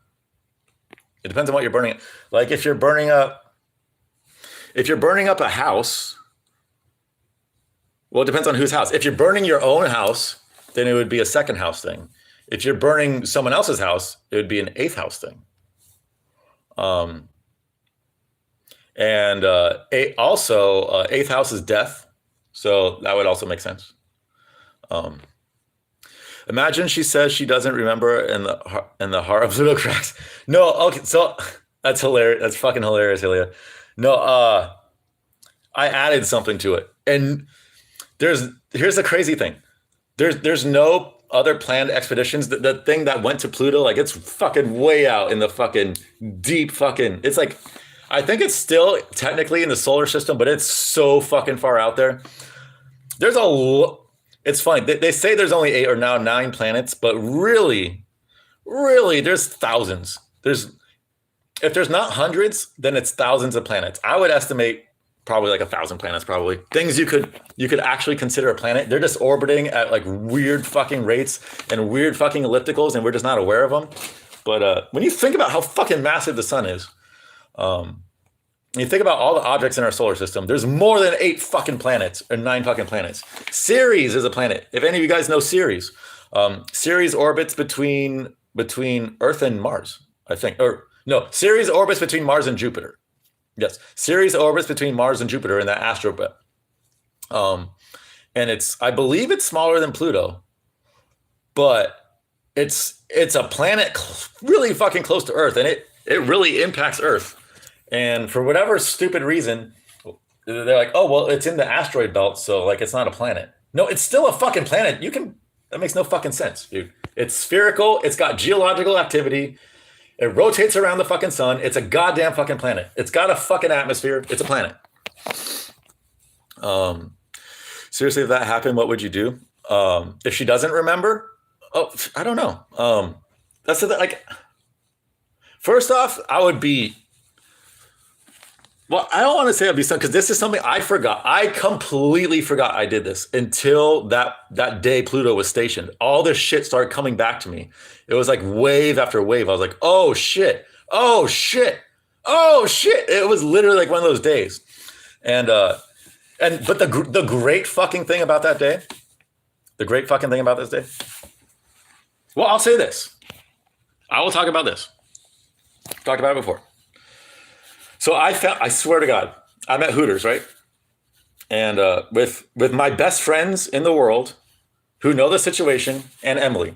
Emily just got back from, I've told the story before, but now here comes the introduction of Pluto.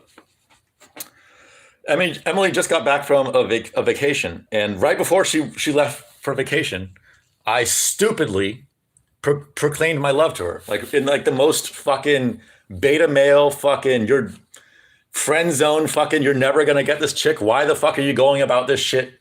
Why are you doing this, you fucking idiot? But I didn't know what I was doing. I just didn't know. I thought I was doing the right thing.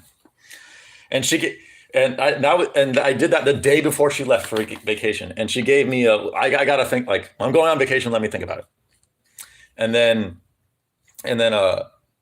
so a week later, she just gets back. I'm with two of my best friends, and then another decently good friend, and Emily. And that decently good friend, literally, in the fucking while I'm eating dinner, right before this fucking terrible thing happened, he goes, Pluto's not a planet anymore. And I go, get the fuck out of here. Pluto's a fucking planet. He's like, no, they demoted it like a few days ago.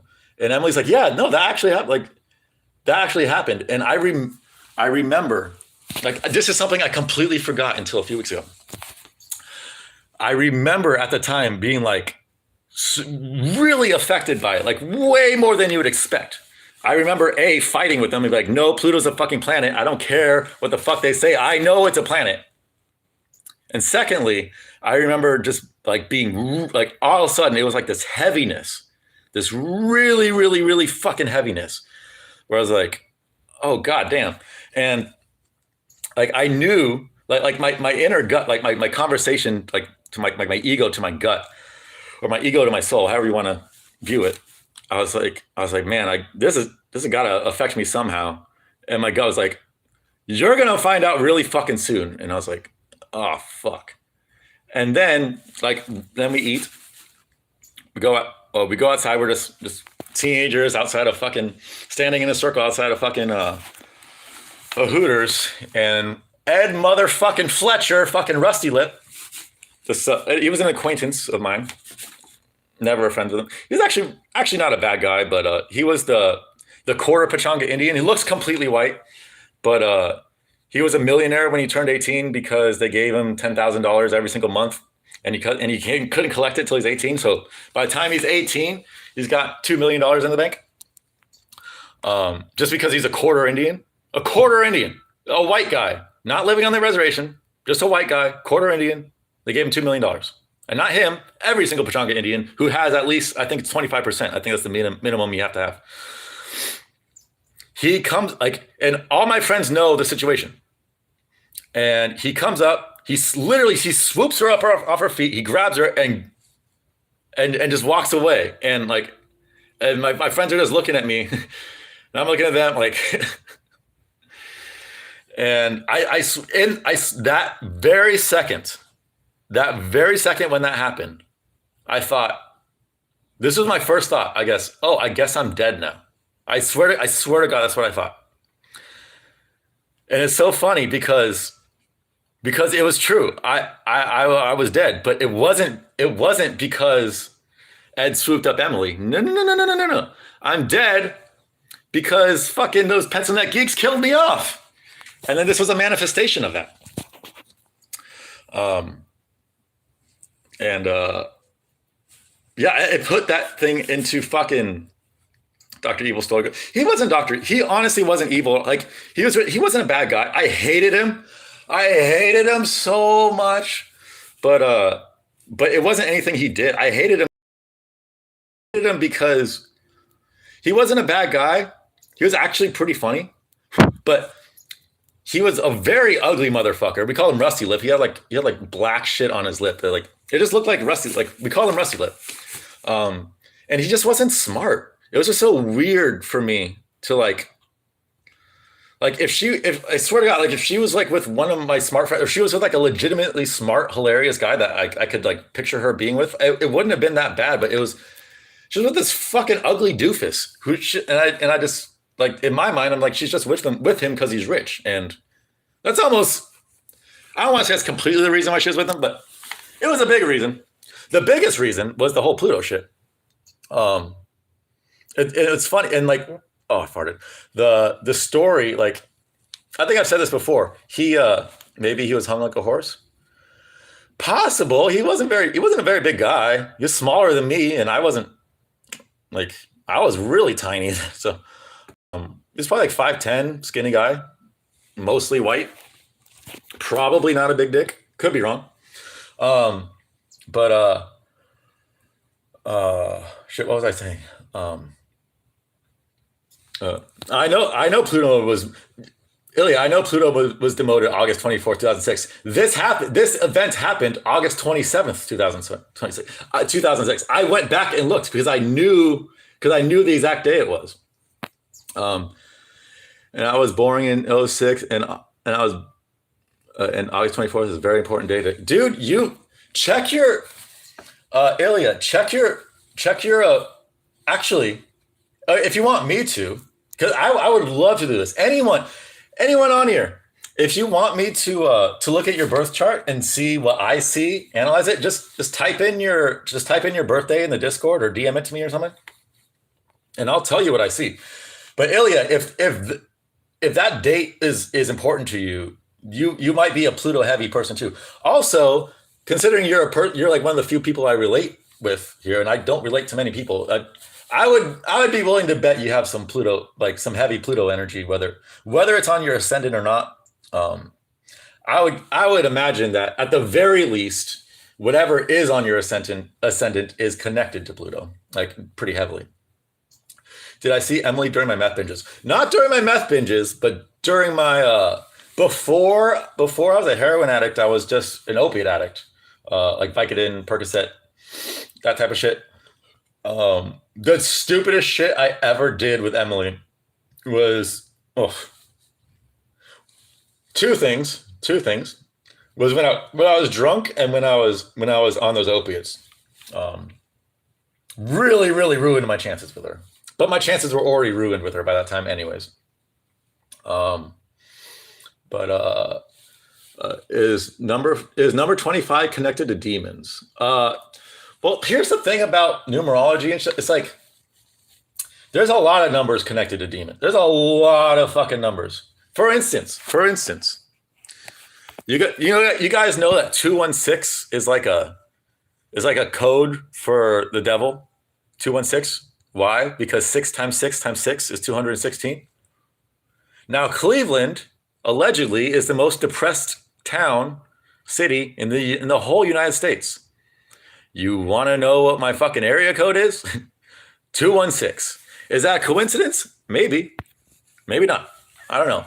Very interesting. But the thing is about numerology is like if I type in demon in Gematrinator, I don't know what it equals, but it could equal 25. It's like, oh, it's connected to demons. Or I could type in demons or devil or devils or hell. Or like if I type in enough demonic shit, eventually something's going to be connected to 25. This is why I started fading numerology in gematria. It still has its place, and I still use it, but it's a complementary thing. I've made this analogy before. Gematria and numerology, it's like opening up a random page of a book and just reading that page and being like, oh, that must mean this. Whereas astrology is actually just reading the whole book and then making your decision. So these days I kind of fade that shit. Not fade it, but like it's on the back burner. Dude, this is insane. You were in Cali, right? Yes, I was in Temecula. Dr. Evil from Discord is also from Cali and 34 years old and is part Indian and a millionaire. Dude, you would not, the amount of fucking coincidences that I've noticed since I've learned all this shit is insane. Here's a really light one. Like it was way lighter versus all the Pluto shit I just talked about. But so I'm sure some of you guys know it. There's a basketball player. His name is Robert Williams. He plays for the Boston Celtics. His birthday is October 17th, 1997.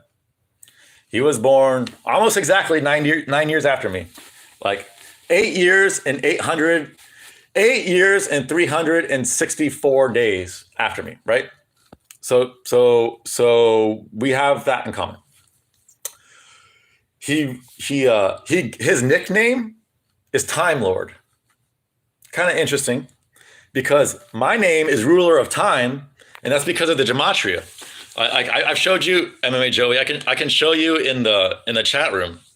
Ruler of Time is my screen name because Ruler of Time is Ryan Nowicki in like fucking 15, 16 different fucking ciphers. It's exactly the fucking same. So that's kind of fucking interesting. Also, he wears the number 44. Ryan Michael Nowicki equals 193 in the most pure cipher. 193 is the 44th prime number. What the fuck are the odds of that? Now, this is a very light thing, but like these are things you start to notice when this shit is just in your head. I don't know. That was a small one, but that was also really weird when I was like, what the fuck? Like, I feel like I'm somehow connected to this guy. I'm guessing that guy's got some Pluto energy in him. Dr. Evil is also ask Dr. Evil if his name is Ed Fletcher. Dude, like, is your name Ed Fletcher? Are you from Temecula, California? Because if so, you absolutely cucked the fuck out of fucking Sixel. Not your fault, by the way, but that's the thing. Ed was completely innocent. Like, he did nothing wrong. He just had a fucking fortunate. He was just really fortunate, to fucking have a couple $1 million and B, just right place, right time, which is he got that. Something told him, the universe told him, and I really do think, and the timelines add up too, because she was like, because after that happened, I talked to Emily for like a long time after it, because I was like, what the fuck? As you would imagine, like, that's not something I'm just gonna that's not just gonna go unspoken if we're gonna continue to be friends, you know? I talked to her about it for like 3 hours that night. I think that happened around 10 or something. I called her at like 2 a.m. and we talked like all night about it. And I was like, I asked her, I was like, what the fuck, dude? Like, no warning? No fucking warning. And she's like, literally just a few days ago. She said a few days ago. So I can't say for sure it was 3 days, but I'm guessing it was exactly August 24th that he decided to text her. The exact moment where they made it official that Pluto wasn't a planet anymore, where they killed me, where they symbolically killed me. And the funny thing about all this stuff is, like, as I'm learning all this stuff on the day Pluto stationed, I'm thinking, oh my God, they fucking killed me. These pencil neck fucking geeks. I knew it. I fucking knew something happened. And I was getting really depressed over it. I was like, what the fuck do I do? Like, this is why nothing works out for me. Like, they killed me. Like, shit used to I wouldn't say shit worked out for me beforehand, but it wasn't like how it is now, or how it was like the rest of my life. Like, that was a turning point in my life where like before, my life was like pretty shitty, but like tolerable. And it went from that to like really fucking shitty, really fucking quick. And it went from me being like really social. My 17th birthday party was by far had the most people. I was one of the happiest moments of my life, actually. I still remember my friend at the time. He pulled me aside and he's like, dude, you're really happy now. I've never seen you happy like this. And I was like, I thought about it. And I was like, I am happy. That's weird. I am actually happy. 17th birthday, 18th birthday, it was like 3 people. And it was just like a couple of my friends were just playing video games at my house. And it was like the most depressing shit. Just 1 year, 1 fucking year. Really, yeah. I don't know how you fucking describe that. And it wasn't like I got into like fights with people, and it wasn't like I had a huge falling out with a lot of people. It was just like, I was dead. I was fucking dead. And the good part of the story, and the part of the story that gives me hope, is like, as I'm learning all this shit, I'm like, oh my God, they fucking killed me in 2006. This is why fucking all this shit happens. And I'm like connecting all the dots to not just this, but like many other events in my life that connect with this shit. Like this isn't the tip of the iceberg. This is the bulk of the iceberg, but there's a lot of fucking satellites around this iceberg too that are going to take way too long for me to get into after 4.5 hours of streaming.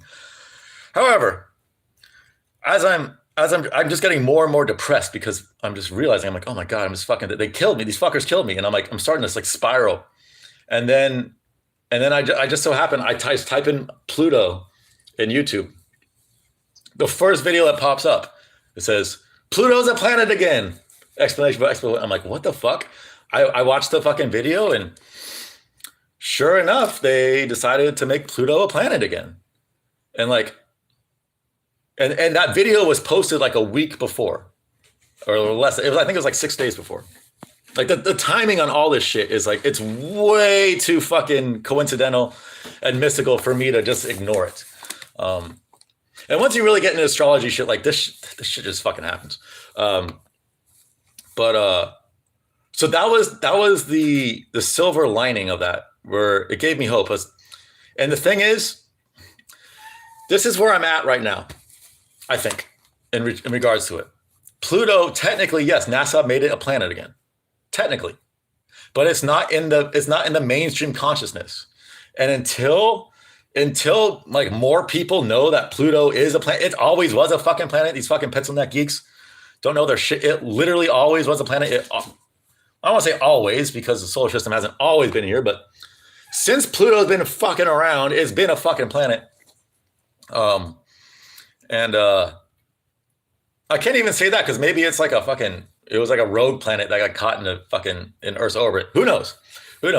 But for as long as humans been around, that's for fucking sure. Pluto's been a planet. And I think like when I watched that video and like I was like, all right, it felt like hope. It felt like, okay, I got hope, but it didn't feel like I was in the clear. And just one more Pluto thing before I go. Just another very interesting thing that like I don't feel like I know for a certainty, and this makes so much sense. Like I truly believe that that I represent the Pluto energy either at the very least as much, but probably more than I truly believe than any other person on the planet. And I can not prove it, but I can make a good argument right now. When I was born, so Pluto was at, so I don't know if you guys know the orbit of Pluto, but its closest point is like 3.9 million miles away from the sun. And its furthest point is like, it's almost 8 million. I think it's like 7.8 million, right? So it's got a crazy elliptical orb. And for 20 of those years, it's actually inside the orbit of Neptune. And I have a story about that too. But so when I was born, the year that Pluto was the closest to planet Earth.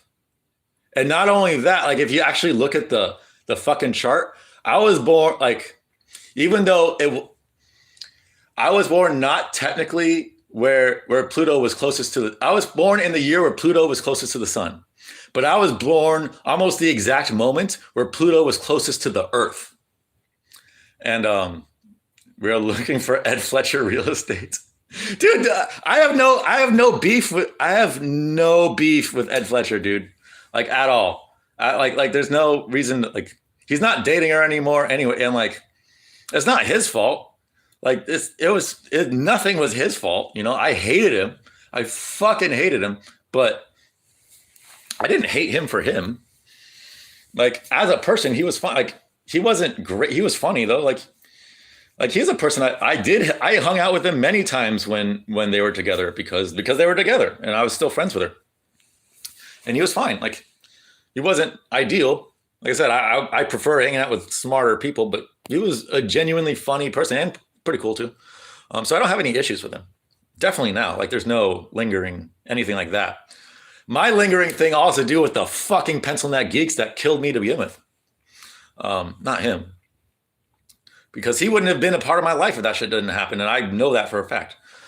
But Um, does everyone's name have a gematria phrase tied to it? Probably. I think yours is ruler time. Yes, yes, ruler time. Yep. Not I probably not everyone's, but so this used to be a free thing. This is how I know. This is how I know that Ryan Nowicki. It not only is it ruler time, but it's Fort Belvoir, which is where my dad was born. Marietta, California, which was my first hometown, really. Like I was born in Fontana, but we moved to Marietta when I was 2 years old. And I lived in Marietta until I was 12 and then just moved to Temecula, literally 3 miles down the road. Kind of fucking weird, right? Kind of fucking weird. That my name connects to both where my dad was born and where I'm originally from. Like that's weird. That's really kind of spooky shit.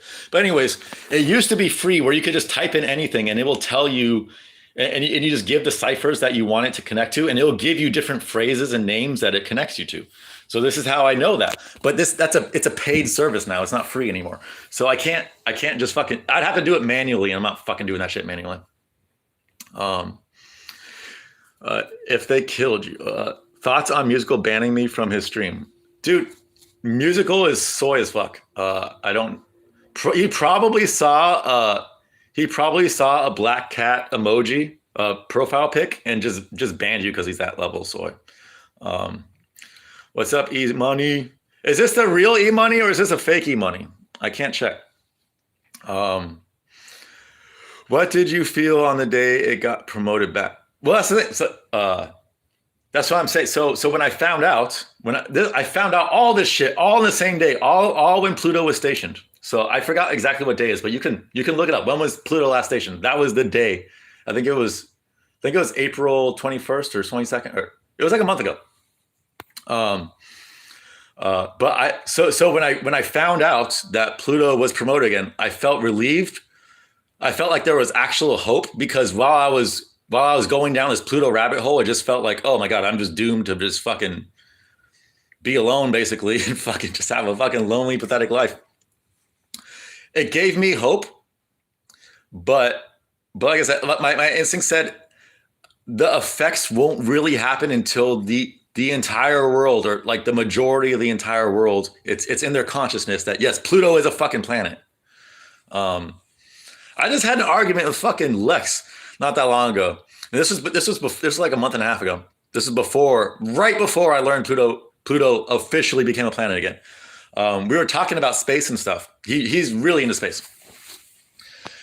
And we're talking about Pluto, and I said something. I was like, "Yeah, it's my favorite planet." He's like, "Pluto's not a planet." I was like, "Dude, it's a planet." And I went through that entire spiel of like why it's a planet. Because I was very attached to Pluto being a planet before I even knew that I'm fucking Pluto. If that's like, yeah, it affected me way too deeply for it to not be connected. All my rigas get high on fentanyl like methyl. No, fentanyl sucks, dude. It's not worth it. Also, thoughts on 291 card. 290. Who's on 291? I don't even know. I genuinely, yeah, for real. Musical. I one time musicals like this was when so UTF. If you don't know, because I think you got here after me and musical were like this. Like in terms of community and stuff, I was his closest ally by a long shot, and he was my closest ally by a long shot. We talked to each other almost daily in DMs, and like I sent him mushrooms and shit, and like and fucking snacks, and like he would run shit by me all the time. Like we were fucking like this. One time during a stream, he's like, yeah, Sixel, why do you like your cat so much? He said it in like a derogatory type, not derogatory, I don't want to say, but like he said it in a very like confused kind of like, why do you like cats so much? So he's clearly not a cat person. So maybe that's part of it too. But I remember him saying that. I'm like, I think I responded with, why do you like your son so much? It's like, it's a fucking extension of you, dude. Like, cats are extensions of you too. I did. Yeah, dude. Fucking it's yeah, it cost me fucking $40 to send it over there too. Cause yeah, fucking overseas and shit. Yeah, I sent him shrooms. You can ask him. Ask him in his next stream. Did Six Soul send you shrooms? He wouldn't lie about that. He would get a. I don't think he's a pet person in general. Yeah, I don't think he is. Which is like I've said this before. Like not everyone's a pet person. It's fine. I just know in my life, when I haven't had a pet, it's way more lonely than when I do have a pet, and especially cats. I'm a cat person. Cats are the mystical murderers of the animal kingdom. I believe they're the most spiritual, and I believe they are the most murderous. And for those two reasons, I connect with them so much because that's Pluto. That's fucking Pluto in a nutshell. The most spiritual and the most murderous. That's fucking. No. Gulika is the most murderous. Pluto is murderous, but Pluto. Well, I don't know. It depends. Like, it depends on how Pluto's expressed. Because like, there's a lot of Plutonian people out there. It is the rarest, just because Pluto. It's such a small planet that like, and like the orb is so small that the odds of you being like your main planet being Pluto are pretty rare. And then the odds of you only being Pluto, like me, extremely rare. And then the odds of you only being a peregrine Pluto right the fucking moment when fucking Pluto is directly closest to the Earth. I like only people born at the same exact time frame. The only people that could have a claim to be more Pluto than me, I would say, are people. So I was born at 7:49 a.m. People born in Fontana, people born around the same location in Southern California, between 7:49 and I'd have to do the exact math on it to make sure, but probably like 8:30-ish. Those would be the only people, period, that could have a better case to be more Plutonian than me. That's how fucking rare this shit is. Pluto revolves around the sun every 248 years. I'll leave with this. So in 1999, Pluto. Well, so before 1999, from 1979 to 1999, Pluto was actually the 8th planet. It wasn't the 9th planet. It was closer to Neptune. For 20 years, it's closer to Neptune. And I remember I was at school. I think it was 4th grade or something. I think it was 4th grade. Our teacher literally says like, "Oh, Pluto's no longer the 8th planet. It's the 9th planet again. Like it officially went past Neptune's orbit." And it's not linear too. Like Pluto's orbit, it's like on a 17-degree elliptical, so it's not really linear. Like when Pluto's closest to the sun, it's at its highest, so it will never cross paths with Neptune. But that's kind of irrelevant to the story. But anyways, when my teacher said that, I swear to God, I thought like this was my subconscious thought, and like I'm 10, 11 years old. My thought was, oh, I guess I'm not going to be as connected to people as I once was. I know that's a really fucking strange thing, but I swear to God, I had that. And it wasn't a conscious thought. It wasn't a subconscious thought. It was a middle ground. I don't think many people have these type of thoughts. I have them a lot. And I imagine some of you guys in chat do too. If you know what I'm talking about, they're subconscious thoughts that you're conscious of. That's the best way to describe it. If you're how do I fucking, hold on. Okay. Sorry. Oh shit, the sun's fucking in the way. Here. If this is your conscious mind, and it's like you got this much and that's conscious, and this is your subconscious mind, there's a point where they meet. And you can actually grab some of your subconscious thoughts consciously, if that makes any sense. And this was one of those thoughts. We're subconsciously, but it wasn't my conscious mind. I thought, oh, I guess I'm not gonna like relate to people as much as I used to, and that makes sense. And this is what gives me not a lot of hope for the future. So the fact that Pluto is technically a planet again, huge hope for the future. But also, on the other hand, I just, yeah, having them right now, I just tried and thought I shouldn't do that. But you shouldn't try to think about your subconscious thoughts. Ilya, is that what you're saying, buddy? I've been streaming 5 hours. I'm starting to go delirious.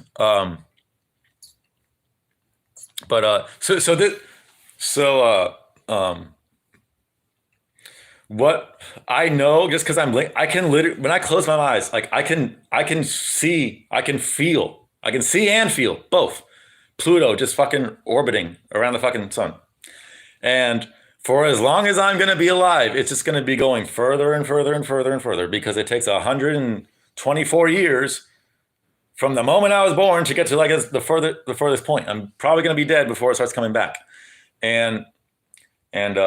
So the further it goes, the further it's going to have less and less of an impact on Earth. And it's going to be a little bit further and further away from consciousness and stuff. So on one hand, I'm a planet again. On the other hand, I'm drifting further and further and further out to sea, basically. Cats are the best. Cats are absolutely the best. Way better than humans. Egyptians were obsessed with cats for reasons. 100%.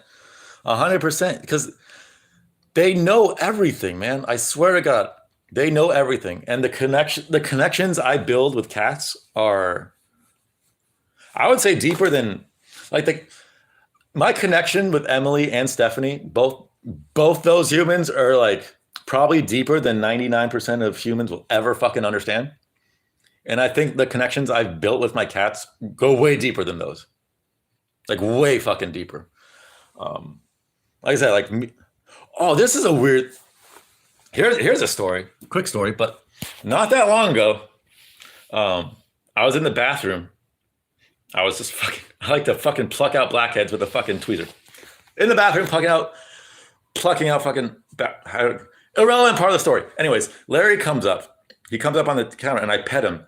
And I get, for like maybe 15 seconds or so, I swear to God, it's like I just did a bunch of acid or a bunch of shrooms. And I can feel, it's like Larry's having a flashback to when I was on shrooms and he felt it. And he was having like a flashback to that time. And you could tell he was like kind of scared. His hair was on edge, but he was in a super spiritual state. And I contacted that for like 15 seconds and like everything looked fucking trippy. And I was completely sober. I wasn't high at all, 100% sober. And then it just went away. But that's the type of connection I have with him. It's like we actually can feel what each other's feeling to an insane degree. And he was tripping out. He was tripping out that day. Thoughts on WCJ? Wait, what's WCJ? Who's WCJ? I don't know what WCJ is. Certified mess homo is connecting with cats. I was sober though. I promise I was sober. Dude, what happened to why is this so zoomed in? Oh, okay. Are you guys seeing this? Or is this just on my screen? This is kind of trying to zoom out. There we go.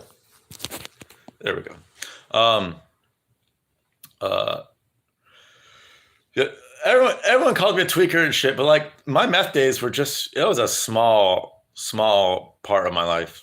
Small side. It was a very important and prominent part of my life, but it was just wheelchair Juru. Thoughts on him? He hates me, UTF. I've said this before. He hates me and I don't know why. I think it's because I dox Guru and he's afraid. He's just afraid. Anyone who doxes anyone, because he's so secretive about where he lives. I think that's part of it. Another part of it is because Juru was one of the people I mentioned in my Shalamania video, because that was like the main. Well, it was two people. Well, it was three. It was three.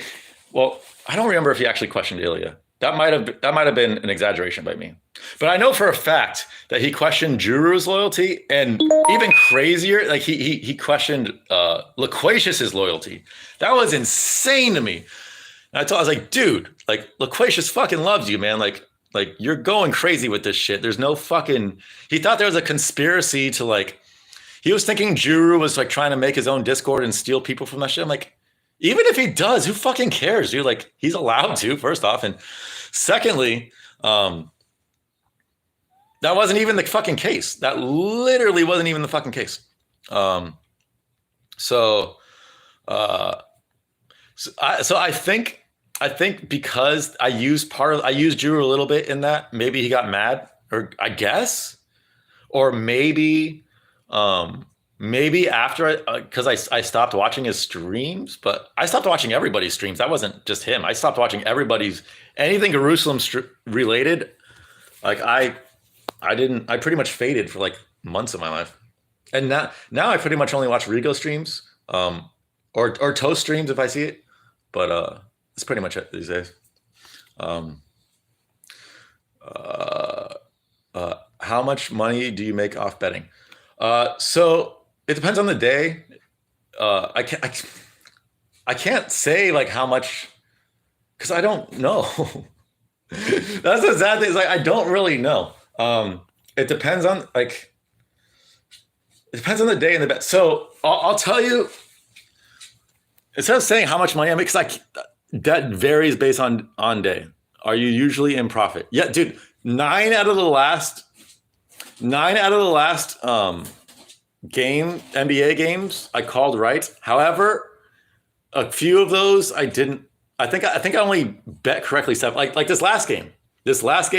I said Boston would win by a blowout, and but I only bet Boston via blowout. I didn't bet Boston spread or Boston money line. I bet Boston by 25 plus, and it didn't hit. So even though I called it fucking perfectly, I made the wrong bet, which happens sometimes. And the reason why I made it, I think I said this before, but I was trying to get Boston spread.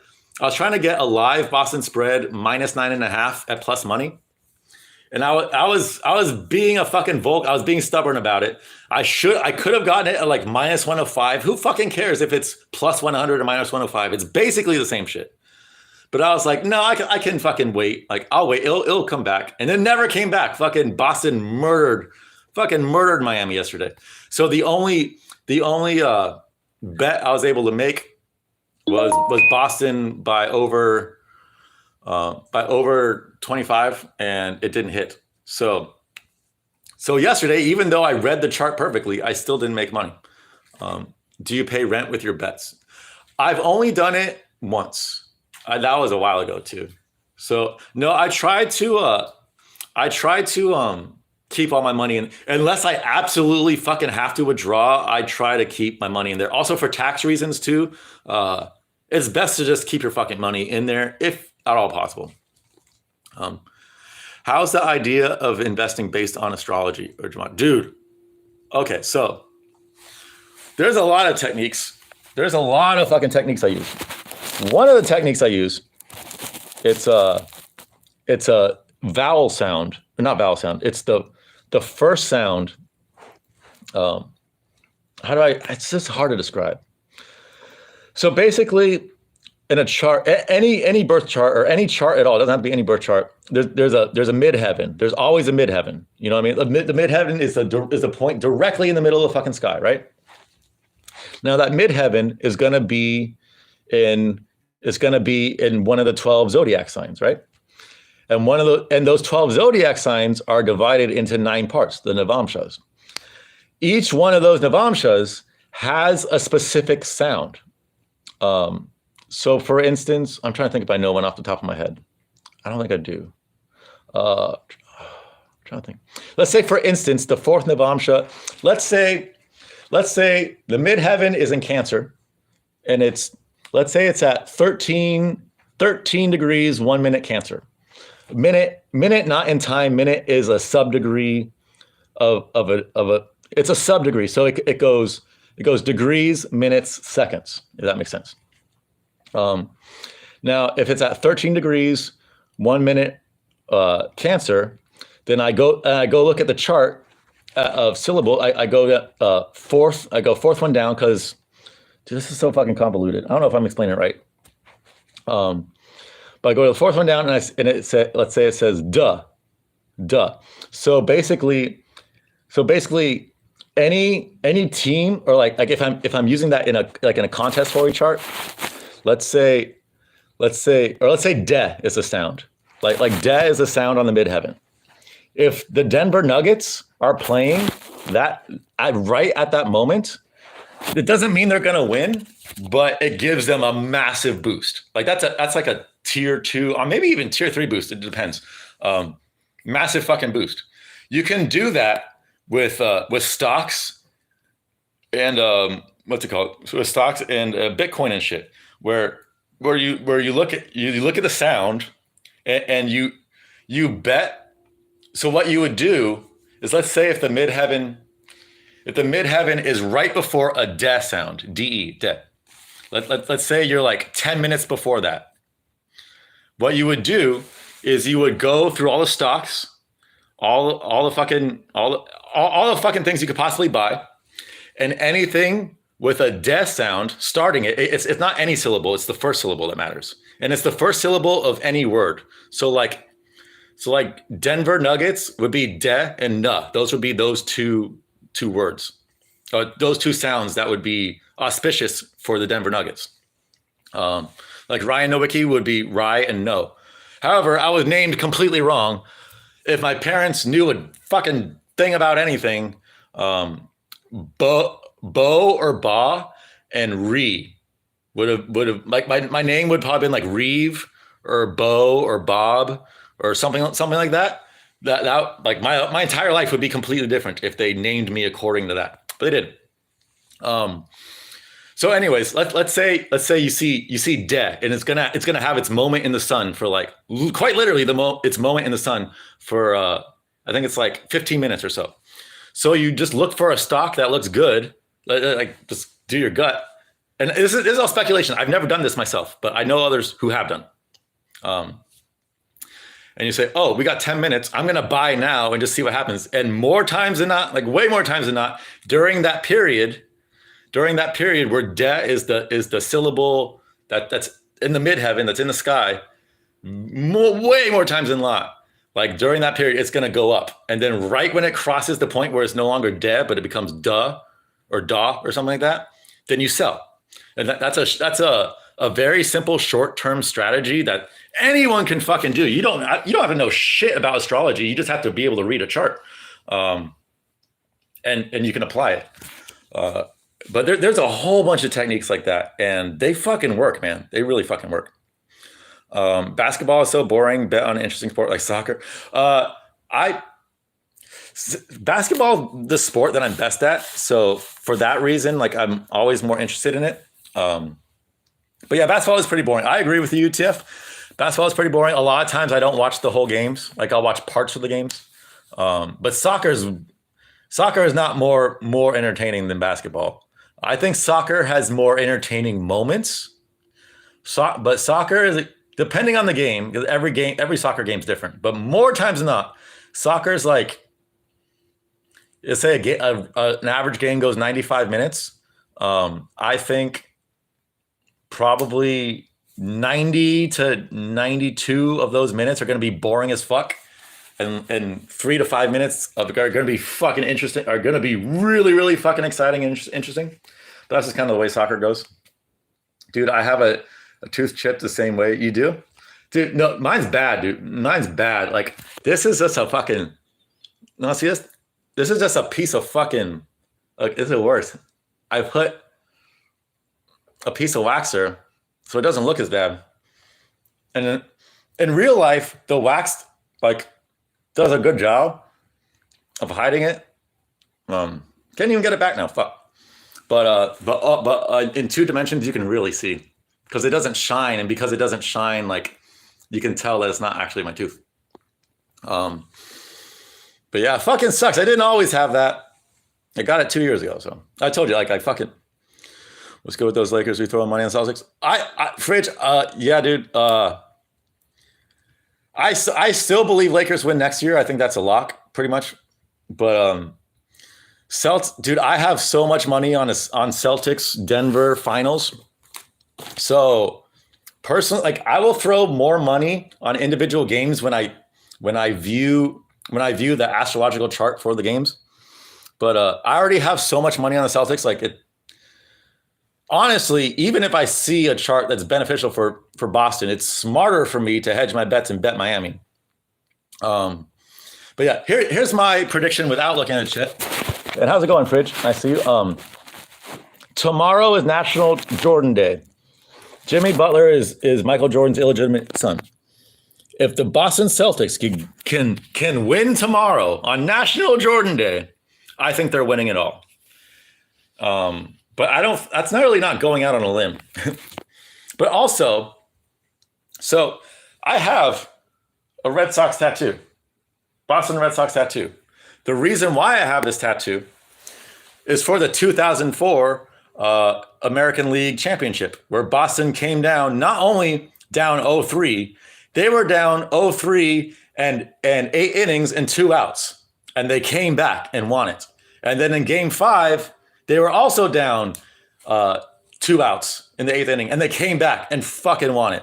And it was the craziest fucking. It's literally the craziest comeback in the history of sports. And I got that tattoo before I realized sports were rigged and fake. It's like a reminder. It's like shit is never over till it's fucking over. You know, like that was the main reason why I got it. And I said this in a different Discord. I said, and this was when Boston and the Lakers both went down 0-2. I said, I'm telling you, I feel it. Like something's in the air. I really feel, and I felt like it was the Lakers. I felt like the Lakers would make the comeback. But I don't know. Like I don't want to say for sure, but I'm really hopeful. I fucking hope that the Celtics do it, man. I think that they definitely can. They're 10 times better, but just depends on what the powers that be want. That's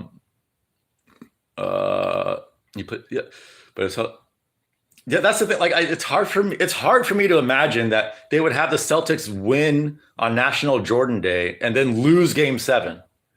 That's maybe they would to try to fuck with, like they do a lot of things to fuck with us gematria guys and astrology guys. The timing of the Jim Brown death, so like that's what, because I was always like, it could be Boston, it could be LA. I was always like back and forth, and that's how Jim Brown death. And I'm thinking, oh my God, this has to be a LeBron sacrifice. This has to be, like, it fucking has to be. Like LeBron's, well, he's from Akron, but he's from the area, and the timing of it. So that's I put like more money on the Lakers and shit. But what if the Jim Brown sacrifice was for Jaylen Brown? Wouldn't that make sense? He's a prominent player still in the playoffs named Brown. And it's really, really, really, really hard to not think the Boston Celtics don't win the championship the year fucking Bill Russell died. You know, people don't understand. Bill Russell is like the godfather of basketball. I've always viewed him as the godfather of basketball. 11 championships in 13 years. Fucking legend beyond all legends. One of my favorite people too. Just really, really interesting guy. That's why the second he died, I started putting futures on Boston. I was like, oh my God. Well, it wasn't the second he died, because that was before I could bet. But the second he died, I started telling people about Boston. And the second I was able to fucking bet, I was putting futures on Boston. In Miami too, I can only bet on MMA. Any sport for me is just luck. I feel you. Yeah. I've been doing pretty damn good in MMA lately. But just 'cause I've been using astrology combined with my MMA knowledge is like, it's actually like it's like what's the word for it? It's like a Rosetta Stone. It really is. 'Cause in astrology, you can see like the script of how the fight can play out, but you can only analyze that script if you know the strengths and weaknesses of the fighters, and you know how their styles will clash.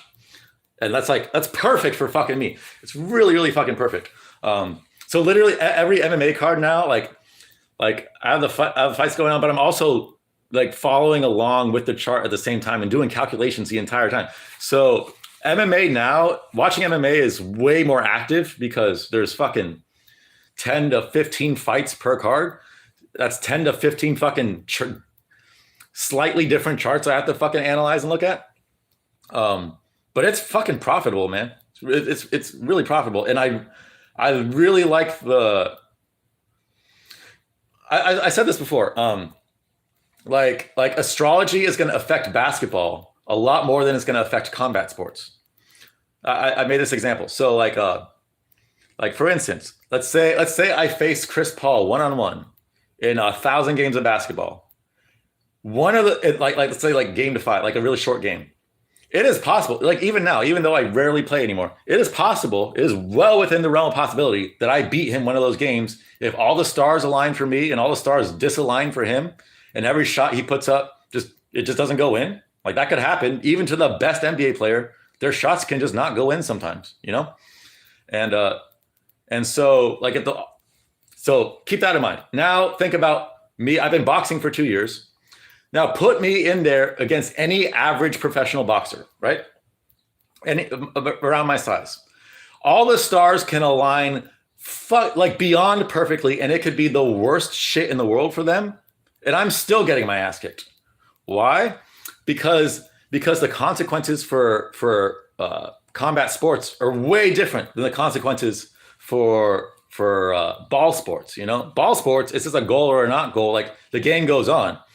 In combat sports, it can end at any moment. You're knocked out. You're fucking knocked out, dude. So that's how I always kind of look at it. And so astrology affects MMA in a way less, but you see the story play out even more accurately in real time. It's hard to describe, but it's fucking awesome, man. It's made my viewing of mixed martial arts way more enjoyable, even though I'm now doing a lot of work, like after each fight is over, I'm already like working on the next fight, trying to estimate when I think they're going to start the fight, and then doing my calculations based on that, and then hoping those calculations are right, because if they started at a much different time, even 5 minutes off, I have to do those calculations and play some live bets. But A seed winning the chip would be good for ratings. That's not going to happen, dude. I would be stunned if like objectively speaking, I mean, obviously I want Boston to win. I have connections to Boston, and I have fucking money on Boston. I have money on a Boston-Denver finals. And then I also have more money on Boston beating Denver in the finals. I also had a bunch of money on Lakers Boston finals and Lakers 76ers finals. Those were the three possible scenarios that I saw. Miami was not even on my radar because it's fucking Miami. I don't care what anyone says. That team fucking sucks. Butler is their only good player. The rest of the team is old guys and plants. And Bam Adebayo he's good when he's on, but he's the most inconsistent motherfucker. And when he's bad, he is fucking horrible. Offense and defense. Like when he's off, like it's like his head's not even in game. Like he might as well not even be playing. But I think Miami and Denver both have a lot of plants on their team. I don't think either team is nearly as good as they make them out to be. Whereas Boston, that's a legitimately good fucking team. Like, just look at that roster. Every single fucking position, you got a fucking stud. And so just analyzing it from a basketball perspective, Boston has a fucking chance. And when Melo retired, like the day Melo retired, everyone was like, "Oh, Lakers are done." And the Lakers were done, but he retired after 19 years. And that number kind of like was like, what happened 19 years ago? Oh shit. Boston came back from 2003 19 years ago. So, and if any team is going to do it, I could see it being Boston. I don't know. I think if Miami wins, I think it's pretty much a lock that Denver's going to win the series, but I won't be betting the series. I'll just be betting individual games because that's just how I do it now. But I would like it's 2023, meaning it's Jordan year, and tomorrow is National Jordan Day. So, like with that narrative, you could see Jimmy Butler and the Heat winning the whole thing. But even if they win tomorrow, I just think that that 23 narrative is like it's just bait for people like me who view things like this. Just because the owner of the Nuggets, he also owns the Los Angeles Rams. He also owns the Colorado Avalanche. Both teams have won championships in the past 2 years. And this is the third team he owns. He owns 3 teams. 2 of his teams have already won championships. And he's like a really, really high-ranking Freemason and all that shit. So that kind of gives me concern. And I just feel like if just like they were in 2020, Miami is that team that gets to the finals so they can lose, you know? Miami should have never gone to the finals in 2020. And they shouldn't fucking go to the finals in 2023. That's insane. That team, like I said, that team fucking blows. But it could happen because of Jimmy Butler. And I view it if they get there, they're the perfect bait, because people like me are going to be like, oh yeah, it's Michael Jordan year. Of course, Michael Jordan's illegitimate son is going to win it. But I just think I just feel like Denver's probably the more likely team to win it. But if it's Boston, Denver, you got to go Boston. You fucking got to go Boston. Like, I can't imagine, like, why the fuck would they have Boston come back from 0-3 just to lose to the fucking Nuggets, dude? It's hard to imagine why they would do that to Boston too, because Boston just lost last year to the Warriors, I think 4-2. I can't imagine they would have Boston lose back-to-back championships, because the league does like Tatum a lot. I know that. They really like Tatum. They love their light-skinned fucking superstars. That's another reason why I like Denver if they're facing the Heat, is that their main superstar is a big white oaf. And also, the last cat year, so in Chinese astrology, it's every 12 years, like you'll get the same year. So 2023, cat year. 2011 was the last cat year. What happened in 2011? The Dallas Mavericks with European superstar Dirk Nowitzki, they beat, well, what they do, first off, they swept the Lakers in the Western Conference Finals, just like Denver, and then they beat Miami in the finals. And then the previous cat year, it was San Antonio, the 1 seed, also with a foreign player, Tim Duncan. People don't think about him as foreign, but he was born in the Virgin Islands, so technically foreign player, superstar. And who did they beat? The New York Knicks, the 8th seed.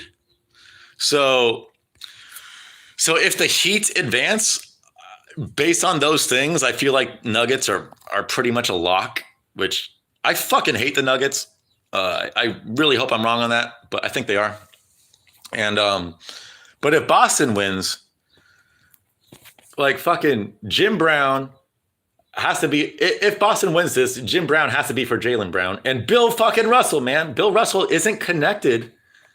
The only connection I see with Bill Russell, and this is a fucking minor one, is that Bill Russell wore number 6 and Nikola Jokic wears number 15. Add those two, that's number 6. That's the only, but that's such a fucking weak ass fucking shitty connection. And it's hard to imagine that a team's going to win a championship based on that. I don't know. I just pray for fucking Boston, because I'll have a hell of a lot more money in my, like, oh my God, dude. Literally thousands of times more money in my account if it's Boston, and especially if it's Boston beating Denver. Because I'll make roughly double if it's just Boston and Denver, but Denver beats Boston. I'll make half as much as if it's Boston beating Denver. So, fucking say a prayer for fucking Boston.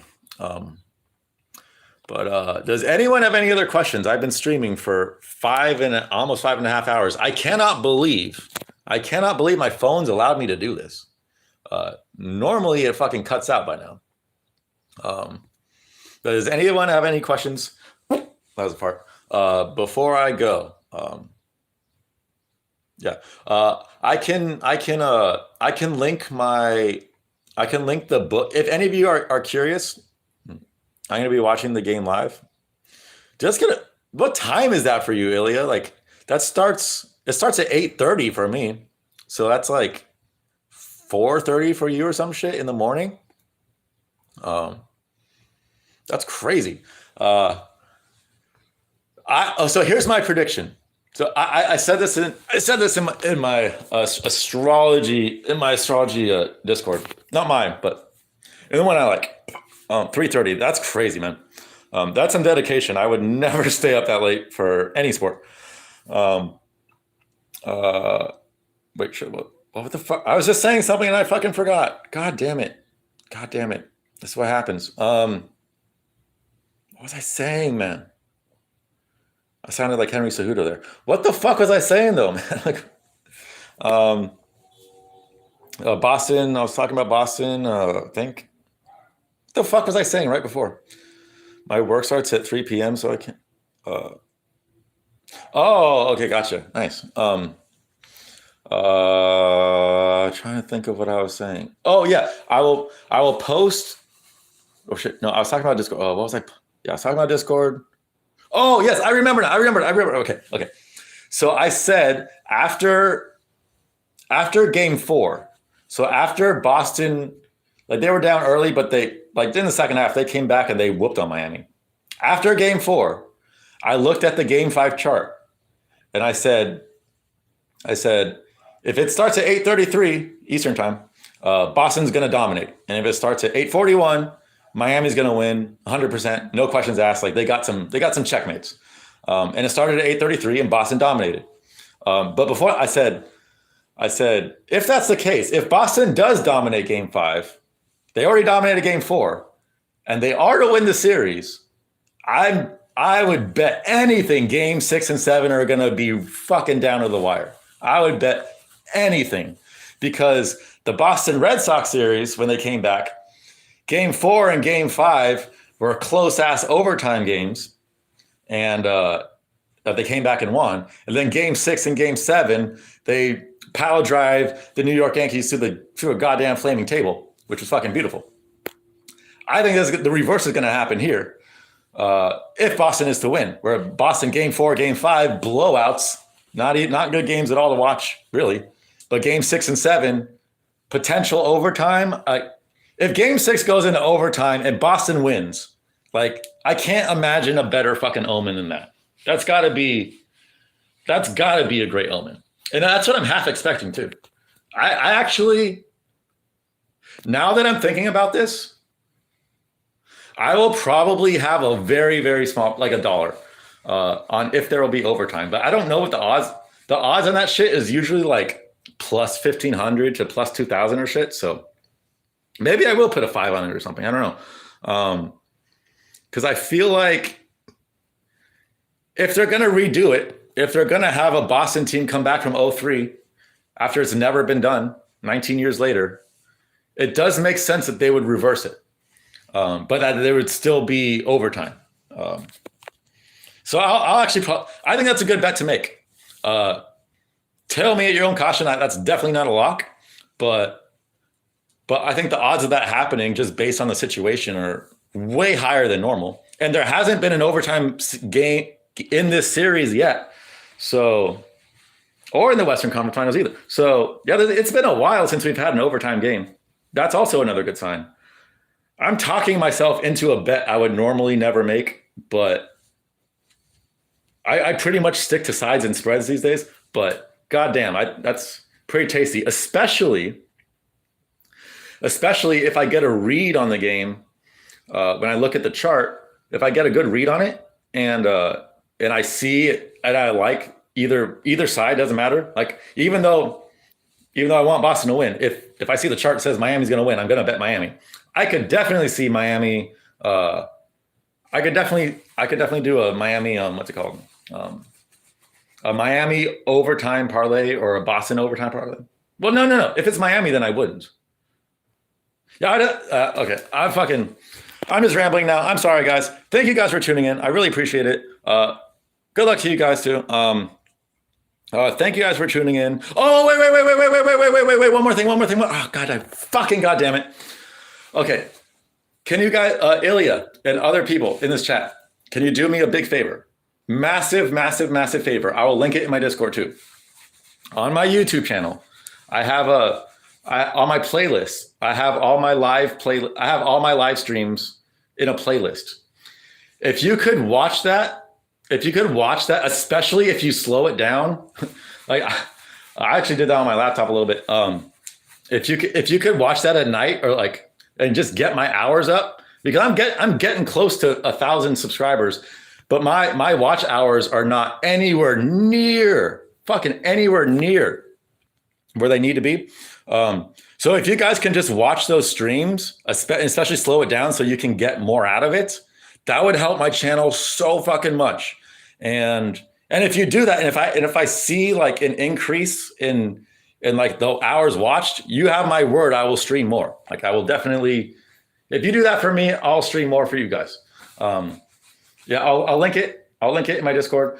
And thank you guys so much. I really appreciate it. I can't believe I've been doing this for 5.5 fucking hours. I love you all. Peace.